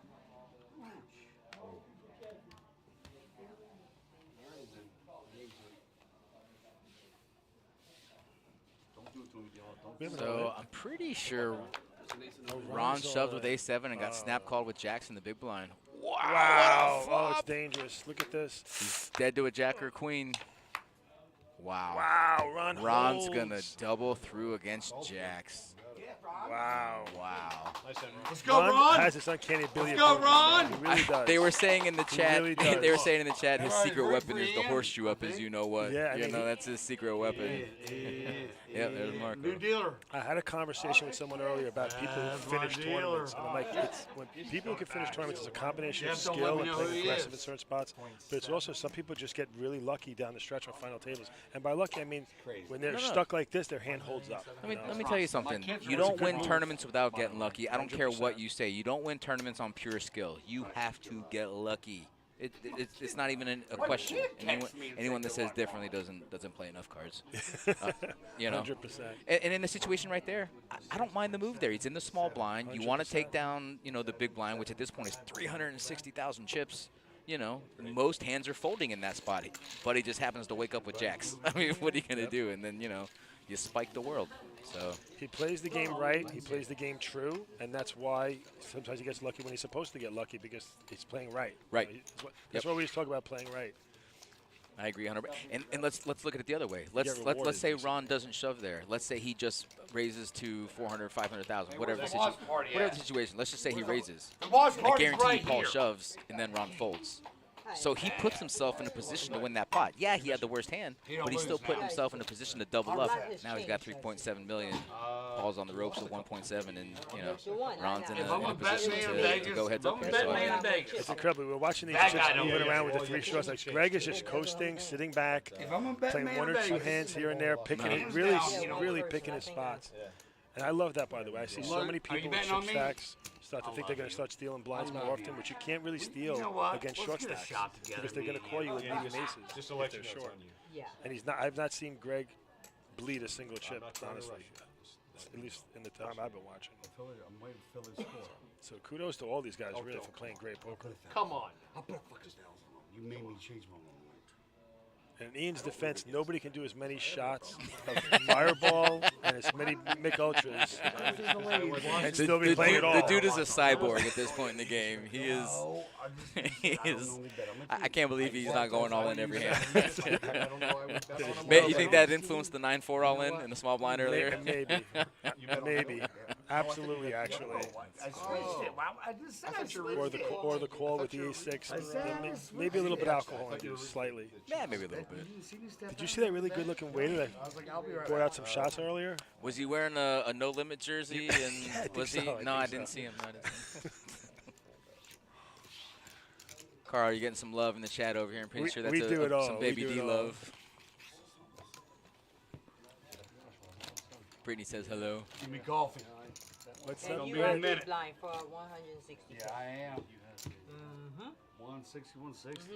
Guys, if you're still hanging with us in the chat, we love you. We appreciate the support. Your players appreciate the support. Like we were saying earlier, this is nothing without you guys. So we appreciate everything. Go ahead and give us a shout out. Let us know who you're rooting for. We know each one of these players is getting a lot of love. So let us know what bar you're watching from. Let us know who you're rooting for. Let us know what league you're playing in. You know, all these guys love you. I see her up there. All the love from Glenn and Carl and Jimmy. I see you smiling. And all the boys. Get ready to do. And me too. I love you guys. Get them shots. So Brittany said that, I think Brittany's saying that Ron took Paul out. Brittany's husband Paul was in this tournament. He bagged day 1. He came in with 350,000. She's saying Paul took out her Paul. Oh, really? It was That's Paul who took. Oh, that's right. It was Paul versus Paul. I remember that. It was a Paul versus Paul heads up. So it looks like Paul had ace queen against. Ian's all in with queen 8, and he's getting looked up by Greg here, hands down with ace 10. Oh wow, he's never folding ace 10. Nope. Yeah. Paul. But you know what? Ian's live. He's got live cards. You know, his spade is dead. His club is live, and obviously the queen and 8 are live. So all right, you got to see 5 cards with that kind of hand. You know. Queen 8. Ian's tournament life on the line here. Wow, what a flop. No hearts again. This is the second time we've seen this. Crazy. He's got a fade still, 2 overs. And he holds. And Ian is back in the running, up to Ian is back. 7 million. Wow, we're watching these chips move around. We saw Ron with his tournament life on the line behind and hit. Now we just saw Ian with his tournament life on the line and Give hit. me life, Carl. Give me life, Carl. Where's he at? Where's he? Why ain't you talking in it? I know he's talking. Give me life, Carl. And here we are. It is anybody's game. Give me Ian life, and Paul both got 10 big blinds. Give me Greg life. still has a really I'm healthy not chip listening, stack man. with 5 million. I'm nervous, man. It is anybody's tournament to win right now. Wow, it really is. This is an incredible turn of events. Ron now is 4.1 million. That's the hot. I don't think anyone's gotten above 4 other than Greg. Oh no, Ian. Greg was up at 6 at one point, I believe. And that's right. Actually, so was Paul. Paul hit 4 million too. So this is the first time Ron has hit a number that high. But that's right. Paul and Ian both had broken the 4 million threshold. So now Paul. Look, Ian's feeling himself now, boy. I'll buy a drink for anybody. It's that or the Fireball. Now I'm he's buying not shots sure. again. Yeah, there you go. He's buying shots again. No, the problem is we've kind of conditioned him to think he's going to get extra chips. So it's just. Well, that's how you get him. So let's see what happens here. So now for the first time, almost the first time all day, we're seeing Paul now have to play with a short stack. He hasn't had to play, I don't think, with a short stack this entire final day. No. Right? He started like 4th in chips and never looked back. For one brief second, he lost that big hand to Ron, but he doubled up through Ian the very next hand. I ain't gonna mess no Ron Kaepernick at 7-3 all suit. That guy's got 8 stuff. Anyone's game, though. Like you said, Paul still has a dangerous stack. I just heard a Rick Cotton mention somewhere out there. The last time I've seen that guy, There's he a looks so hot. There's a name for you. Rick Cotton said, let's do it. Rick Cotton won a seat online. He really wanted to be here for this event, but he was one of 5 of our players, not 1, not 2, not 3, not 4, but 5 of our players who had their son or grandson playing in the Super Bowl of their whatever league or age group that they were playing for, and his son was playing some traveling team Super Bowl. So you mean like a little league type thing, like a yeah. Oh, okay. I think his son's like a freshman Let's make him in high school. He's in a traveling team. Like serious, though. I was watching some of the games. They're serious football players. Well, listen. Like these dudes are huge. Hopefully, one day these children will totally respect and understand the sacrifices their parents had to make by not coming to play for 50 G's. Yeah, true story. Hopefully, my kid understands when I go to play a poker tournament, I'm doing it for you. Crossfire, you know what I mean? Ron wins back-to-back hands. Now Ron, for the first time all day, gets to bully around a little bit. I think it's He had Jack 8 of clubs. Jack and, 8. had He's making some moves now. Yep. Now we get to see a whole other side of Ron. But you notice what he Now did? Ron's He didn't got shove with it. chips. He Exactly. just made a nice little raise. So let's find out I'm where we're at. every single time when I come to Charlie's. He doesn't want to. He doesn't want to run into Jacks again. This is key stuff, listeners. I mean, you got Terry here. I would consider him a semi-professional poker player. Why not me? You're getting some good advice. That feeler bet and the amount of that feeler bet really is what differentiates an average recreational player from a professional player. Betting enough where you can still fold. The guy met last Take it down Not against a committed. hand that just has nothing, a 9 deuce or a Jack 6 or whatever the case is. You can win a lot of pots by just putting out a 2x, 2.5x. Ian's shoving with Queen Jack. Let's see what Greg's got. He's going to get this through. And there he goes. There's 400K just like that. 400K. Ian loves his row. He loves his row. He does. I'm supposed to be at a soccer convention right now. Does everybody know that? I know you are. You're 160 twice. I don't know if that's how he always talks or if the slur is fireball related. And Rick, if you're watching this with your son, Caleb Cotton, great job. Dad was showing me some videos. You're very talented. Very talented. What position does Caleb play? Quarterback. Okay, all right. Yeah. In that losing game, he still threw for like 3 touchdowns and ran for like 70 yards. Okay. Crazy sick athlete. In a good way, of course. Ian wakes up with ace king. Let's see if Greg tries to bully him here. If he this is just what Ian needs. Yeah, he's just gonna call. Just gonna call. And Ian, don't I mess like around. how Ian's taking his time, but he's but you know what? A lot of players are just gonna shove as soon as they see it, but he's taking his time. Now with that strong of a hand, you want to put a poker face on. You're not going to see ace king for a long time when you're 4 away. It could be a long time before you see it again. I wonder what the raise is going to be. Oh, look, he's going to bet half his stack. Is that what he's lining up? He's betting half? Not even that much, no. He's trying to rope Greg in. I think so, too, but I think he's going to only bet half his stack. No, he's only got a stack. Oh, he does. There he is. You're right. He's basically That's a splitting big it in half. bet. It's a big boy bet. So another 800. 800,000 on top. I'm a big fan. Are you a big fan of the bet half your stack pre-flop? I'm a big fan. I know it's a love-hate thing. So I'm going to tell you right now, I played in a very large tournament this weekend, and I won't name the tournament. I won't shout out to our competitors, but I played a very big tournament this weekend. There was $2.5 million on the line, and I made the money. I made day 2, and I played not to toot my own horn, but I played flawlessly the entire tournament, and then I lost focus for 1 second for one hand, and that's literally all it took. But the hand that the big hand that I lost on, I had ace queen, and I bet a quarter of my stack, and the big blind called, saw it flop, went all in. The flop was not good for me, and in retrospect, I wish I had just pushed it. I wish I had just pushed ace queen pre-flop, or bet half my stack, one or the other. But I left enough open to where the guy called, and to be honest, I was a bit short stacked. It wasn't terribly short stacked. Right here. Anyway, long story short, I wish I had bet more, and I 4x'd it. It was still a 4x bet, so it was still a lot with ace queen. But Now you jammed the flop. No, he jammed first. Big blind called me. He jammed first. Flop was 4 king jack, and I just folded.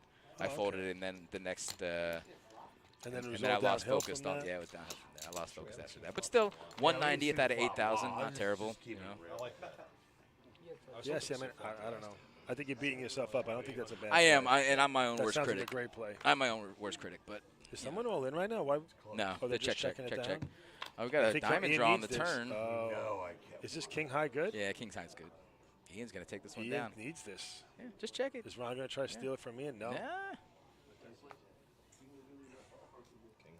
This might be the first check down. I don't remember the last time I saw checking it all the way through. Right? I don't think we've seen this. Yeah. But we are four-handed. And the hands I would have liked to see a bet out of Ian as soon as he hits that flush draw. Flush draw, yeah. I would like to see something because king high is also good a lot of times, but I mean, you also want to get some value on the off chance you hit that flush. Yeah. I think Ian's still, honestly, licking his wounds from being so short-stacked and coming back now. And finally, I don't think he's licking anything. I think he is making those moves feeling himself. 9-4. I think he is ready to go. I mean, Ian's got $2.5 million right now. I'm was still down hoping to he slows 400,000. down. I hope he slows down. I don't. I don't hope he slows Just down. chill I hope out for a second. Let's enjoy Listen. those chips. Let them get comfortable with each other. I mean, I see where you're coming from, but at the same time, these blinds are up there. Fireworks. Yeah, Ian's gonna fold this for sure. Uh-oh. No, we're seeing all ins here. We're seeing an all in a call. No, but they have $4 million. They both have enough chips. These guys are really good players. Oh, I could see them betting 500K and then getting away from it. Do you see Ron ever just calling here against the big stack? He is doing just that. He is just calling. Wow. Interesting. Yep. I know how I've played with these two guys. I've seen play. I don't get to always see their whole cards, but. Do you think Ron's just calling because he has respect for Greg's play, or do you think he's just calling just because he wants to see if the flop's going to be more favorable Because Ron towards doesn't him? overvalue pairs. I'm a big fan of that either. Now Ron may come out firing here. Now if I'm Ron, I check shove. No, I check shove. I let the pre-flop aggressor do his thing. No, but you know what the problem with that is? Because then you can't know if he has jacks or aces. You don't know. If you bet here, you could put him on a hand. If you. Yeah, but now what do you do? Now Greg calls. That's what I'm saying. You just check shove there, but at least you know Greg doesn't have an overpair because Greg is smashing that flop with jacks, queens, whatever. They both check here. Wow, great run out for Ron. I still would like to see a value bet here. But know where you're at. Know where you're at, Ron. I said everyone's got different styles. These guys they both play very similar to my style, a less aggressive, more passive style. You thought they were going to be an all-in. I said no. It's not so much that I thought they were going to go all in, but no, and you're right. That was a great show of pot control. But I think on the river there, that's such a good run out for Ron. Put in a value bet because you're getting your ace kings, your ace queens, your ace jacks. They're going to think they're good a lot of the time, and you're going to get some value. Put out 400,000. Get a little value out of it. But if you check re-raise, how do you know if he has nines pocket pair higher than you? No, I'm saying on the river. On the river, yes, I agree. On the flop, no, you're right. On the river, I agree. You're right. I see what you're saying. Yeah, I'm a big pot control guy. And to me, you keep putting those bets so you can put your opponent on a hand. You get to feel where at. He knows Greg enough to know that if Ron bets 400 and Greg doesn't come over the top, like you said, now you know he's got two overs. He doesn't have a pair. Or maybe Greg could have folded right there, too, which he could have. Greg could have laid it down. So the way it was played out when Ron bets 400 on the flop and Greg just calls, I think Ron has to know he's ahead. Yes. And then he should have when continued it runs, one more time, probably. And I don't even mind the check on the turn. But as soon as the board pairs nines, runner nines, you know your eights are good. Put a little value bet out there. But I understand what you're saying as far as keeping the pot control and just smooth calls and flops. And I'm okay with that. And there is another factor here too. I mean, it's not collusion. But if you're a human being, playing against someone you know is going to affect how you play. Like anyone who says it doesn't, then they're just not human because we're not robots. We all got to play a little differently against someone we know. Had it been a stranger, maybe he bets a little bit more. Maybe he takes a little bit more. Maybe he's a little more aggressive. I understand that, but at the same time, in the game of poker, I don't want to say there's no friends in poker because that's not true. But at the same time, we are all here to take each other's chips. Yes, I mean, very true. You know, I play in many cash games, many private games where we all know each other. We're all friends, and guess what? We're taking each other's monies, like actual monies, out of their pockets. So I mean, we can be friends after, but when we're playing cards. I don't know who coined the expression, but it's true. You do have to play like a lion. When you're playing poker, you have to be the king of your jungle.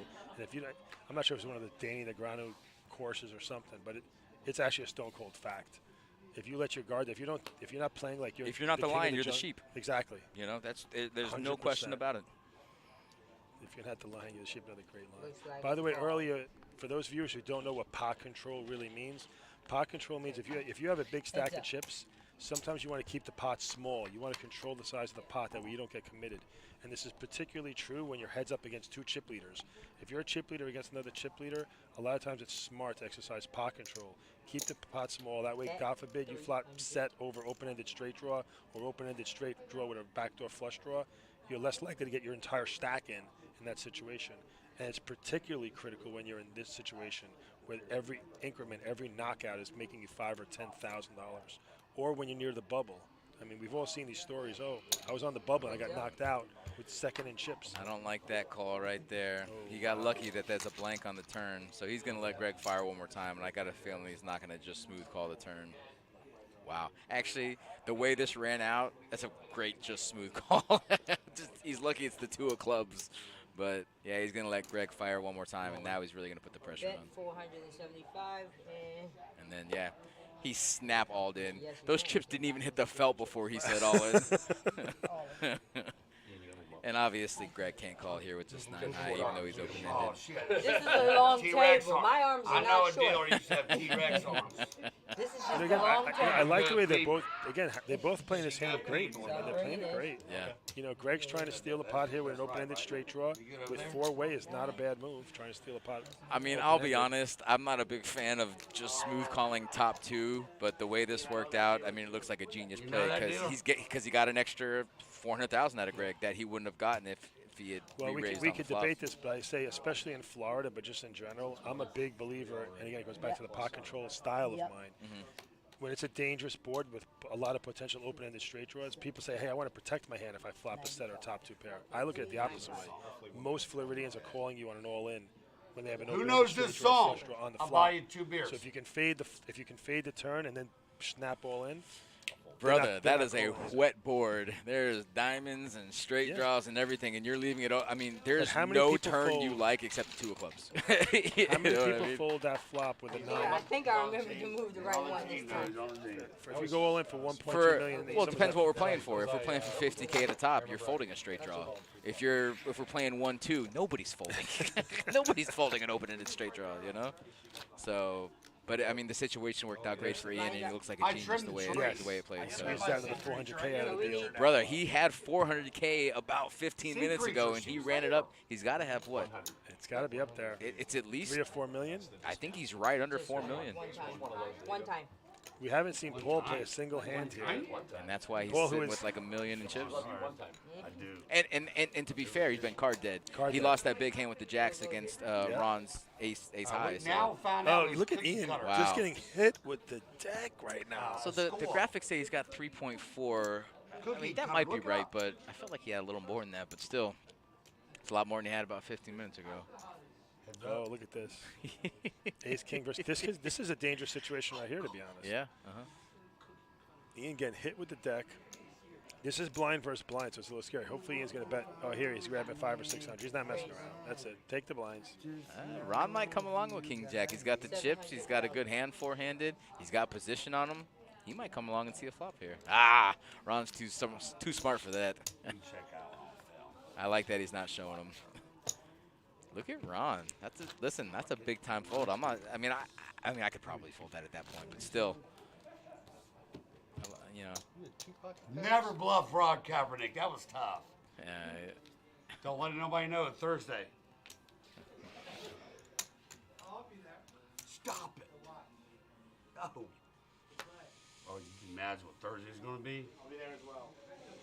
You guys have no idea what's going to be going down Thursday. A lot of people are going to probably Greg is shell-shocked now. Greg's down to $2.5 million, and he just folded ace high and ace 8 four-handed. Oh, yeah, you're right. Kind of a big hand, especially when the blinds are coming around.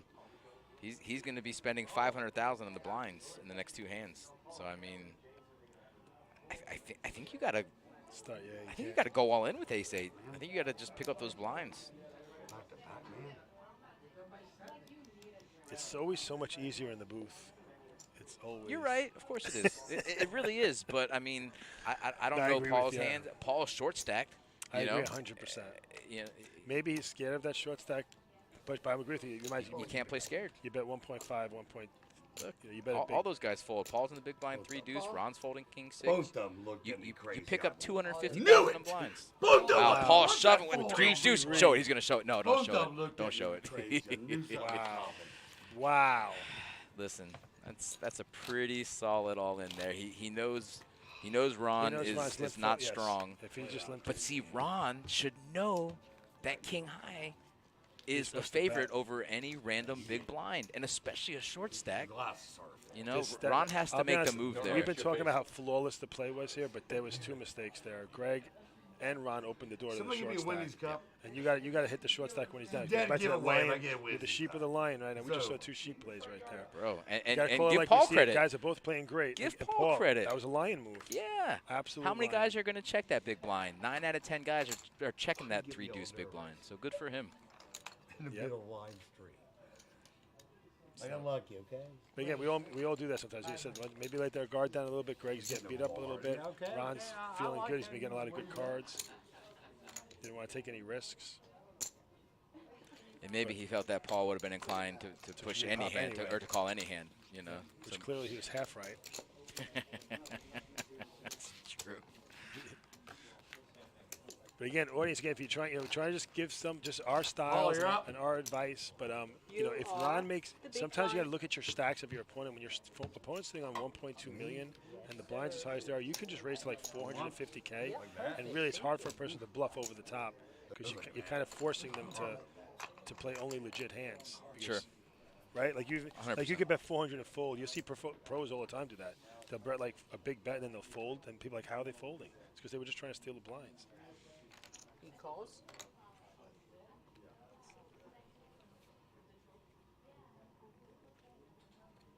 Check. Heads up.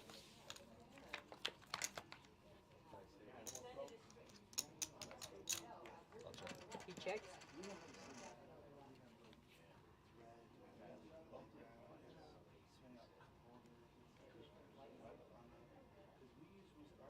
Check.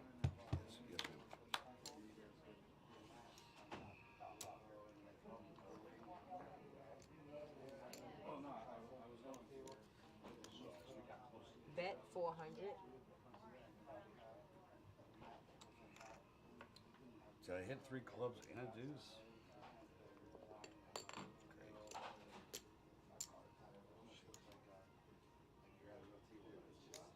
You never talked to me again if I make this call.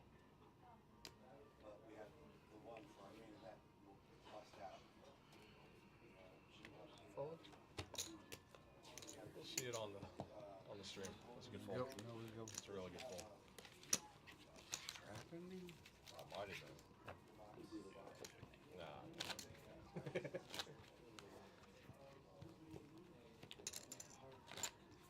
I hit that one. You're the small blind. Yeah, no, also one till like shit. What is it? 1-1? Yep, 100. Just one pink one for you. How many you got? He's got 2. A lot. Oh. All in. 2 drinks? You said 2 drinks? No, that's I've had at least 4 now.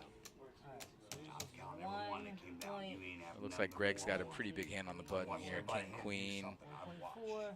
Paul's actually Paul's all in under the Paul's gun. under the gun with king 7. Paul's all in under the gun with king 7. Of course, that makes sense. Any king, like we just said Yeah, earlier, pretty any much king, any- any yeah.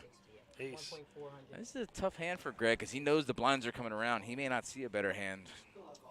Wow. Okay. Wow. All right, let's look at your head. Well, here's Ron with a playable So what hand. should you call? So if he's all in for 1.3, Paul's in the big blind for yeah. Wow, I'm shocked he folded his king queen Yeah, there. me And too. 1.3 And especially with Paul under the gun, you know his range is huge. under the gun. Yeah, the Good. blinds are First card's 500. The good. blinds are half a stack. Yeah. What you got?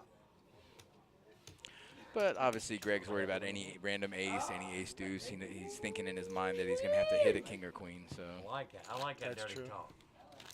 Talk I dirty like to me. that dirty talk. Ian, And then he has the guys behind him he's got to contend with too. So. Go. I kind of get it. All right, they want me. How They much want is- me. Oh, I didn't even realize that Let's get a Ron's the little- chip leader. you know what I mean? Greg's only got 2.5 million. Don, That take would it have out. crippled him. Can I Yeah, get it's one? true. They ain't got no money over here. Can I By get the way, I know.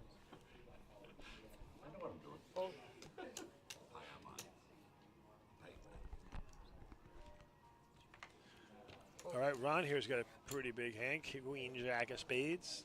Don't hurry back. Oh, Paul's got the I won't. Brittany. That's ironic. Let's see if Ron's going to raise this time. He's going to steal his blinds again. Raise 500. He raised. This is exactly what we talked about earlier when Ron had the king 6, and now he makes the move. I guess Ron just likes, and I can't blame him there either. He likes the 2 high cards versus the king rag or king medium.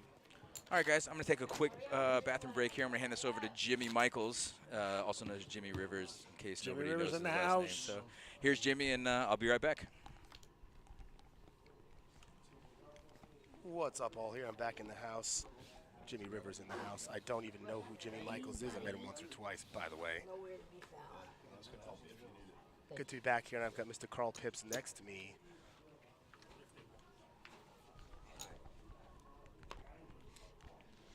Did you miss me, guys? Did you miss me, Mr. Carl Pips? Absolutely missed you. I think me and Mr. Jacob should be here together at some point. I agree. I agree, but four-handed here, Carl. How about look at this action? Well, I don't know if I'll win. Four-handed right off the bat. All in and a call. All in and a call. I need some All luck. in and a call. Oh, Paul made the move. Paul goes Paul all made in the with move. 1.49 I'm duels. 0-1. Greg, of course, is going to call ace-jack with a big stack. Wow, Carl. I step in. Oh, he hits the deuce. Oh, my God. He hits the deuce. Oh, look at that. There's a lot more outs here. And there it is. Oh, the ace on the river. Oh, Greg There gets it the is. knockout. The king on the turn gives him a straight draw. Hey, good playing with you. Wow. I sat in just for this, Carl. Holy moly. This is incredible. I think Wow. No limit, Wow. just this year. for those people who didn't know, because we didn't really get a chance to talk about it. I don't think we had like one person at the final table last The year. day started with 26 no limit players, and of the final 43, 26 or 25 were no limit, and we lost almost all of our players before the final table. As you saw, we only had 3, or maybe it was 4. 4. No, it's only 3. No, like the final table? no limit players. 3 in the final, then the Liz was in the 2 tables. Right, in the 2 tables, right. We only had 3 at the final, so we lost 23 And Carl, you can see the commentary here players earlier. from Marco and Sue and everybody. You guys are right out there, no limit world. That means that we are going to have a final 3 of all no limit players.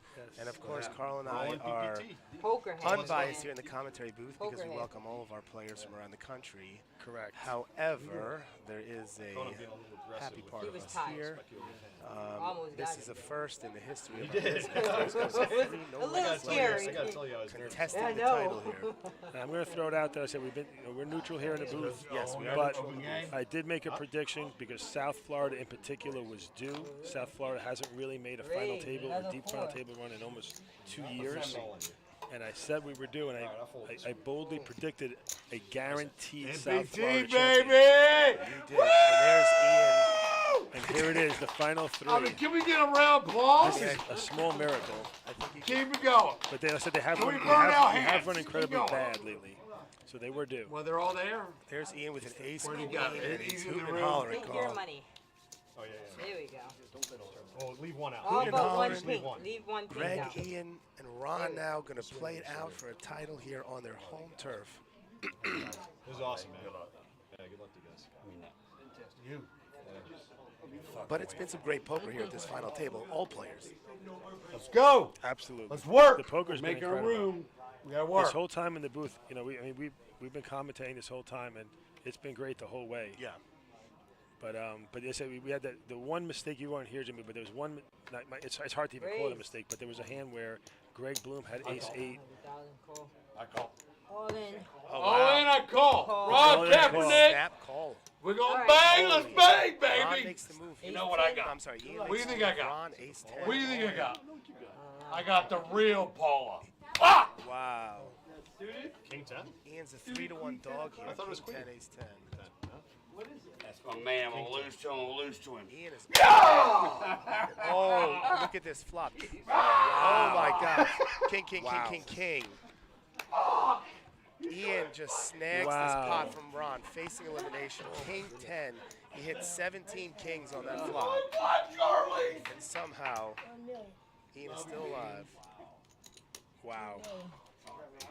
Ian snap calls Ron with King 10, and then hits 2 kings. Snap calls. I got a shot here. I know we have Jess out there, we have Marco out there, we have Charles Alley out there, we have Charlie Glover out there. Can you guys believe this? You have 2 players, 2 Treasure Coast players Got the real playing Paul a like national Charlie, baby. championship, making the Wanna final know what the 3. Paul is 2 with guys that play Charlie? together at Twisted Tuna and Charlie's Bar and Grill every single week.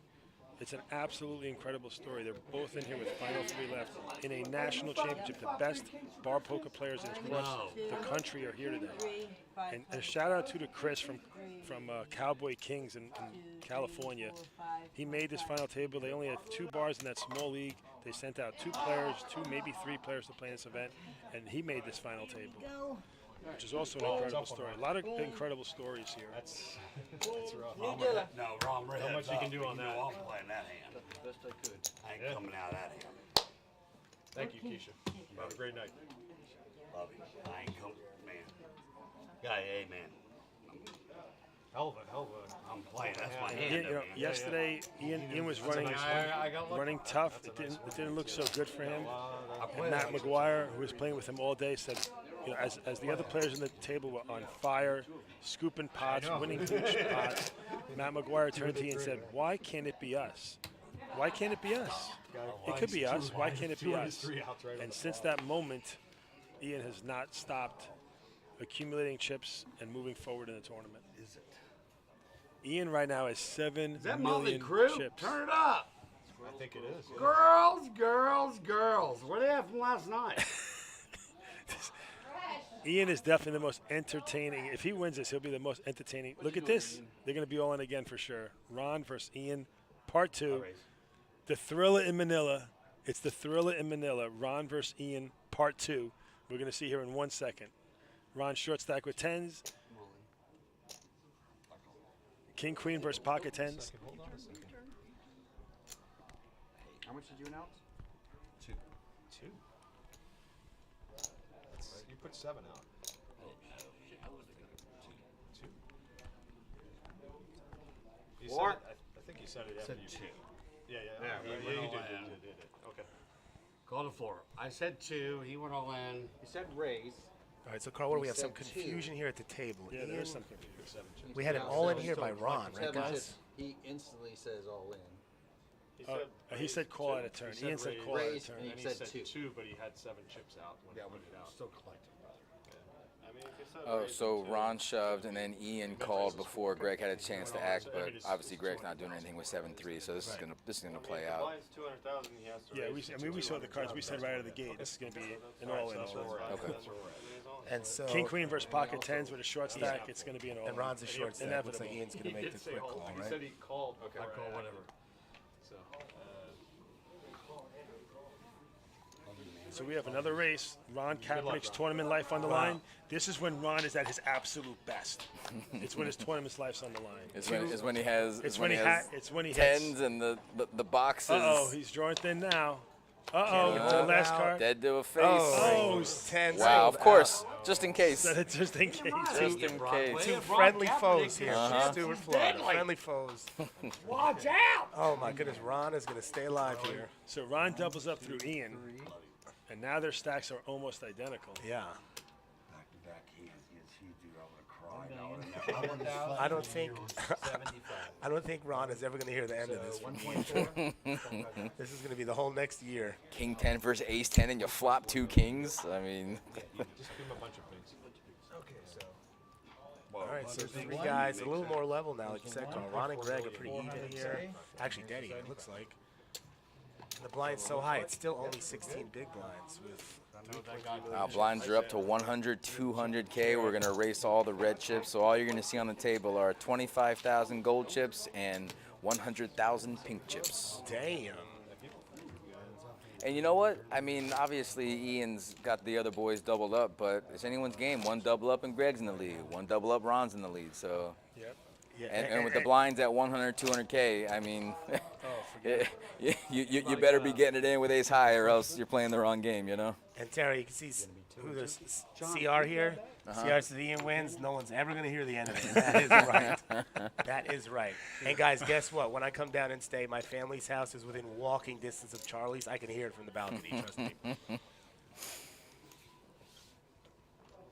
Well, it's an impressive feat either way that, you know, Look at three these local hands. boys are at the final table, final three, and, you know, a good showing to everybody. You know, this has been a heck of a final table, a heck of a table in general, and, you know, we ain't done yet.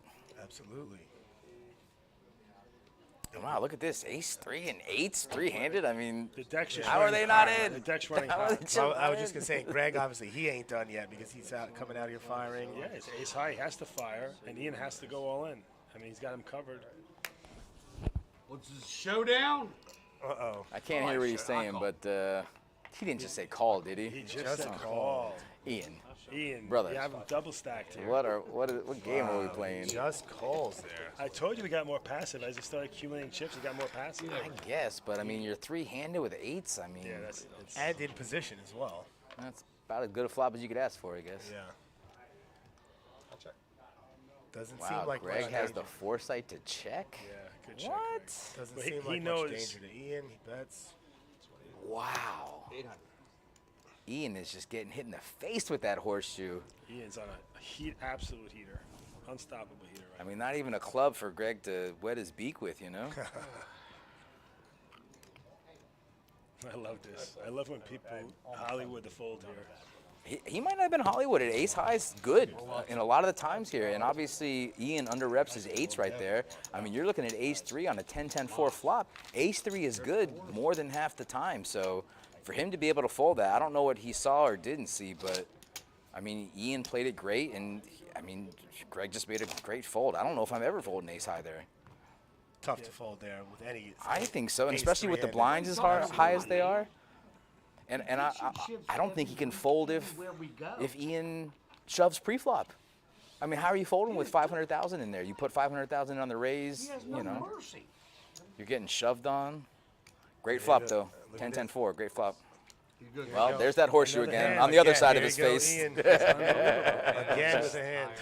How many? Oh boy. Uh-oh, here we go again. Oh boy.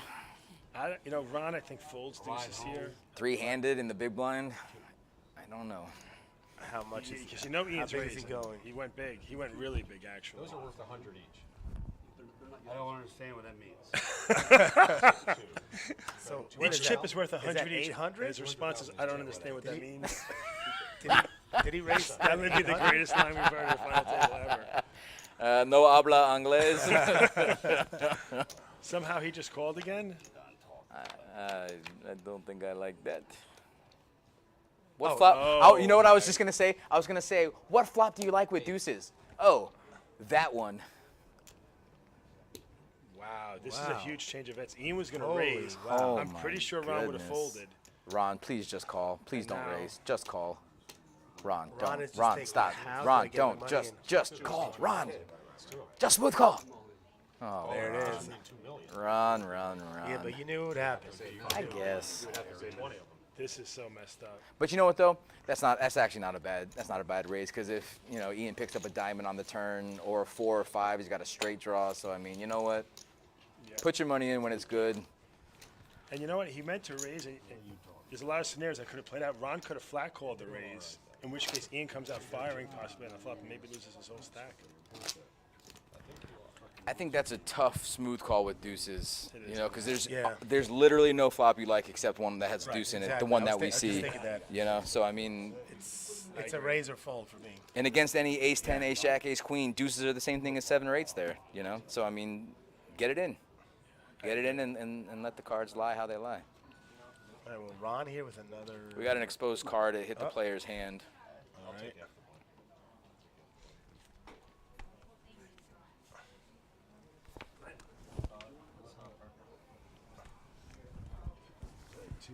Yeah, 3 hearts. Sorry. Ron with another ace here, 3-handed. Ian speaks 10 different languages. I did not know that, Emerson. Good to know. His languages are Bacardi and Michelob. Ian had total control of this table, and that one mistake with the ace-10, we'll see how it plays out, I guess. Well, we had a raise here and a call from Greg. Do you think if Ian shoves with ace-10, do you think Ron calls with deuces? Do you think he calls his all-in with deuces? I don't think Ron calls any raise with deuces. I just don't think he does. Not a significant raise. He was going to raise like 800,000. That's me. I don't think we're going to close the deuces there. And look at the turnaround. Yeah. I mean, Greg had a substantial chip lead. He was up towards $6 million. Now he's the short stack at 2.1. So I mean, you know, it's a roller coaster game. We can't see Greg's hand. Yeah, there's mystery cards. This is the mystery card. We're going to play guessing We see this at the WPT. We didn't. The WPT does this every once in a blue. The mystery hand. I'm going to guess he had a draw 4 and a skip card on that one. So friends and fans out there, we have our 3 guys left. Who do you like? Who's going to win this thing? Send us some comments. Greg, Ian, and Ron. Who's taking it down, guys and gals? They've been back and forth here. It's been a back and forth final table in general, but who do you like? Who do you like? And if there's any listeners out there from any of the other leagues, I know that it's not as entertaining to see 3 of the same league playing the final 3. But like I pointed out last year here in Florida, where we have a substantial amount of the people at this particular venue, we only had 1 player at the final table, and she finished 7th from Florida. From Florida, right? From True, Florida. True. So it's just the law of averages. I mean, even for us, it would have been more entertaining for us too if we had 1 player last year and 2 players this year, rather than have them all this year going this deep. Well, we've got a couple comments back. Jet Aviator says Greg's getting my vote. Marco's got Ron. I mean, if Ian keeps smashing these pre-flop hands, I mean, pocket jack. Can't beat luck, man. Terry, absolutely getting hit with you forgot one language Ian speaks. It's water boy, apparently. He can speak water boy. My entire life. The water boy. It was just, yes, Ian did just get a beer, but he's just socially drinking. Now it's starting to come have fun. I don't even know if it's affecting him at this point.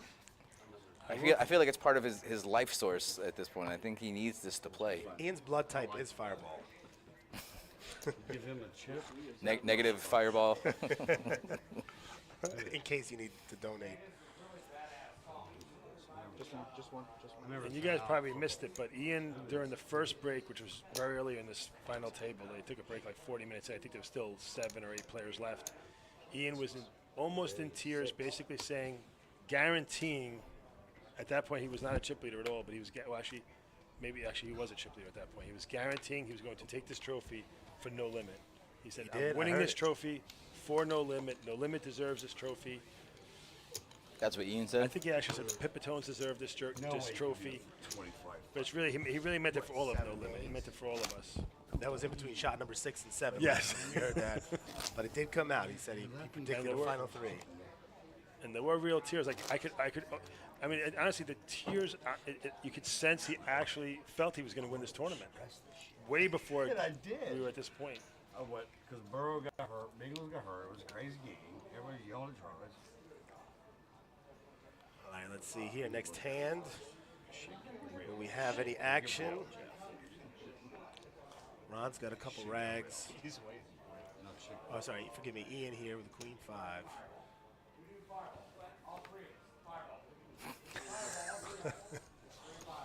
Just so you guys know, 15 minutes from now, we're getting some shots. We're getting some shots. Exactly 15 minutes from now. We may let you in on a little something. Put on your stopwatch. Put on the clock. 15 minutes from this moment.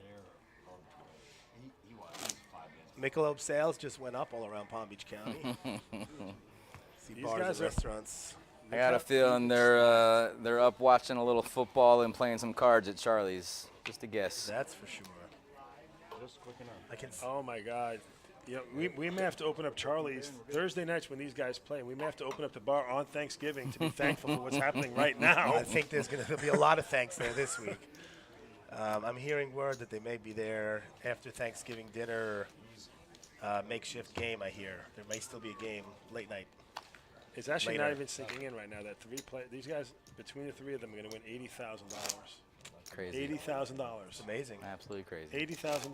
But I think what's great about that, guys, I'm sure Terry will agree that these guys have been playing and supporting with our league just as so many with other leagues around the country for so long, and it's so nice to see them get back. You know, they've been supporting, they've been, you know, spending a lot of time and effort and money in the leagues, and to have them win this big prize and you know, win this back, it's very cool.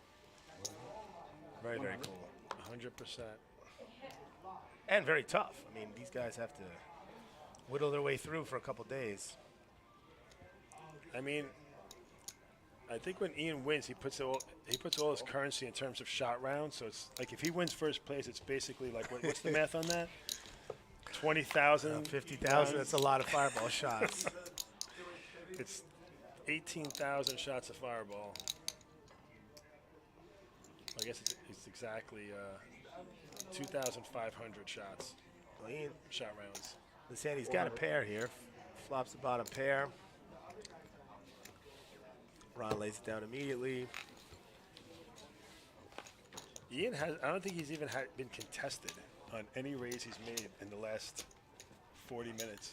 I mean, he does that little shuffle with his cards. I think they got a good read on him. So Carl, we just got word here from James Emerson, your managing dealer at Charlie's. He says it will be open after dinner, Thanksgiving Eve. Yeah, well, let's take everything that James says with a grain of salt. That could be trolling. So we'll. Charlie's is open for Thanksgiving and poker. Fun. You That know is the what? word on the street. If that's Is that possible? James, if that's the truth, I may actually bring my family then, and I mean this sincerely. I may bring my family and celebrate Thanksgiving at Charlie's Bar and Grill. I really think that's going to happen because I can't be more thankful for what's happening right now. And you know where Ian's going to be. Yeah. Well, you guys know my feeling. My family's across the street, so we're done with dinner It early. may be the biggest Thanksgiving party of all time. Yes. But here we have, looks like we have a hand here, a couple good hands. What's up, Steffi Mo in the chat? We missed you. Glad you're back safe. Ian with pocket eights, snowman here. Wow, he is just getting hit in the face. Yes. But Ron's got a big hand here too. Oh my God! All Holy three guys. We're smokes. gonna have some What is fireworks happening? here. What? Wow, we're gonna have fireworks. Wow. What did he bet? He bet 600, 700. Yeah, he bet 7. No, He raised to 7. He raised yeah. to 7. And this is going to be a quarter of Ron stack just to see a flop. I don't think a call is ever prudent here. This is either a shove or fold. I mean, you're going to put in a quarter of your stack here with ace-9? I could do a quarter. Even if you hit an ace, you don't even know if it's good. But I'm not a great player, so. Looks like I'm not as Greg. good as I you. didn't want to say it. I'll acknowledge. Greg's reaching. He calls, guys. We're heads up. Well, I have a personal philosophy too. I like to flat call as a small blind and then raise the flop on anything that looks nice and represents something I don't have. Oh, there. Wow. 8 on the flop. And there you go. Oh! There's the ace-9. I didn't even see that 8. There's the Wow. ace-9. So, Wow. I mean, Ron makes a if great Ron sees fold that getting out of flop, the way here. well, Greg's going to find out exactly where he's at. And let's see how Ian plays this. Well, He's all in already. Ian's Snapped all in. ball. Greg bets. Snapped. Ian goes all in over the top. Snapped.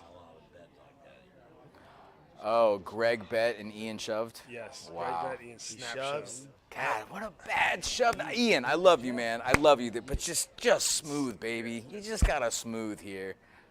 Or min raise or just anything else. I I love think the he way just had- Greg like Hollywoods his folds. Like, I Yeah. just love it. He just Hollywoods like he's Yeah. supposed to. Yeah. Terry, you got to just call there. I mean, you have 100%. two overcards on the flat. board. You're thinking. No flush draw, there's a weird there's straight gut shot, draw. straight draw. Yeah, but you go to bat with your eights.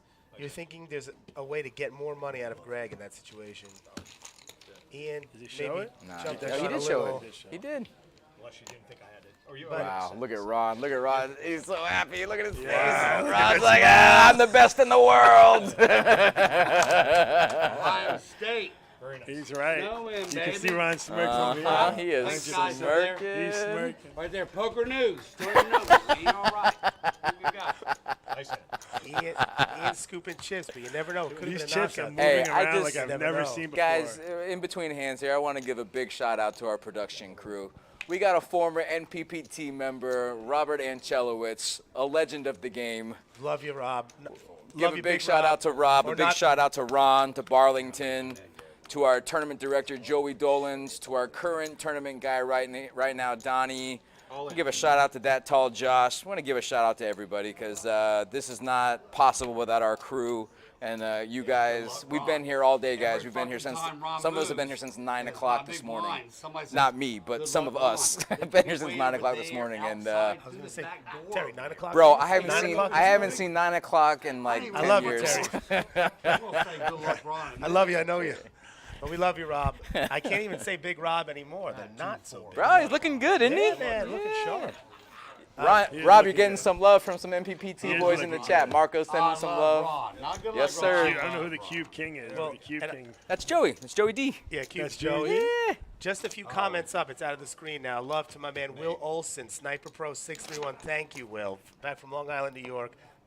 For those of you that don't know, Rob Ancello, which is one of our main production guys, and he used to be a mainstay on the pub poker scene, and he's now with us. We stole him from you guys, and you're probably never getting him back. So, never getting him back. He's made that clear.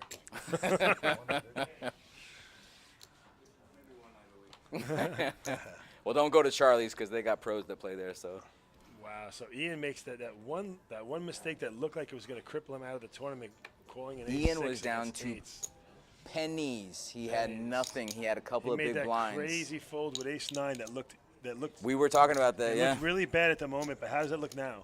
It looks like a professional play. You can't even say anything bad about It's it. like, wow. Like we were like, did he really fold? And Ron there would have had a pretty good playable hand. Final 3, ace-7 Get any more suited. gum? Keep it. Folds to Ron. So now we see Greg, who is coasting for most of this Every last hand half that of this final plays table. you, I mean, He's now the super short stack. What's up, Florida Mountain Man? Florida Mountain Man. He's one of our regulars. He watches all the time. He watches all of our local tournaments and cash games and everything. You are definitely burning the midnight oil, my man. We appreciate you joining. Yeah, this is our BPO. First place is 50,000. Second place is 22,000. Third place is 10,000. And these guys have been playing for a few days now, so this is the culmination right now. So you're here at a good time. Blinds are 100,000, 200,000. There's 11 million in play, so chips are gonna be flying. So guys, earlier the production crew, all of us, were talking a little bit about how long this final table was going to go. And what was the over/under on that? The length of the final table? What was the So over-under? we expected to be 8 o'clock. You told us 8 o'clock, and we believed you, Carl. We believed you. That may be the worst call ever. Because I'm glad I had 20 on the over We said as well. 8 o'clock. Happy about that. No kidding. I had 20 on the over. This is like when you bet it's like when the Green Bay Packers are like playing Minnesota in like an ice bowl and you're betting in the under. And they're throwing touchdowns every other. Yeah, the score's like 48-58. But I got to say, Ian, though. 4-hour final table. We're approaching 4-hour final table. Ian is still composed. You know, he's in there. He's hanging. He has over 50% of the chips in play right now. He's upright, meaning Ian's. No. He's in the zone here, kind of, sort of. But listen, but this is how he plays poker a couple nights a week. Yeah. You know, the shots are always flowing, and he's winning game 1, game 2, and cons games. You know, so this What's is third place, guys? 10,000. 10,000. The worst case scenario for these guys is $10,000. 10,000. I can't believe we're saying this. 10,000. The worst case scenario is $10,000. For you guys listening out there, I want to remind you all you guys who have tokens in your token bank, it takes one token to be in this situation. One token, play on Sunday. They give away 15 to 20 seats every Sunday. Every single Sunday, like clockwork.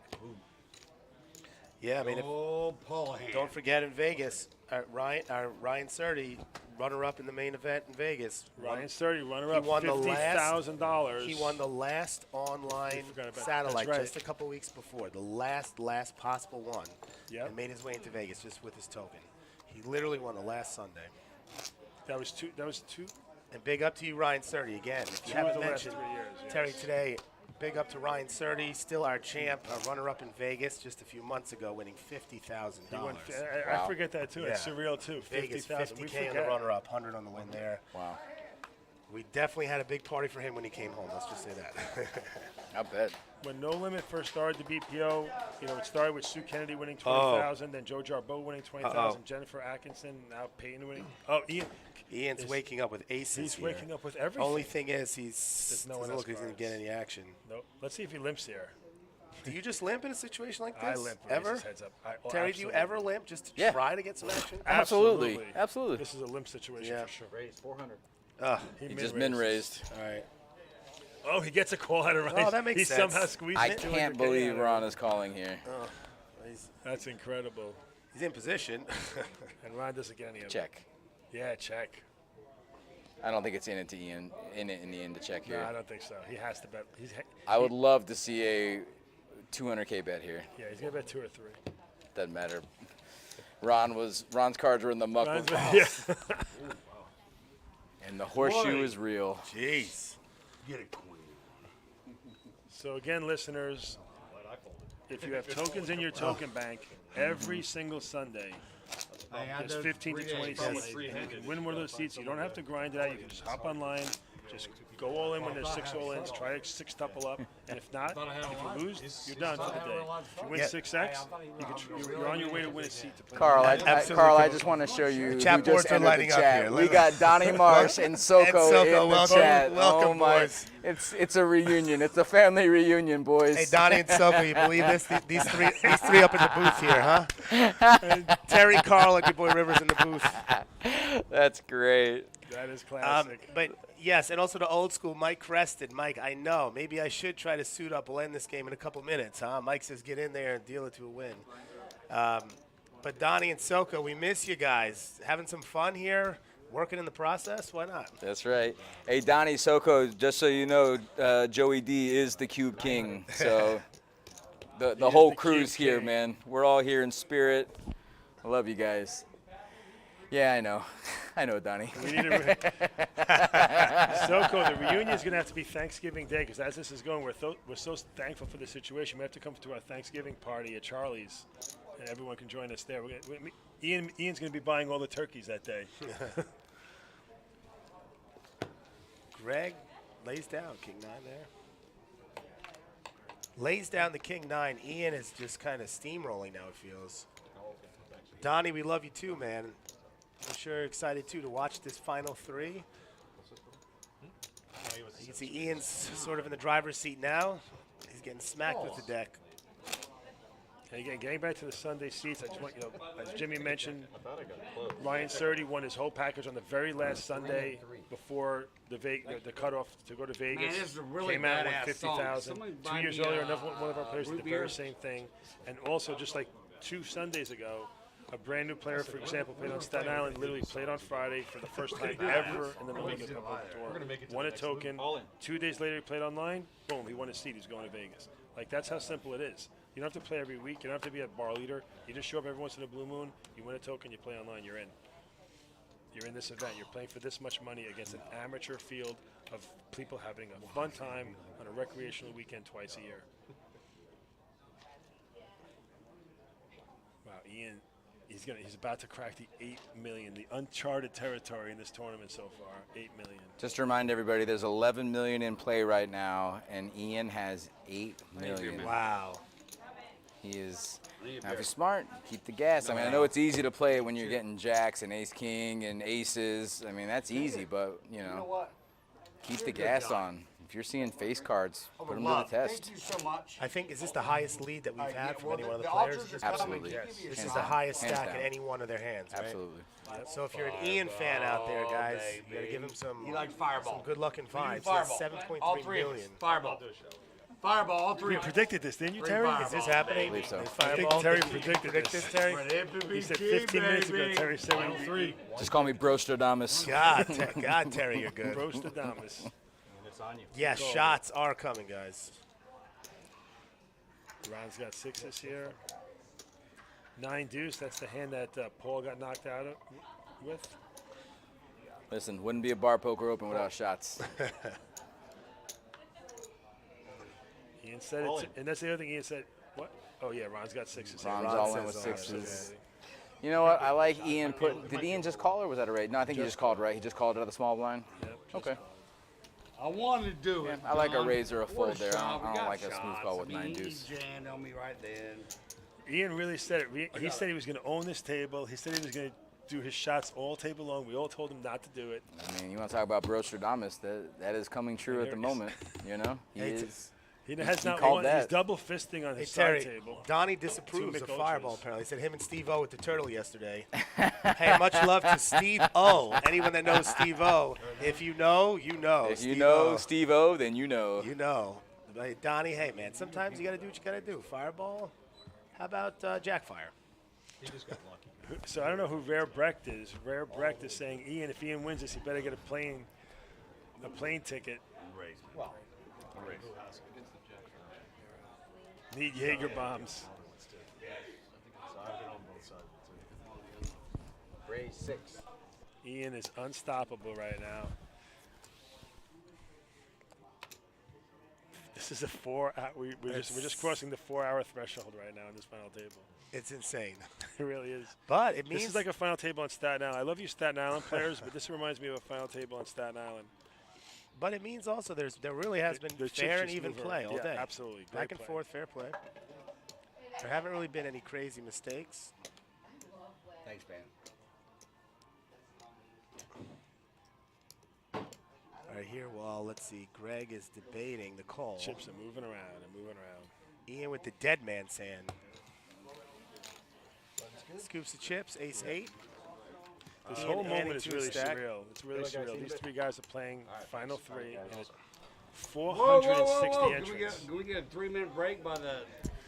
Well, 460 Oh man, we got the card killer in the box, Keisha, and that is not a shot of Fireball. That is an arsenal. Wow. Wow, guard the table, guys. Oh, Greg's getting in on it too. And Ron, let's go. Let's go. They finally got Ryan to do his shot. I'll be watching. And there it is. Is that Paul? That is a no-limit toast Paul. here. Hey, Paul came in for a shot too? Yes. Nice. That's great to see. Shout out to Paul. That's awesome. Shout out to Paul in 4th, Eastern Poker Tour. That was Paul? Yeah, that was Paul. Paul came in for a shot, yeah. We like seeing that. Good stuff, Paul. Still stuff, wants Paul. to come in and watch it. That's Good awesome. stuff. So there you see, guys, the final 4 really taking a celebratory shot. And meanwhile, Terry Donnie says he's screaming at Ian to stop shoving while his lady's yelling at the Eagles game. Can you believe it? Donnie, one of the biggest Giants fans I know, is in love with an Eagles fan. It's almost poetic justice, you know? I got to say, I'm a little nervous. I'm nervous. You should be. I'm claiming the Giants in this marriage still. Anyhow, 3-handed. 3 and 3. Still, shots have been flying here live at the final table. Hey, thank you. And now Greg pushes Hey, your all thumb in. is like the size of Queen ET Jack, shit. which to Greg right now in this position I looks never like see a thumb that looks big. like 3 ET aces. phone home. 1.3, yeah. No trick, no jacks. Ian, let's see here. So the blinds are 150, 300. Is that correct? Are the blinds up now? Ian's probably going to wake up with queens. The way he's running right now, That's what it looks like. It's $1 million to call. Yeah, I think so. Ian, It's $1 million for him to call with live cards. I'd think about it. Look at Joey said he wish all the live stream finals did this. Well, Joey, if we have a budget to fly Jimmy down and commentate on all the final tables. Come on, Joey, pay that man. 10 of those. Wow, he's thinking about calling here. Well, he just had a I don't shot. blame him. He Suited. just had a shot. He's just got had a suited shot, one and it's a million. gappers. He's live. But you know what, though? He's trying to win this thing, so I don't see a fold, or I don't see a call in there. I mean, it's a tough call because the blinds at 700. It was at 700,000 now total. Yeah, because it is. The blinds 153. I think it's 153, right? Forgive us out there. Small blind, please. Who? You. I can't tell if it's 2-2 or 3-3. It's 2-2. It's still $500,000 though. Even at 1-2-2, there's $500,000 in the pot. So when you bet $1 million, Here we go. you almost want to protect it, not give him that $500,000. No, you don't want to give him any more ammunition to come back and get you. Yes, and that's the conversation we had earlier too. Don't give him ammo. So it is. Well, it's only 3 of you, so it's pretty much on you. Take it easy though. It's always something. Pretty much. Always something. You know what? Shit's about to get real. You got any more gum? I just spit it out. Took 5 shots. I'm ready for a new piece. Every 5 shots to a new piece. All right, Carl and Jimmy, you're going to take a quick break.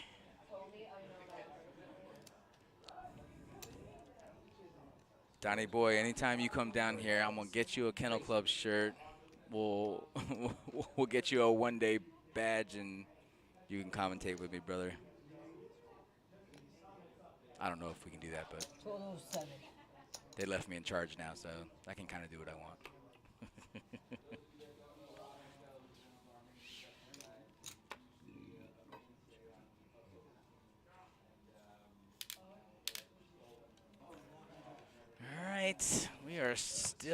in three-handed. Ian has got a lock on the chip lead here and folds around to him, which is pretty huge. These blinds are 153, so he just took 750 in blinds. So not too shabby. Three, please. There we go. Here's one of your threes. We just need one more, and then we're all on the same page. Ian's still picking up monsters over here. All in. GD Poker, who are you again? Verbal is binding. You are right, Donnie. Go all in. Everybody's got pop. You guys got your popcorn? No. Fuck, nobody's got popcorn. All drinking?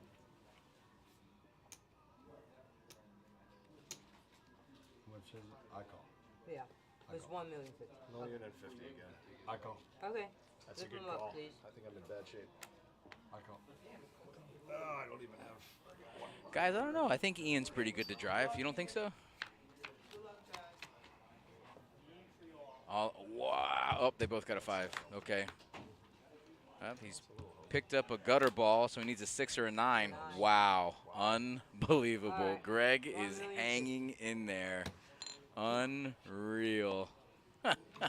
This game is sick. This is a sick, twisted game that we all like to play and watch and deal. I gotta make a. No. I Bang say cards. Please. I only have a few blinds here. First off, somebody's. Good call. That guy right there. I need that guy. And you know what? Ian doesn't even really feel it because he's got 6.2 million and he's about 6 or 7 shots in. So, you know, he's cool. Here, man. He's good to go. Yeah. Well, they're good ones. I'm not gonna still do shit. Again, for everybody watching right now, we appreciate you hanging in there, supporting your guys, and even for those of you that are still watching, where your guy may have gotten knocked out already. We really appreciate you supporting the stream, supporting the bars, supporting the BPO, supporting the MPPT, and the EPT. All of our bars here. We really appreciate everything, and all the comments. Everything goes a long way. So stick it out, guys. The blinds are high. The stacks are, relatively low compared to the blind size. I got a feeling we are going to be closing it in by at least 2 or 3 a.m. So I mean, at least another 3 or 4 hours, and we should be good to go. So.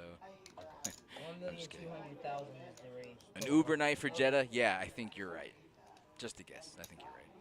That's good. Let me have that.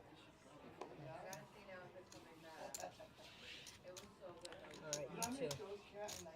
All right, we got some playable hands here. We got a couple of 3s, Queen 10 suited and King high. And, of course, someone's going to flop a set, and it just happens to be Ian. Wow. Greg shoves with open-ended. Ian calls with the set.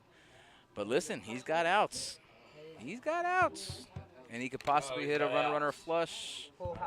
Wow, there's the boat. Not anymore. 4 of a kind, baby. Come interview if you want. Wow, quads on the river. What the hell? What is happening? I don't know, man. All right, we waited all day for this shit. I got my boy Ronnie in the booth. What's up, big dog? Dude, it's been a long day, man. It has been a long day here at the Action Palace. Well, some of us have been here since 9 a.m. You know anything about that? No, man. I don't know nothing about that, bro. It looks just the way it did when I came in this morning. Straight up. Listen, man. I'm used to it. You guys have done such a great job tonight. For those of you who don't know, Ronnie runs our production crew, and the graphics have been on point. Everything has been on point. Stats have been on point. Chip stacks. Everything has been running so smoothly. Big props to Rob, Barlington, Ronnie. I think everybody did a really good job today. Shout out to That Tall Josh for putting all of this together, along with Glenn, Carl, Noah Carbone. I think Terry's doing amazing, by the way, on commentary. Thanks, brother. One of the best. It's really good, especially since he's rather new. Now, I don't mean new into the dealing world, just new as far as being a part of the stream team. Hit the ground rolling for sure. Yep. Thanks, brother. So what's going on here, man? Heads up action? We got heads up. We got 9.7 million for Ian and 2.8 million for Ron, but it's still anyone's game. What But, a roller coaster ride for these guys, right? Unbelievable. Like, Ian has been up and down, up and down. All the money here, this stack, this high. Let's go behind it.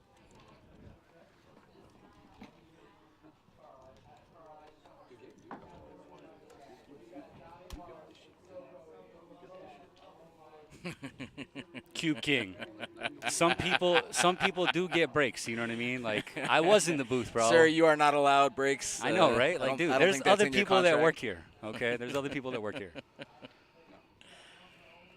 It is ironic that like I'm seeing a Ron on the table too, though. Not ironic at all. Ironic. We lost taking 5 minutes. Can me and you go to the bathroom? Oh, I always love this. You have to hold hands. We gonna pause that? You have to hold hands. You know No what? If he's pausing going, clock. I'm going to go. If he's going to go to the bathroom, I'm going to the bathroom. Why not? You know? I mean, you do have 5 minutes. No, it's not. It might be longer though, because I'm pretty sure that alcohol is involved in these 5-minute breaks. Good point. He agrees, I agree. I really gotta go, man. It's time out, man. He's good people. Props to my girl Keisha. She's pretty much the only dealer at final table who's knocked anybody out. So without her, I mean, we'd be here till at least 4 or 5 in the morning. We would so be. Keisha deals fire. Like 5 minutes. Just a bathroom break. The clock is still running. Yodi Gang, what's up, man? Who's the Yodi Gang? Throw me a name. Yeah, I'm wondering Joey in the box. My man Tatuthi, happy to see we have an all-in button. Yeah, it was our time. No, we got 3 of them. Nice. They don't say all in, you know what I mean? But they're red. They used to say all in. They're faded, right? Yeah. Bro, like, I don't know what poker players do to the equipment. It's just. How do you even get in those grooves to It's insane. fade it? I know, it's wild. I literally think that they get bored and they scratch it. Gio at home, safe and sound. Glad to hear you got there. Oh, what's up, Gio? What's up, bro? I'm still here. How you doing? What's a side pot? Yeah, we don't do those in the back, huh? No side pots in the table games, huh? Yeah, Donnie, Joey is definitely above side pots now. He just does all the admin work. You know, he just sits back on his computer and watches YouTube videos and pretends to be building programs and doing stuff like that. To be fair, I can't say anything bad about our tournament director, Joey Dolans. Ever since he's taken over, he's been absolutely amazing. He's an actual legend. He honestly he's doing really, really, really well. Communication is top-notch. I think that he keeps the morale up. I have nothing bad to say about him. Especially when he's in the chat, right? Is he in the chat? Oh, snap. I didn't even realize that. I know you didn't. I played with him on Snap, too. Do you? And I'm like, oh, snap.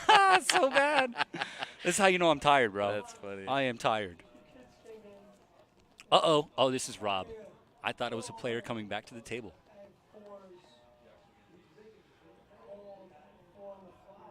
Yodi, yodi, yo. I almost drank this, thinking it was like mine. Like I've been sitting here and I'm like, is that not yours? No, they don't drink coffee, bro. I'm naturally caffeinated, bro. I'm pretty sure I'd You blow up are the world. naturally Okay, caffeinated. I would blow up the world. I have threatened people at work. I'm like, yo, y'all keep messing around. I'm gonna drink some Cuban coffee and come up in this bitch, and we're gonna have some fun. That sounds dangerous.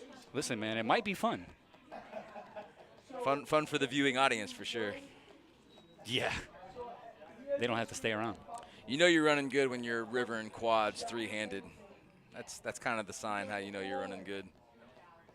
That's like one of our biggest hands that we've had, right? Like all stream. Yeah. They haven't really been like crazy hands. Not really, no. Like I've seen like a couple full houses. As far as like high hands, like full That's what I houses, mean. quads, straight No. flushes, no. Nothing, right? Quad threes was by far. I don't even remember a boat, really. I mean, there might have been one boat a nestled in there. couple, but that's Yeah. with like trips on the board. Right. That's what I mean. Like Right. nothing crazy. Right. One of the biggest hands was that the flush, the King 10 versus King 7, bro. Oh my God, it's so gross. So gross. Right, Billy just punted his entire stack in 3 hands. What's up, man? Chip leader, no more. Don't give him any pina coladas. We're all out, bro. We sent all the cocktail waitresses home. Are we talking about Ian or are we talking about Ronnie? Dude, listen, man. No, I'm serious. I don't know who Joey's talking about. Don't drink and drive, smoke and fly. One of our guys was a commercial pilot, or not a commercial pilot. He was a pilot for a major cargo carrier all Who is around the this? world. John, Oh, you're talking about player. Yeah, player. I thought you were talking about one of our fellow employees. I was like, what am I missing? Brother who was the chip leader for most of the day at the feature table, who was just steamrolling through kids. What's his name? John. He was oh, in, like, dude, yes, he was crushing it. Crushing the game. He's the one that had the King 10 of Hearts. Right. He was playing great all day. Listen, man. I you know how it goes. And I know you don't really get to see his hands right in the back. We don't unless they turn them up. Right. Thanks Dude, a lot, cheaters. Buddy was actually betting randomly bad hands, king 6 suited, and like smashing. No, not smashing. Just playing position, getting people to fold, and raking in pots. And then once he made it to the final table, he got so card dead. Not even that he backed off, but everyone else was just getting such good hands. See, that's the difference. He didn't find a spot. You can't do anything with that. No. Like if you're, especially in this environment, you know what I mean. Bar poker is definitely a little bit more lax when it comes to poker play. So if you're not picking up hands, it doesn't matter if you're the chip leader or not. Everyone's picking up hands against you. You're just never going to win those battles. Right, but at that final table, I mean, it wasn't being played like it was bar poker. These guys are playing like they were playing for a bracelet. I mean, the play was actually really good. He just couldn't pick up a hand. But up until final table, I thought he was one of the better players of the entire tournament, and you know, he really showed it. But yeah, Buddy's a commercial. He flies a Boeing 777 for a major cargo company, which I'm sure you could probably guess. They wear brown uniforms, and he asked me not to tell you. Do their trucks not have air conditioning? That's what I heard. Okay, cool. Yep. I love you, man. You know, I would do that job if they had like the if we could get away from like the 80s retro basketball shorts and go to like the 90s, you know? I would think about that. You see all the knees. You see all the knees. I don't need to see your quads, That's bro. way too many knees. I don't need to see your quad, okay? I really don't. That's great. It's okay. Well, here we are. Apparently there's no more alcohol left. So the players out. had to come back to the table. We are actually out of alcohol, guys. So if you're coming here to drink, go somewhere else. If you're coming here to play cards, come on down. We're at 1111 North Congress Avenue, right across from PBI. We're open till 3, I believe. 3? We'll 3 probably a.m.? still be here. I mean, heads up. We'll Hey, probably listen, still man. be here, so. If we're not open, I'll be in a parking lot. Okay. There's always a game in the parking lot. I ain't mess with this guy, baby. You heard about that parking lot game, who he is. I mean, dude, how do you think I got this job, bro? Okay, I lost money in the parking lot game. You're still working it off? Listen, every day, bro. My cot's out back, bro. All right? Facts. My interest is going down, though. Seriously, I pay it off daily. It's good. I have a good system worked out. Rob, you want in on this? I got a mic. You sure? I know you got a lot to say. I think Rob just – I'm hungry. I'm not going to lie, bro. I'm kind of hungry, too, bro. Like, what is open for food after this? Going all in on me. Oh, all in? I don't know, but during That's our the 3-hour loudest. during our 3-hour break, I went and got sushi and some pad see ew. Shit was fire. Okay, cool. I only know what the first word you said is. Pad see ew. It's a delicious Asian noodle dish with lots of veggies and chicken. I feel like Nancy now. Shout out to Nancy. They just turned the lights off on us. Smack dab. Oh, man. You know We what? I miss you, haven't Nancy. heard that. We got Steffi Mo in the chat. Steffi Mo, Steffi road in the trip, chat. Steffi Mo. She's back. I think that somebody was dealt her deuces once or twice today. Oh, my God. We have an all-in and a call. And a call? My man is playing the dog track. I mean, he knows where he's at. Does he? He's at the dog track. No, but you said he knows. Are you sure? I mean, he knows he's at the dog track. I don't know if you know if K9 is the dog track. I got you. Wow, what a clean flop. The best flop that you can ask Wow. for with the worst turn ever. No king 9 or 5, and he wins. That is, oh, I'm sorry, no king 10-8. That is the game, ladies and gentlemen. Ian is your 2023 BPO champion. First place, $50,000. Ron Kaepernick with an incredibly respectable showing. Second place, $22,500. I mean, what more can you ask for playing poker at the bar? I mean, this has been an incredible tournament. This has been just really high-level poker. These guys have played great. Ian has literally closed down the bar up here, literally. And, yes. I mean, what a great showing. And you know what? Every single player at this table has been a good sport. There's been no arguing, no name-calling, No no animosity. This, none whatsoever. I would agree with that. Very respectable play by everyone. You can tell that, you know, everyone has a good rapport. Everyone gets along. It's nice. It's all love. It's all friendship. And these guys, it goes beyond poker. Even with $50,000 on the line, you know, these guys Joey, are taking we got home you. more We than got you on the monies, picture. You know? So unreal showing. Again, we want to thank everybody from the top to the bottom. Noah Carbone, Josh Alderman, our man Jacob. We want to thank Joey D, our tournament director, our production crew, Ronnie, Barlington, Rob, myself. We want to thank Gio. We want to thank Del Rio, Andrew Del Rio. We want to thank everyone down from the top to the bottom. We want to thank Glenn, Carl, Jimmy. Without all of you guys, none of this is possible. We want to thank each and every single one of you in the chat, too.